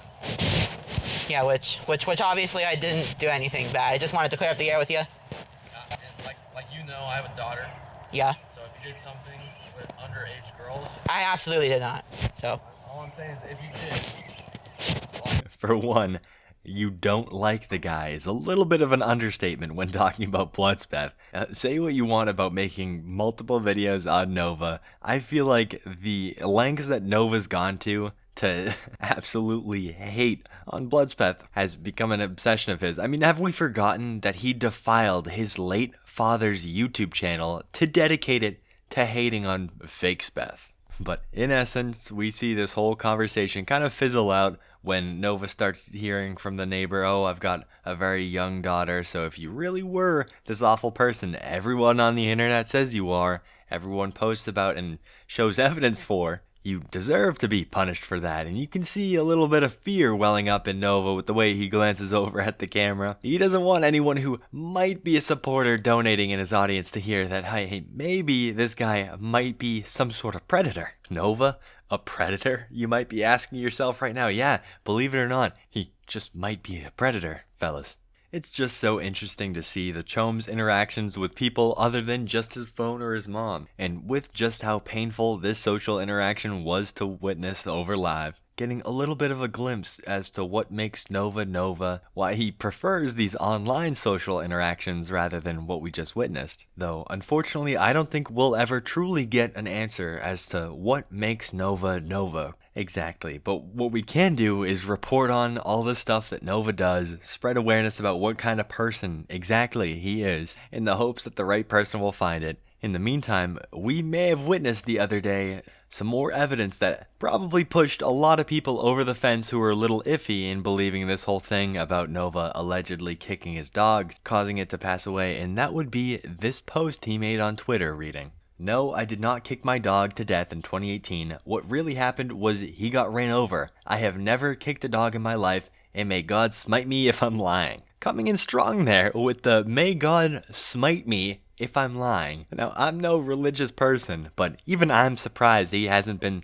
smitten already, because were you guys there with me just now witnessing Nova tell his neighbor not to worry because the dog actually died of cancer way back when? So exactly which is it, Nova? Did your dog die of cancer? Or was it ran over? Which dog are we talking about here? And what excuse are you giving us? Because now we've heard two different explanations, both painting Nova in a little bit of a better light than getting angry and frustrated with a small little creature, the only kind of creature that Nova could ever have true power and dominance over and feel bigger than, in unleashing his wrath in a kick and allegedly causing the worst. And given how frantically he seemed to try to come up with an excuse in that interview we just watched, I'm really starting to believe here that Nova's lying to us. And that belief of mine gets a little stronger when you read this community note that plenty of X users rated as highly helpful, saying there's a video of Nova Gage / Nova Online allegedly stomping next to or on his dog during a live stream. Whether this is the same dog or not, it proves he is unfit to own an animal. All animal abuse in most states is illegal.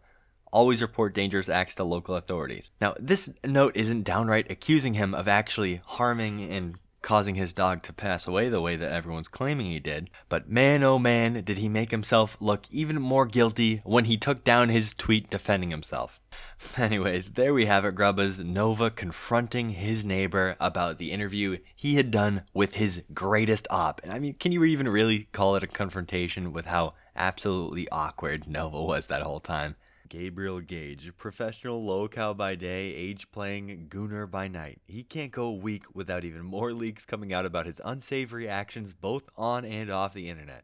Today, that's just what we have cooked up for you guys though, with his previously crazed, obsessed fangirl betraying him yet again, leaking calls and DMs to Bloodspeth, and more. Let's get after it, fellas. Now, easing into what the chome's been up to, we all know about the Predacord business, where Nova makes these amazing paracord bracelets and keychains, and that's eaten up a good chunk of his time recently. I mean, he's going all in, he's totally gung-ho about this paracord Predacord business, and in this noble pursuit of being a business owner, he's decided to upgrade himself from an eBay store to an Etsy, and you can really tell he worked so hard putting this Etsy shop together. I mean, look at these photos, for example. Who wouldn't want to buy a bracelet off of a dirty counter that has food crumbs and hair all over it? You see, despite all this hard work putting together this Etsy shop for his very loyal fan base, he nearly lost it all, and that would be because of this goober, apparently. Send this video to Nova Online. I'm the guy who got your Etsy account took down for blocking me.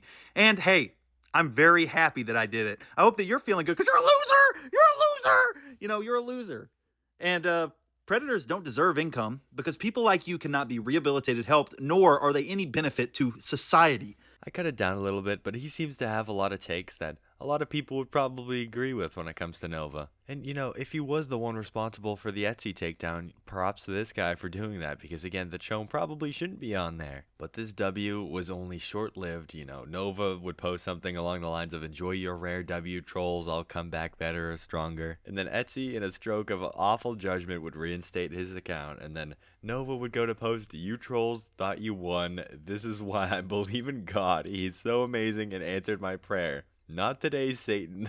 Nova stars take a W." Which, I'm not a religious fella. I don't know if any of you guys are. I'm assuming he's some sort of Christian. And I don't think, in the context of Christianity at least, that this God would look down fondly upon you, Nova. However, I know a lot of us have very negative and strong feelings and opinions about the type of person that Nova is. And it was very apparent that this guy, Justin, did as well. And I'm assuming that would prompt him to go on and post this video where he would essentially threaten Nova in a way. And I think this is a pretty good case study of what not to do when it comes to Nova, which I know with all the awful things that always come out and constantly keep coming out about Nova, that I'm sure there's plenty of you who probably feel the same way as Justin, but this is not the correct way to go about this. It's not okay to go and threaten someone online. And I for sure don't condone this.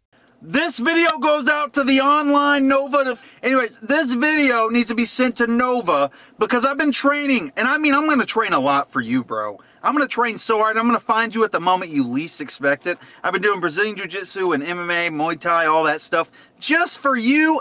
We got some people, and it's not just me. It's probably like 10 other people that I know. We're all training just for you. Just to find you. that short-lived W of getting the Etsy back up would be far overshadowed by these leaks that came out not too long afterwards. Specifically, the leaks that the crazed fangirl who made shrines to Nova originally to get his attention would come back and get into contact with Bloodspeth, someone she harassed and made up lies about during her escapades LARPing as Nova's girlfriend and as a supporter of him. But we'd find her reaching out to Bloodspeth in the comments on Twitter saying, "Hop on Cord, yo, it's your lucky day, get on Cord," referring to Discord, of course. One thing before we get into this, though, I want all of you to keep in mind that Alice isn't really the type of person that you can trust 100%. She's been all sorts of different ages. She's associated with that UTTP group, known for spreading links to CSAM material. And one thing that Universe pointed out specifically was that Alice, on this same very account that she's on, would reach out to someone in DMs back in April, pretending to be someone close to Alice but not Alice, and start alleging that Alice is actually 17 and that she's been groomed by this UTTP group. So it almost seems like she's trying to distance herself from these awful people, maybe go on a little bit of a redemption arc, contacting Bloodspeth and maybe fixing a little bit of the public opinion on her. I don't know, just remember she isn't someone that you can truly trust. However, some of the things that she came forward with the Bloodspeth are interesting to say the least. Unfortunately, we didn't get too many screenshots because it seems like Alice threw a little tantrum when she didn't get her way, but starting off, we have some gooning, of course, with Nova going here, "Alice, we've got another one to add to the fit list." Who, she says. "Dark Docs, my gooning fest was interrupted."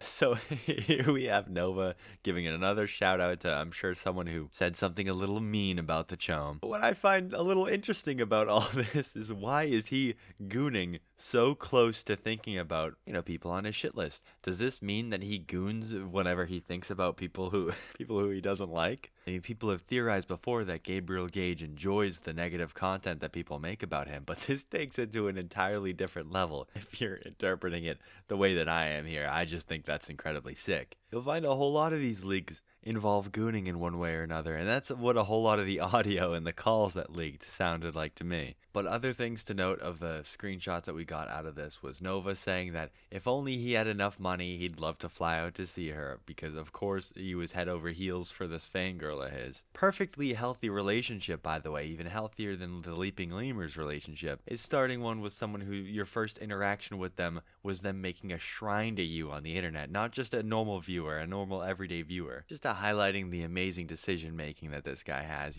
really proving to us that he was in fact head over heels for Alice. And then another screenshot showing just how violent the chome can get when he's angry, reading, "You didn't effing anger me, it was my effing mom." Alice goes, "Oh, I'm sorry, Nova, do you need space?" with a frowny face. She said, "Or do you want to talk?" Nova responds with, "I want a mother effing," I'm assuming unalive, "at this point. I'm so effing mad I can punch a hole through my effing wall." So not only is he displaying here that he's perfectly capable of getting violent when he gets angry, he's particularly getting violent after being angry with his mom. Now, I can only assume here that Mama Gage did something completely reasonable, like telling Nova not to scream out the door at the dog or something, or maybe even suggest that he clean up after himself, but he was incredibly angry at her. So angry that he'd destroy property that she owns, her house, by punching a hole through the wall that she owns. I know a lot of people don't really like Mama Gage because she did kind of raise the guy into the man that he's become, but at the same time, that's got to be a different kind of hell, having to live in the same house as the chome with the way that he treats everyone around him. Moving forward, I'm not sure if all of you noticed, but the Universe got a couple videos taken down by the chome when he falsely copyrighted his channel. 3 videos of his got sent to Pound Town, as Nova would say, because Nova wasn't very happy with everything the Chin's been doing by creatively chopping and cutting up Nova's content and making it actually digestible and watchable. Not to mention the helpful context that he adds when he puts notes in the video too. So the guy, he always has fair use in mind, so nothing that he did warranted these DMCA removals. But here we have Nova bragging to Alice about, "I won the second DMC removal request." She said, "Ha ha ha, he's so effing stupid." Nova said, "One more and he's gone. Who's the thief now, bitch? Except I've never stolen any videos." And then we have him harassing his lady friend, saying her name over and over and over again at 2:50 in the morning. But you see, Nova almost slipped up there with the "Who's the thief now" bitch, because, you know, Nova, all he's known for over on TikTok, other than his goofy, silly little dances, food reviews, and now WWE walk-ins, is the fact that he steals content from people all the time, such as series that he started, like Rip It or Clip It, that was someone else's, or Should I Open Her to Keep It Sealed, that's another Pokemon opening channel's signature thing. He steals ideas from people all the time without improving on them or building off of them whatsoever, in a transformative way, I'd say. But it's an interesting look into the chome's psyche during this time where he was maliciously sending copyright strikes over to ONLINE. And while there's plenty more to be spoken about with this situation, maybe in a live stream later on, one thing that really stuck with me out of this whole leak was him blatantly and disgustingly self-unaliving baiting. And I don't want the censorship there to take away the gravity of what he was exactly doing here. And it was incredibly disgusting to see, especially since I've witnessed firsthand what that kind of thing can do to your family members and whatnot. So crying, "Oh, woe's me," while pretending you're extremely close to that ledge just to farm a little attention from someone you think is your girlfriend or something, I think it was an incredibly awful thing for him to do. I'll roll the clip for you. Are you okay? No, I'm far from okay. I'm so sorry. What's happening? Two of my friends fucking turned their backs on me. Oh, including my no. only IRL friend. I'm so sorry. How did they do that? I'm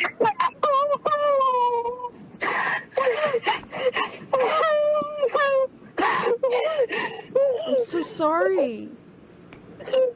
Oh my god. I'm so sorry. I can't fucking suffer like this anymore. No, I'm so sorry. Just please, please, please. Please. I'm so sorry. What? Don't do anything, please.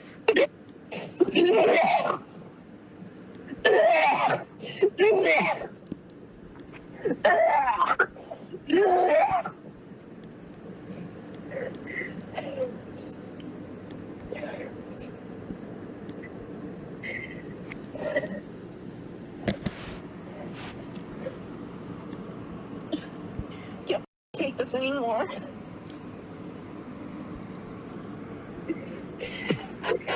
I'm so sorry. You don't deserve any of this. Why do you think I tried to myself? I'm so sorry. Did you? I tried to. I got marks on my arm. Oh no. Please don't do that. I'm so sorry. Please don't do that.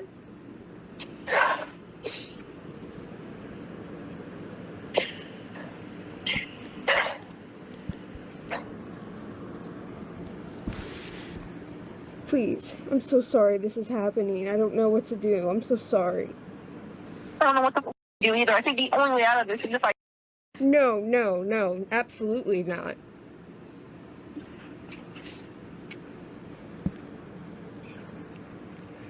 So sorry. Do you want to talk about what exactly happened? Please don't do that. Please, I'm begging you. Please. I'm putting the knife away. I'm putting the knife away. Please. Yes, please put the knife away. Okay.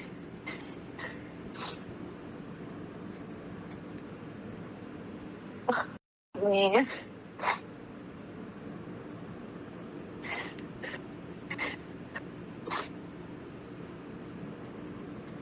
Did you see what I just sent you? Let me see. Oh no. Please don't do that to yourself.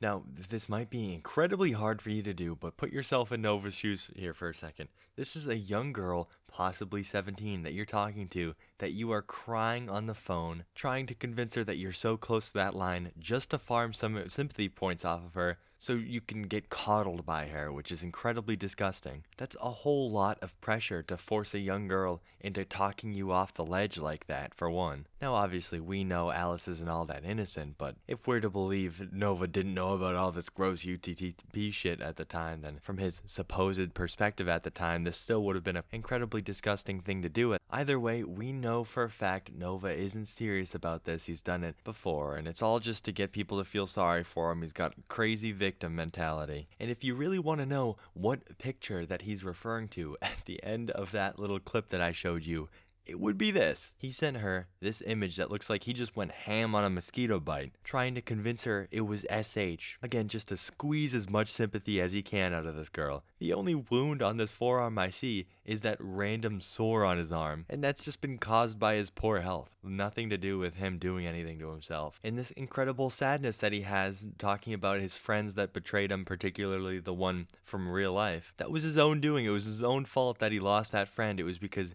he would never do anything that this friend suggested to better his life. And the friend got sick of the degenerate things that he was getting up to on the internet. But this was just the tip of the iceberg when it comes to the recent Alice leaks. And if you're interested in more of my coverage of the situation, be on the lookout for a live stream coming soon. I appreciate any of the fellas who made it all the way to the end of this video. Don't forget to like up and hype up the video if you enjoyed it. Maybe even subscribe so you don't miss the live streams. Anywho, later, grubbers.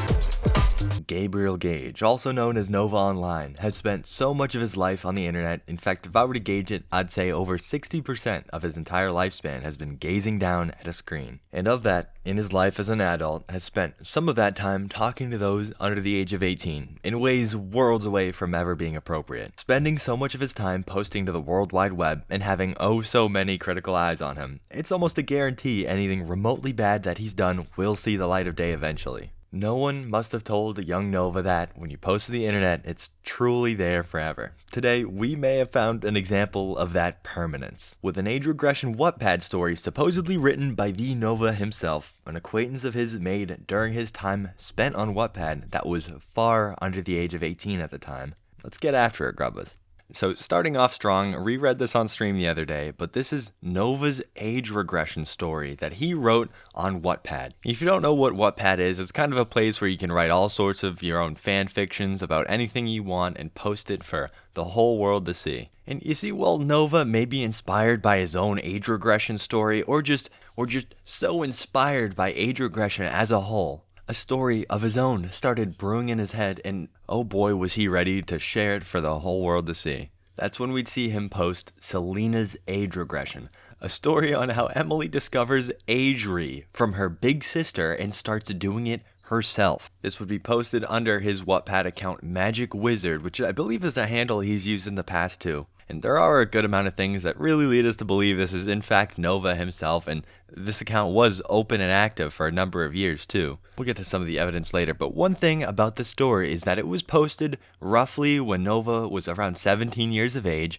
and if you fellas remember anything about Nova from around that time period, that's when we would see the earliest recorded evidence of his age regression and him getting into that age play stuff. Pretty evident here with this Quora post that everyone was talking about around 10 months ago, where he would say, "How do I convince my mom I want to be put back in diapers at 17? So moving on to the story, despite what the description would say, it actually follows a girl named Selena, who is a bisexual 17-year-old. And the story would open up with, "Sometimes I wish I could regress to a younger age simply because growing up is hard to face." So right off the bat, we're swatting away any defense Nova has ever made where this could ever be a trauma response, because it's pretty evident he was just kind of into this stuff. So then, given the context of that Quora post, you may be thinking, oh, maybe he really wanted to get into this age play, age regression stuff.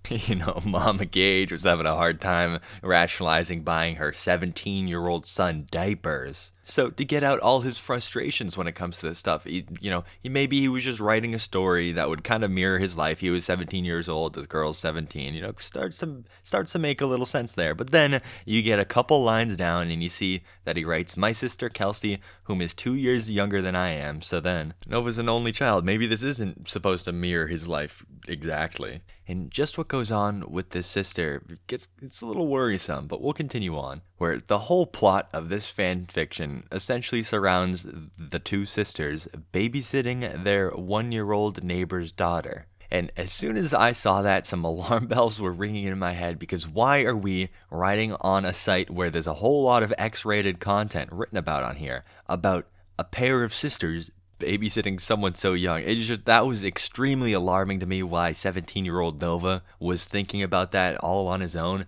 But you'll see exactly why with this next, where that main protagonist, who I still believe is kind of supposed to be mirroring Nova at this point, remembered that the little fella that they were babysitting looked so happy in their diaper and pacifier that they rationalized, maybe I should take a couple diapers home with me and a pacifier. So not only is this weird fanfic surrounding babysitting, of all things too, it also involves stealing some diapers and a pacifier from the person that they were supposed to be babysitting. And, that really just gets you wondering, did Nova get into this all because he stole diapers from someone else? Was he a diaper thief? And that's what started it all? And what's even worse is that he's writing about here who is 2 years younger than the protagonist, who's the same age as Nova was at the time during the story, is also stealing the diapers and getting into whatever this degenerate diaper shit is that Nova was into at the time. And after a few paragraphs of awful storytelling, we get to the meat and potatoes of it all, where Nova finally gets to happily write about a pair of two sisters getting into this weird age play stuff. And obviously Nova doesn't have any sort of siblings, which is super weird. I don't know why he had to include this main protagonist's sister in all this. It starts leaning into a really weird direction, weirder than it could have been with just this one protagonist. And again, I can't highlight enough just how weird it was that this sister had to be 2 years younger as well. But aside from the sister bit, I think this is where the story takes its main step away from mirroring Nova's life and starts walking down into fantasy land, where Nova starts imagining all these sorts of scenarios where he wished his life headed down that path, because clearly he was having a hard time convincing his mom that, hey mom, I know I'm 17 years old and 1 year away from being a legal adult, but I think I really need to start getting into wearing diapers again. So he starts writing about this weird situation where their mom finds them with their diapers, and it gets a little too graphic, in my opinion, with how exactly the mother found them. It was real disgusting stuff when I was reading this. But not only is the sister, but now the mom is getting in on this weird age play stuff, but he's writing about the mom not being ashamed of these kids getting into this at all. The mom actually didn't shame them whatsoever in the story. Something I could imagine was completely opposite of whatever was going on in Nova's life at the time, if he was really trying to bring up the fact that he thinks he should be getting into wearing these diapers. Truly though, this protagonist was living the dream, in Nova's eyes at least, where not only was this mom not shaming them at all, but was going to the store, buying them pacifiers, buying them diapers, baby formula, going ahead and feeding them that formula. It was absolutely disgusting shit to read, and this is literally Nova's perfect fantasy world, where he gets to wear his diapers, Mama Gage gets into it. This is so incredibly worrisome. And again, as Mama Gage gets weaker and weaker, she's pretty disabled right now, I start to fear for her safety, where it was fairly evident during some crucial developmental years that he was fantasizing about this weird mom stuff getting into his age play. So as Mama Gage starts to get a little more vulnerable in her older years, and we've seen recently with Nova getting back into the age regression stuff with commenting under that really weird YouTuber we saw not too long ago, I'm incredibly afraid that we're going to get some Chris Chan level news in our near future. But moving on from that incredibly alarming story that Nova had wrote himself, that wouldn't be the only thing he was getting up to on Wattpad, because of course on Wattpad you can read all sorts of stories. You don't have to just post them yourself. So if you go on over to his reading list, you see this specific story that really caught my eye, called Little Princess by Age Regression Kitten. And what was really concerning to me was all these tags underneath this story. Let's go through them. So we start off with age regression, age regressor, but then we go on to breastfeeding, to diapers, to fantasy, to pull-ups. I really want to know what was going through Nova's head while he was reading stories like this. And while his self-published story was published when he was 17, this account was at the very least active from 17 through 19. So 2 years at the very least of him having this magic wizard profile. He was an adult, so I don't know, just incredibly predatory, in my opinion. So we've covered about 2/3 of the things that you can do on Wattpad. You can write your own stories to share to the public, or you can read stories other people have posted. But one more thing about Wattpad is that it functions kind of like a social media platform as well. You can make friends and form connections with people, and Nova would do just that in a way on Wattpad when he came across someone who was writing a fanfic about him. Now, I actually didn't go ahead and read this fanfic, but if I'm not mistaken, it might have been a little X-rated in nature. At the very least, there was some shipping to be done with other people in that fanfic. And Nova, he'd come across it and leave his notes, I guess, letting the writer know, for clarification, I don't wear that onesie in public. And of course, urging the poster to continue posting updates. And, after reading this story, he'd go ahead and reach out and say, add me on Xbox. Now, Nova, and we'll call them User for now, would begin to talk on Discord, and, they wouldn't become the closest of friends, but whenever Nova forms an acquaintance, of course, his first order of business is always dump any sort of problem he's having on them and complain about his life, and that's all their relationship ever really amounted to, was here and there they'd talk about some video games, or Nova would dump whatever awful things were going on in his life at the time. Of course, though, he continued to provide notes on that fanfiction this person was writing on Nova with, if you continue your fanfiction, don't fit me with Tofia. I fucking hated it when you did that. But with this friendship that was more like an acquaintanceship, I guess you could call it, Nova would get added to a Discord or a group chat with, I'm assuming, friends of the user, where Nova would just openly vent about, say, being scared his address will fall into the wrong hands of someone, or just generally, I'm guessing, his battles with the trolls were spoken about in this group chat.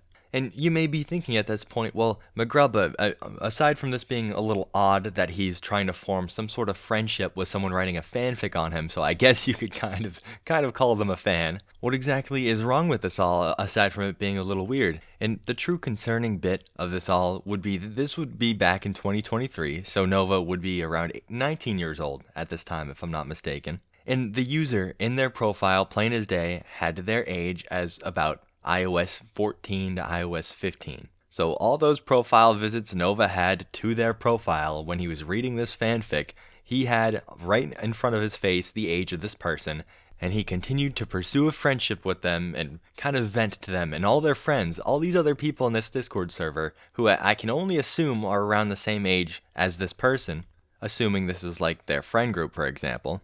And while luckily nothing inappropriate was said between the two, according to the user, that may have just been because they were mostly aware of Nova Online already by then. So you can imagine there was almost like some sort of trolling aspect behind this. But again, just to kind of highlight here the fact that I really do believe that all these screenshots are true and that this account, Magic Wizard, was run by Nova himself. We have this screenshot in that group chat where Nova says, call me kitten one more time, and I'll be Will Smith, and you'll be Chris Brown. Incredibly comical. It lines up with the awful punctuation and grammar of Nova.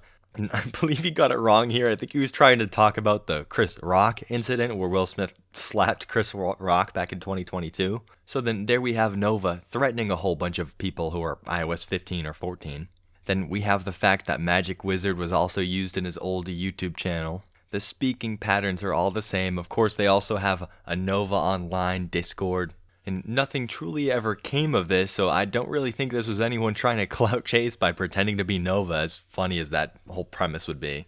Either way, this is just some pretty alarming stuff that came out of his whole Wattpad era that I just thought I had to share with all of you. Nova Online. You could call him one of the greatest innovators of our time, if you consider finding new and creative ways to make things worse for himself and his image innovation. He forces us to all sound like broken records in our titles and intros, but it never ceases to actually be the case because things just got worse for Gabriel, with ONLINE getting into one of Nova's longtime internet buddies' discords and leaked photos sent to his Discord mommy, all exposed on none other than his own birthday. To say the chome is having a terrible week would be an understatement. Let's first see just how terribly he treats this Discord friend, despite being a mental health advocate, fellas. Starting off with the very beginning of their correspondence, which we will come to find out begins the pattern of this person emotionally supporting the Novine universe. They start off telling Nova, I don't know what's going on at all, but I'm here if you want to talk, to which Nova replies, it's a long fucking story. And I could continue to read a majority of these screenshots to you guys, but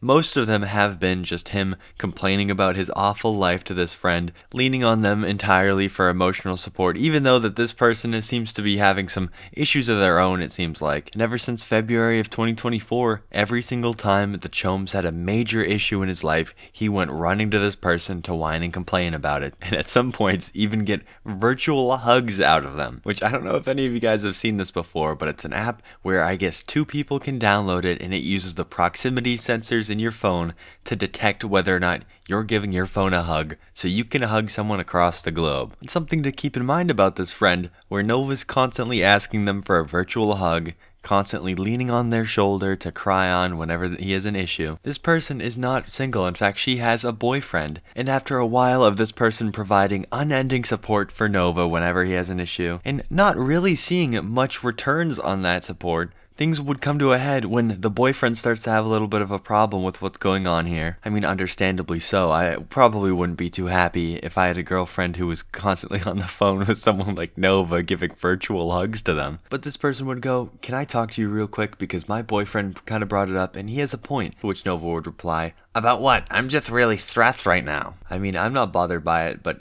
he's like, if you have a girlfriend, why can't you have her give you a hug? I know how he is, and that's why he's asking that, I guess. He also made a point that you don't ever want to play anything or really talk to me unless you need something, and it makes me feel like I'm kind of being used. Which all Nova replies in return is, my girlfriend is long distance, but we used to be close distance when we first met. They'd say, but do you see where he's coming from and where I'm coming from? Because you never want to play anything with me / us and only talk to me when you need something. It makes me feel like shit. But we see this person pouring their heart out a little bit to Nova about how they're feeling kind of used because they have issues too, and whenever they come forward with issues, Nova doesn't really seem to reciprocate. They're supposed to be friends, they're supposed to play video games, but Nova only ever comes to talk to them when he has an issue or when he wants to cry about something, or of course needs one of those virtual hugs. But we all know Nova doesn't do good with confrontation, so instead of responding to this person who's supposed to be a good friend of his, who's asking a pretty valid question here, he just ignores them for 2 days and then randomly texts them about his turntable that broke. This is just the start of it, but it only begins to get even more and more blatantly obvious that Nova couldn't care less about this person or how they feel. The only thing he cares about is getting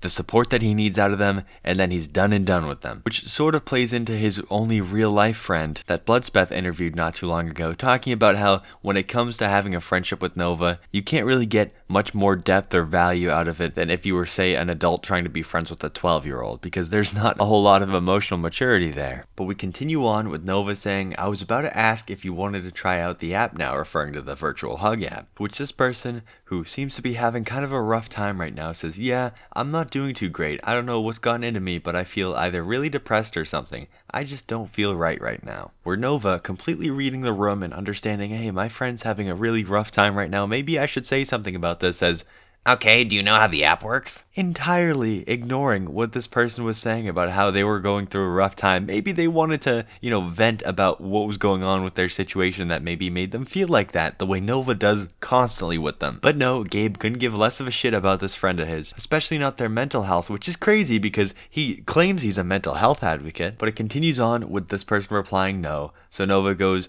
so basically, you hold your phone to your chest, and when both of us have the app open, it imitates a heartbeat. They go, okay, how long do I hold it for? And Nova goes, as long as you want, just tell me when you're ready. So Nova, way too excited at the prospect of having a virtual hug with this person, can't even begin to be fucked about how his friend is probably having a bad time right now. And it really doesn't seem like this virtual hug is gonna help them with that. But this theme of Nova not caring at all continues on with things like, hey Nova, I hope you're doing well. I'm not doing well physically. I might have COVID or really bad allergies. How are you?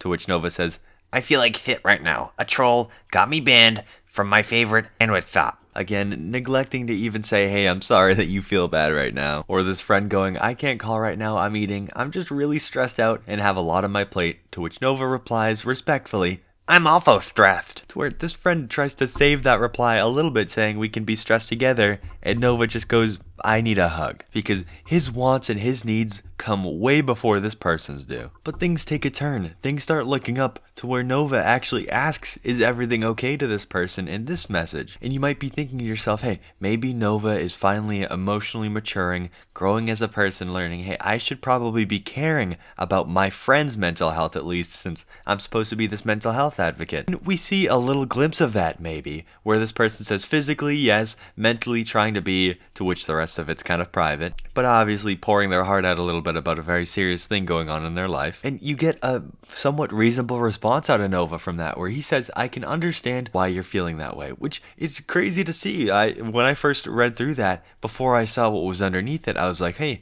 this is the first time I've seen Nova respond to this person acting like an actual friend towards them. You know, maybe this whole thing wasn't a one-sided friendship like I thought. But unfortunately, any sort of redemption he had right there was very short-lived, because 2 hours later, you know, he figured, hey, this person who's having a really rough time right now, I haven't spoken to for 2 hours, hasn't responded to me other than that little virtual hug thing on Discord. 2 hours is plenty of time for them to cheer themselves back up. He just texts them, want to play Fort. Again, this speaks volumes to his emotional maturity. He can't understand how someone who's steeped in probably very real depression at the moment could not be cheered up in the matter of hours the same way he would by, say, having some fast food or something. Because in case any of you fellas haven't seen his Sad Boy Eats series, if you give the big fella some French onion soup or some Olive Garden, that is all it takes to cheer him back up from the deepest, darkest holes of depression. Which is a big reason as to why I believe a whole lot of his mental health struggles is all for show and all for sympathy and pity, because that's the only way he really knows how to get any sort of positive attention out of people. Which is so sick, because it takes away from people who are having true struggles. I mean, obviously he's on a couple medications, but I think when it comes to the severity of his feelings and emotions, he's playing it up to a crazy degree. But I believe when it comes to neglecting his friend's mental health, it all comes to a head with this message here, where Nova says, I feel like ultimate shit, to which they reply, I'm sorry, I can't really help right now, and I'm sorry I can't. I just got out of the hospital because early Sunday morning, for YouTube we're gonna say unaliving, and was admitted into the hospital and just got released today. To where Nova goes, I heard about that. I'm having thoughts of wishing I was unalive too. Which is absolutely inappropriate and disgusting thing to say to someone who's going through that at that moment. They very clearly just got done having a mental health crisis of their own. They're probably still not in the best of headspaces. Regardless, the focus of the conversation should probably be talking about them. But Nova replies, I heard about that, but actually I'm exactly in the same place as you, and I'm having just as bad mental health thoughts, so why don't you come and coddle me too? He just makes it so blatantly obvious that he doesn't care for this person really in the slightest. He only cares about how they can care for him. Literally, he sent 2 messages about himself after this person let him know that something awful just happened in their life, before he decides to say, regardless, I'm glad you're still alive. I mean, it's very clear here that that was entirely an afterthought, saying, oh, by the way, I'm glad you're actually still here with us. And it just shows us, even when the chome isn't trying to talk to people who are way too young over Discord, he's still being a degenerate on Discord, being an awful person, and putting on full display to everyone that he talks to that he's incredibly selfish and only thinks of himself. One thing I'd like to touch on, only briefly because we talked about it a little more with those leaked calls he had with Alice, and we'll talk a little bit about Alice too in a minute, but he would constantly refer to his wrist squeezing incident, or the fact that he was on the verge of walking off that ledge and, unaliving himself, which with Nova at this point, we all know it's just theatrics, it's all dramatics with him. He would never do something like that. He was just begging for pity and attention from this girl, and for virtual hugs, of course, with the self-deletion baiting in this, and it was absolutely disgusting to see him do this over and over again. Just developing this pattern of defaulting to that whenever he's not getting enough attention. And I truly just can't highlight enough how disgusting this is as a person who's witnessed firsthand what that does to friends and family members when someone commits that act. So baiting like he's just on the cusp of doing something like that, or referencing his wrist squeezing incident where all he did was squeeze his wrist with his other hand a little too hard, as if that was actually an attempt, is just incredibly disgusting which is made even worse when you consider that the person that he's talking to, the person that he's baiting, has actually gone through and attempted one of those acts before, really amplifying how gross this is. Someone else he did do that with was Alice, the crazed fangirl that was talking to him for a very long time. And if you missed that, I'd recommend my last video on Nova. Now, a lot of us knew Alice was a terrible person because she ran with the UTTP group, a group known for sharing CSAM and awful material involving people who are very young, but a big defense Nova had when it came to Alice was that he didn't really know that she was such an awful person or that she could have been a troll. Maybe she had some terrible friends, but apparently he didn't know this at all until it all came out that she was actually a troll. Well, we'd soon find out in these messages that way back in February, he knew that she was running with an awful crowd, just like we were speculating. With this message where he goes, "Okay, I'm becoming more sus of Alice now," where they say, "What do you mean?" Nova goes, apparently, one of her friends might be a little fucked up. And he goes, basically, I thought on Kiwi Farm that one of her friends might be a chomo. So way back when he was calling her, texting her, really trying to make the moves on her sometimes, he knew that she was an awful person, friends with people who were chomes, but why would he care? You know, deep down, that's perfect for him, that he knows that she gets down with chomes because he's a chome himself. Of course, he has to act like he's all sus about it. He had to let the friend know, hey, this person might be a little fucked up, I don't know. But what I think was going on here was that he might have been a little alleviated that she kind of got down with that sort of thing, knowing the type of person Nova is. Now, we're not here to shame anyone for what they're into necessarily, but some Discord messages would leak between Nova and what would seem to be like his Discord mommy. You might be thinking, hey Mcgrubba, that doesn't really sound like all that much of an issue. You know, people are into all sorts of things, but this is a little worrisome to me because a little while ago on Korra, he was talking about trying to get his mother to get him diapers and start changing him and whatever. And that's where this all starts circling back to that age play that he likes to do, where the most sickening thing about that is how he seems to really want to get his mother involved in that, which was a little apparent in that Wattpad story that I exposed not too long ago, where this girl lived an age regression lifestyle that kind of mirrored Nova's life in the moment, and the mother got really into this whole age regression stuff along with her. So the fact he's doing some sort of mom roleplay with this person is really, really freaking me out, at least. But when it comes to the images that came with all these leaks, it's just really interesting to say the least to see Nova trying to act, you know, all cutesy-like, superimposed on an environment that's literally anything but. Now, I think the most alarming thing that you can pull out of all these images that were leaked with this conversation he had with his Discord mommy is how incredibly alarming it is that he does have this mom fantasy, especially when you consider the fact that his own mother has failing health and she's pretty helpless sitting around in that house with them. Gabriel Gage. A whole lot has come out about Nova this past week, and it never ceases to surprise the masses that despite all the embarrassing, degenerate, or predatory information that leaks about him nearly on the weekly, he still manages to get up every day and post a TikTok, like he's some wholesome creator or now business owner. We talk so much about said leaks, why don't we touch on how exactly he handles himself and endures while things that would scare others come out on the internet about him. Now, leading up to the leaks of the conversations Nova had with a friend of his over the course of their entire friendship they had, along with the traumatizing Discord mommy leaks that we haven't seen all of yet, Nova would start a series no doubt stolen from someone else called 7 Cuisines of Novine. This series, in case any of you didn't notice, unbeknownst to Nova as well, was counting down the days until we got images like this. But in this series, he'd essentially choose what he would think to be unique and interesting cuisines every single day for 7 days. And the way he had it framed, you know, he had me believing that some big event was going to occur on his birthday, that he was going to post maybe the coolest, best cuisine he's ever had to review ever. But all we got was this lackluster Indian food review that really didn't expand upon his normal, mid and uninformative reviews. Welcome to 7 Cuisines of Novine, Day 7. Today is my birthday. Not at the time of recording this, but it'll be uploaded on my birthday. So, what is my absolute favorite cuisine of all time? Indian food. This is what cheers a sad boy up and a sore boy up because my knees and legs are killing me. So let's eat some Indian food. Butter chicken. Happy birthday to me. It's so flavorful. Now, you may have noticed Nova mention that his legs are quote-unquote a-killin' me, and that would be due to one of his many business ventures right now, the door dashing he's been getting done on his tricycle. He'd have you believe he's out there 24/7 pedaling his little legs off, but that just really isn't the case because every time he's been out there, he's recorded a TikTok of himself giving us triking tips, or, for example, letting us know that he just ate shit on a tricycle. I just ate shit on my trike. I am not fucking happy right now. Which I don't understand how one could wipe out on a tricycle. Those things are so incredibly stable. He must have been flying down a hill with some poor sap's DoorDash in tow.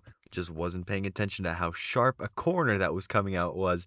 DoorDash went flying and he had to cancel someone's order mid-dash, in the process losing the couple bucks he was actually going to earn from that. You could say that wipeout on that tricycle could be a physical representation of how every single business venture that he invests his time into ends up going because of 1, his lack of motivation, and of course 2, don't forget, his reputation on the internet that follows him everywhere. Again, just to really highlight how successful this door dashing has been for him, he flexed when his account finally went positive, showing us that he had $6 saved up from the door dashing. Well, some of you might be thinking, well, Mcgrubba, if he's diving headfirst into his work, focusing on all of his business ventures, of course, to try to keep his mind occupied to ignore all the awful leaks that are coming out about him, one of these ideas of his and what a business is supposed to be is bound to have taken off. It's bound to have been doing well, right?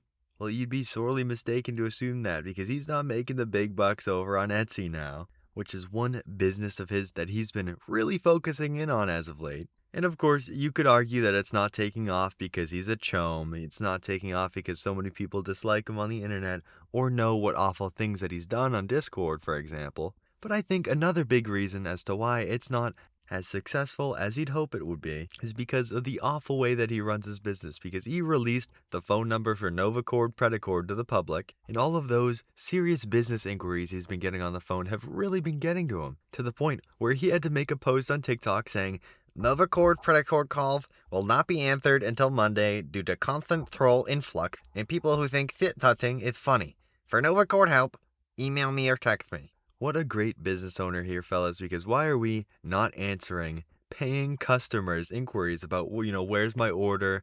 Why did my Predacord come with a funky smell? I mean, this Novacord helpline is really important and integral to the success of this business, and he decided he's just going to shut it down for a couple days because he can't handle all of the troll influx, he calls it. Now, I, for one, just don't think that's a proper way to run a business, especially since he seems to care so much about this Predacord Etsy shop, but who knows, maybe that's the move, is to ignore your paying customers. One thing very interesting about this post I would like to add, though, is that he refers to the people who are calling him, the people who are trolling him, as shit touchers. And if a lot of you don't know what that means, I'd completely understand, because I wouldn't even know what that have meant unless I started this YouTube channel. And to touch the poo would be to just interact with any of these lol cows, anyone who's like Nova or like Cyrax, for example. So I just kind of find it interesting here that he's kind of accepted his role of being unequal to someone such as the Goblin Cyrax himself. But of course, on that same subject of the phone calls, him not answering the Etsy shop properly, when he does actually pick up the phone to that Novacord Predacord helpline, he's not the most professional with that either, because a YouTuber known as The Drink would go ahead and give Nova a call to, of course, inquire about what exactly he can order from this business. And I'd just like you to pay close attention to the kind of interaction Nova had with him. Thanks for calling Nova. How can I help you? Hi, Nova. I'm just wondering about paracord order. Yes. What are you particularly interested in? What are my options? Like, I've never ordered from you before, so I'm very curious.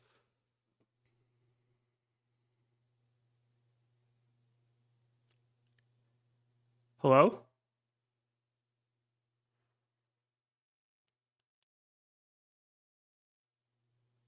Hello?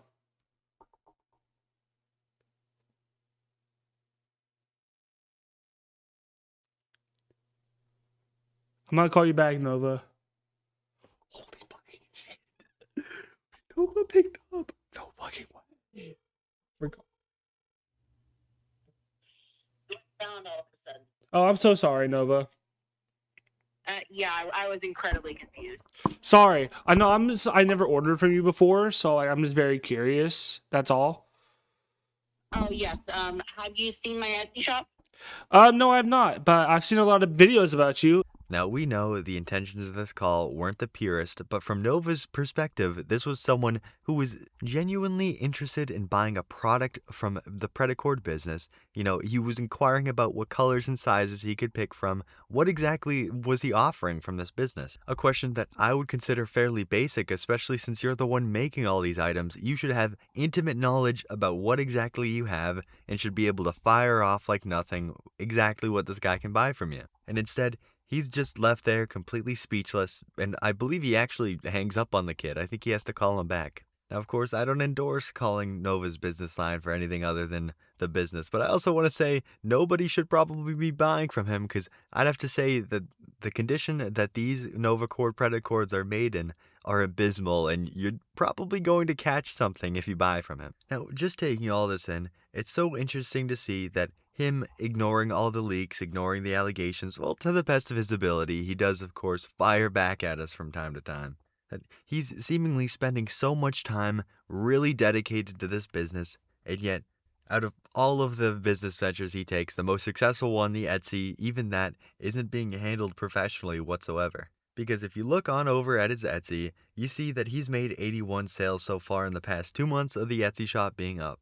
Now, you might be thinking to yourself, 81 sounds like a lot. If he sold 81 of just the paracord bracelets, which are his most expensive item on there, which is $12, he would have made nearly $1,000 before taxes. But that's being a little too generous, because we know not everyone was getting those bracelets. And then on top of that, when you start to think about how fast you can make a paracord bracelet, you start to realize how little time he's been spending on this project. Because for your average person, it takes about 10 to 20 minutes to make a full paracord bracelet. Now, remember, not all of them were full-size bracelets, but we're being real generous here. Say they were all paracord bracelets, and it was taking him an extra 10 minutes on each bracelet, from the higher side of what the average is. So say 30 minutes he was taking to carefully make every individual bracelet. Over the course of roughly 80 sales, that means he's only spent 40 hours making bracelets over the course of 2 months. Now again, if you just really want to be generous here and just say maybe there's another 40 hours tacked on of him shipping things out and packaging them, being incredibly generous here, he's spent only 2 weeks out of a roughly 8-week period working on his business. Now remember, we didn't factor in at all the cost of whatever his materials are, and we were incredibly generous, assuming everyone was buying only the most expensive items, and we also assumed that he was spending an extra 10 minutes on every single bracelet. So all these calculations could be wildly off. He could be making way less money or invested even less time into his business. You just pile up all the information of how he's answering phone calls, how he's handling all of these phone calls with just shutting his phone down for long periods of time. Everything piles up to him being an awful business owner. Even though he likes to talk about how great his paracord business is all the time, how it's the best paracord bracelets you'll find around. But in other Nova news, we have him here being an incredible hypocrite, throwing some shade at Tofiachu for not having a job when, surprise, surprise, Nova hasn't had a real job in over a year now? Which, of course, he had to slip in the or start her own business there, because of course he has to flex on all the haters that he started his own business, he's doing way better than Tofiachu, kind of ignoring the fact that if he actually had to spend any amount of money on utilities or bills, so far into crippling debt by now that he'll never be able to crawl out of it. But luckily, he does live with Mama Gage, so he doesn't really have to pay the bills if he doesn't want to. Finally, though, in other Novine news, we have him pushing his cameo for Father's Day, because I know if there's anything my dad wants for Father's Day, it's a cameo of Nova, a known PDF file on the internet, telling him Happy Father's Day. And then yet some more hypocrisy here, with Nova responding to someone going by Mooney, saying, "Nova, when are we going to announce the pregnancy?" To which Nova replies, "Sis, stop." Doing some kind of weird stepsister roleplay here, even though not too long ago he was firing shots off at Lemur for saying something like, "Bro, if I called you stepsis in the real, what would you do?" when talking to his girlfriend. So a little weird that Nova would be role-playing that weird stepbro stuff if he was so against it when Lemur did it. Now for the finale, we have the very first video ever posted on the Mcgrubba YouTube channel. It's been a long 10 months so far, and I appreciate everyone who's supported me through and through. And I also like to see the progression that I've made so far, at least in the endeavor of making these commentary videos. I'm sure some of you enjoy keeping tabs on our favorite friendly neighborhood karaoke star, Nova Online. Nova, in all his PDF glory, just can't seem to ever take a step forwards towards bettering himself. And the more you learn about him, the harder it is to look away. And you'll see that today with these Quora posts linked to Nova I have for you guys. Starting off, it seemed innocent enough with him asking, how can you remove a virus with a factory reset? And I guess I'm sure the not so tech savvy of us can see where he's coming from. Maybe he tried to download some more RAM to his computer or phone or something. Not incredibly sus just yet. But it's moving on to this next post, where it seems he's replying to someone. It starts to get weird. My daughter just found out I secretly monitor her entire phone and is very upset. In response, I took away her phone and grounded her because I fear she is hiding some things from me. Is this the right thing to do? I am having a similar situation. I think you aren't doing the right thing. First, you install an app called Force Field and secretly monitor her phone. Just make sure it's hidden in your cellular device. With Force Field, you can manage apps to get notified when a new app is downloaded, monitor YouTube, and limit their app usage. You can also check their browsing history.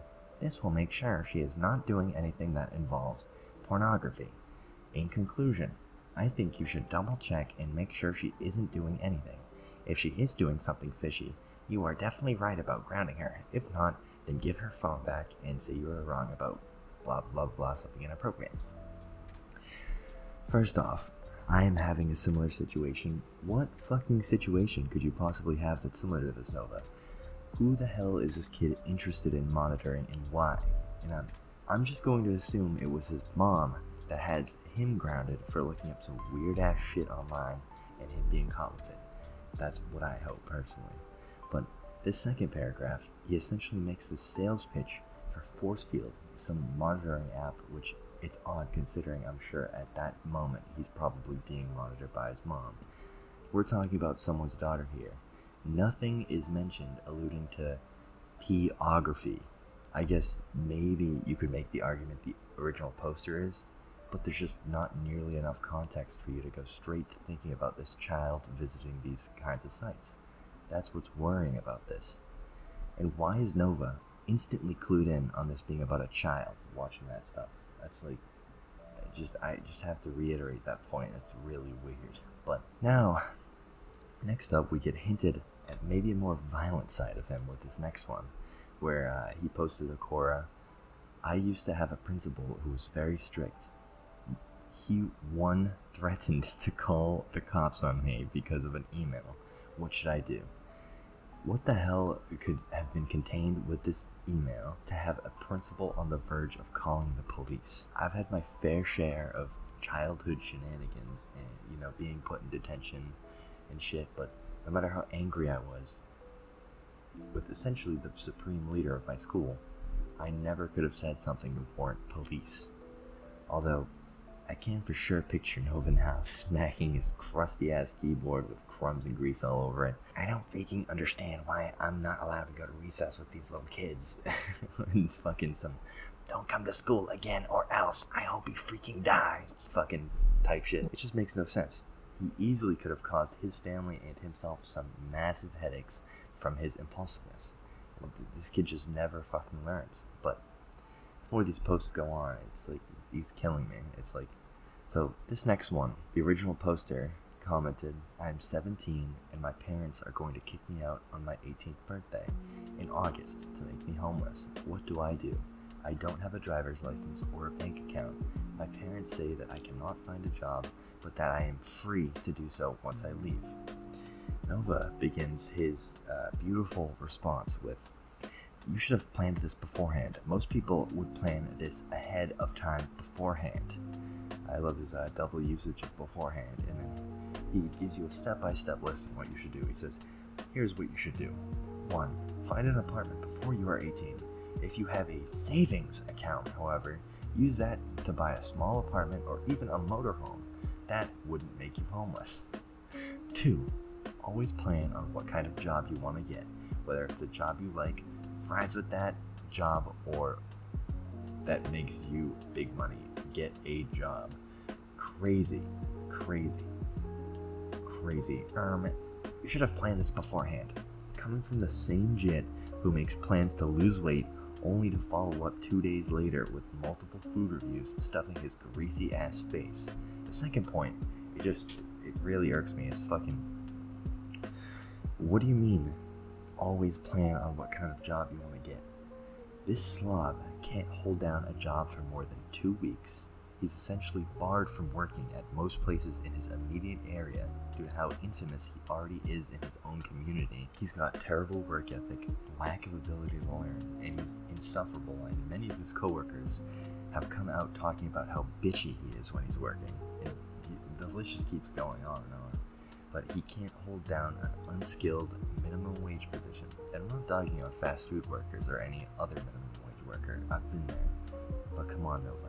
To criticize someone for not knowing what kind of job they want when you yourself can hardly hold down a position nearly anyone on the whole planet could do with minimal training. He actually can't even help out his mom here and there with a few bucks.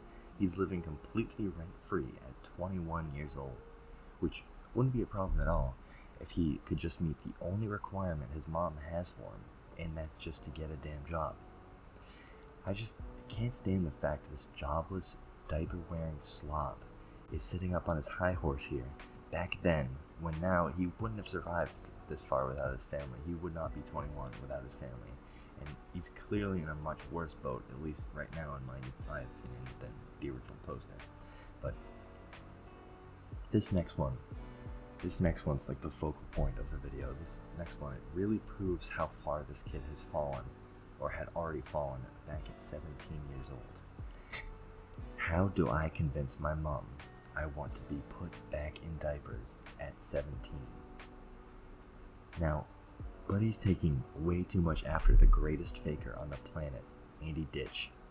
Nova, this is just not something you should have ever posted. This should have been a nearest therapist Google search, and I wish you'd just gone and talked it out with someone that could have fixed you before you were set in your damn ways. The second this thought came to you, it should have been a wake-up call. But if only you'd realized what direction your sad life was heading with this post. No normal person at your big age should have been putting diapers on in the way that you were interested in. You are fully capable of taking care of yourself like an adult. Granted, you don't seem to like being clean, but you're at least capable. I'm not dogging on people who need to. That's just, this is Nova's case that I'm talking about, but I really don't know how familiar you guys are with Nova's interests. But this is way worse than it seems at face value. A video came out about Nova not too long ago, and it involved some younger, possibly minor-aged person Nova really wanted to have this weird mommy-baby roleplay with. And I'll just play some clips from it so you get the idea. I was just curious because I was like, because I was just dead ass curious. So I was asking because I seen videos about his binky, and I was like, oh, let me just ask. And I was like, do you have a binky? I think I've seen a video about it. And he was like, all these fucking trolls, they say I have binkies, blah, blah, blah, I don't. And I was like, do you? And he's like, well, I do. And so he showed me his binky, and he said that he says that I think it's personally annoying, but whatever. But he was saying that my voice was relaxing and that he could fall asleep to it. And then he sent me this thing of his favorite ASMRs, and some of them would be like, mommy gives you a hug, mommy gives you kisses, and he told me that he wanted me to I guess make one for him because he was so much of a mom, I was so much of a mother or a mommy, I guess, which is weird, but I have a lot of screenshots. I'll link the full video below for those interested, but it seems this is way more than a regression/comfort thing for Nova. This is something he enjoys in the nastiest way you can think of. I just hope you guys are as worried as I am about this. As someone who watched the whole Geno Samuel doc about Chris Chan, I'm personally getting some deja vu with this guy's weird freaky mom interested tendencies. This isn't just some Nova wanted to do for fun.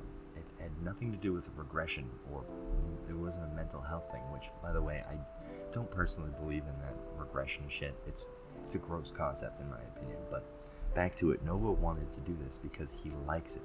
He wanted to have his mom put a diaper on him and change him like a mother would a baby, just entirely for his own enjoyment, his own sick, nasty enjoyment. All at his poor mother's expense, and it's just so sick to think about. Why on the planet would he have thought this was okay? I just hope you can all see how deep and dark the hole that is Nova's life is. It's always darker the harder you look. And all in all, I just hope Nova slips up in front of the wrong person and spends some time behind bars, or ends up toughing it out in the streets for a while. This guy just desperately needs a long break from the internet, and probably some rehab in prison or some institution, I don't know, but somewhere that handles this kind of a predator.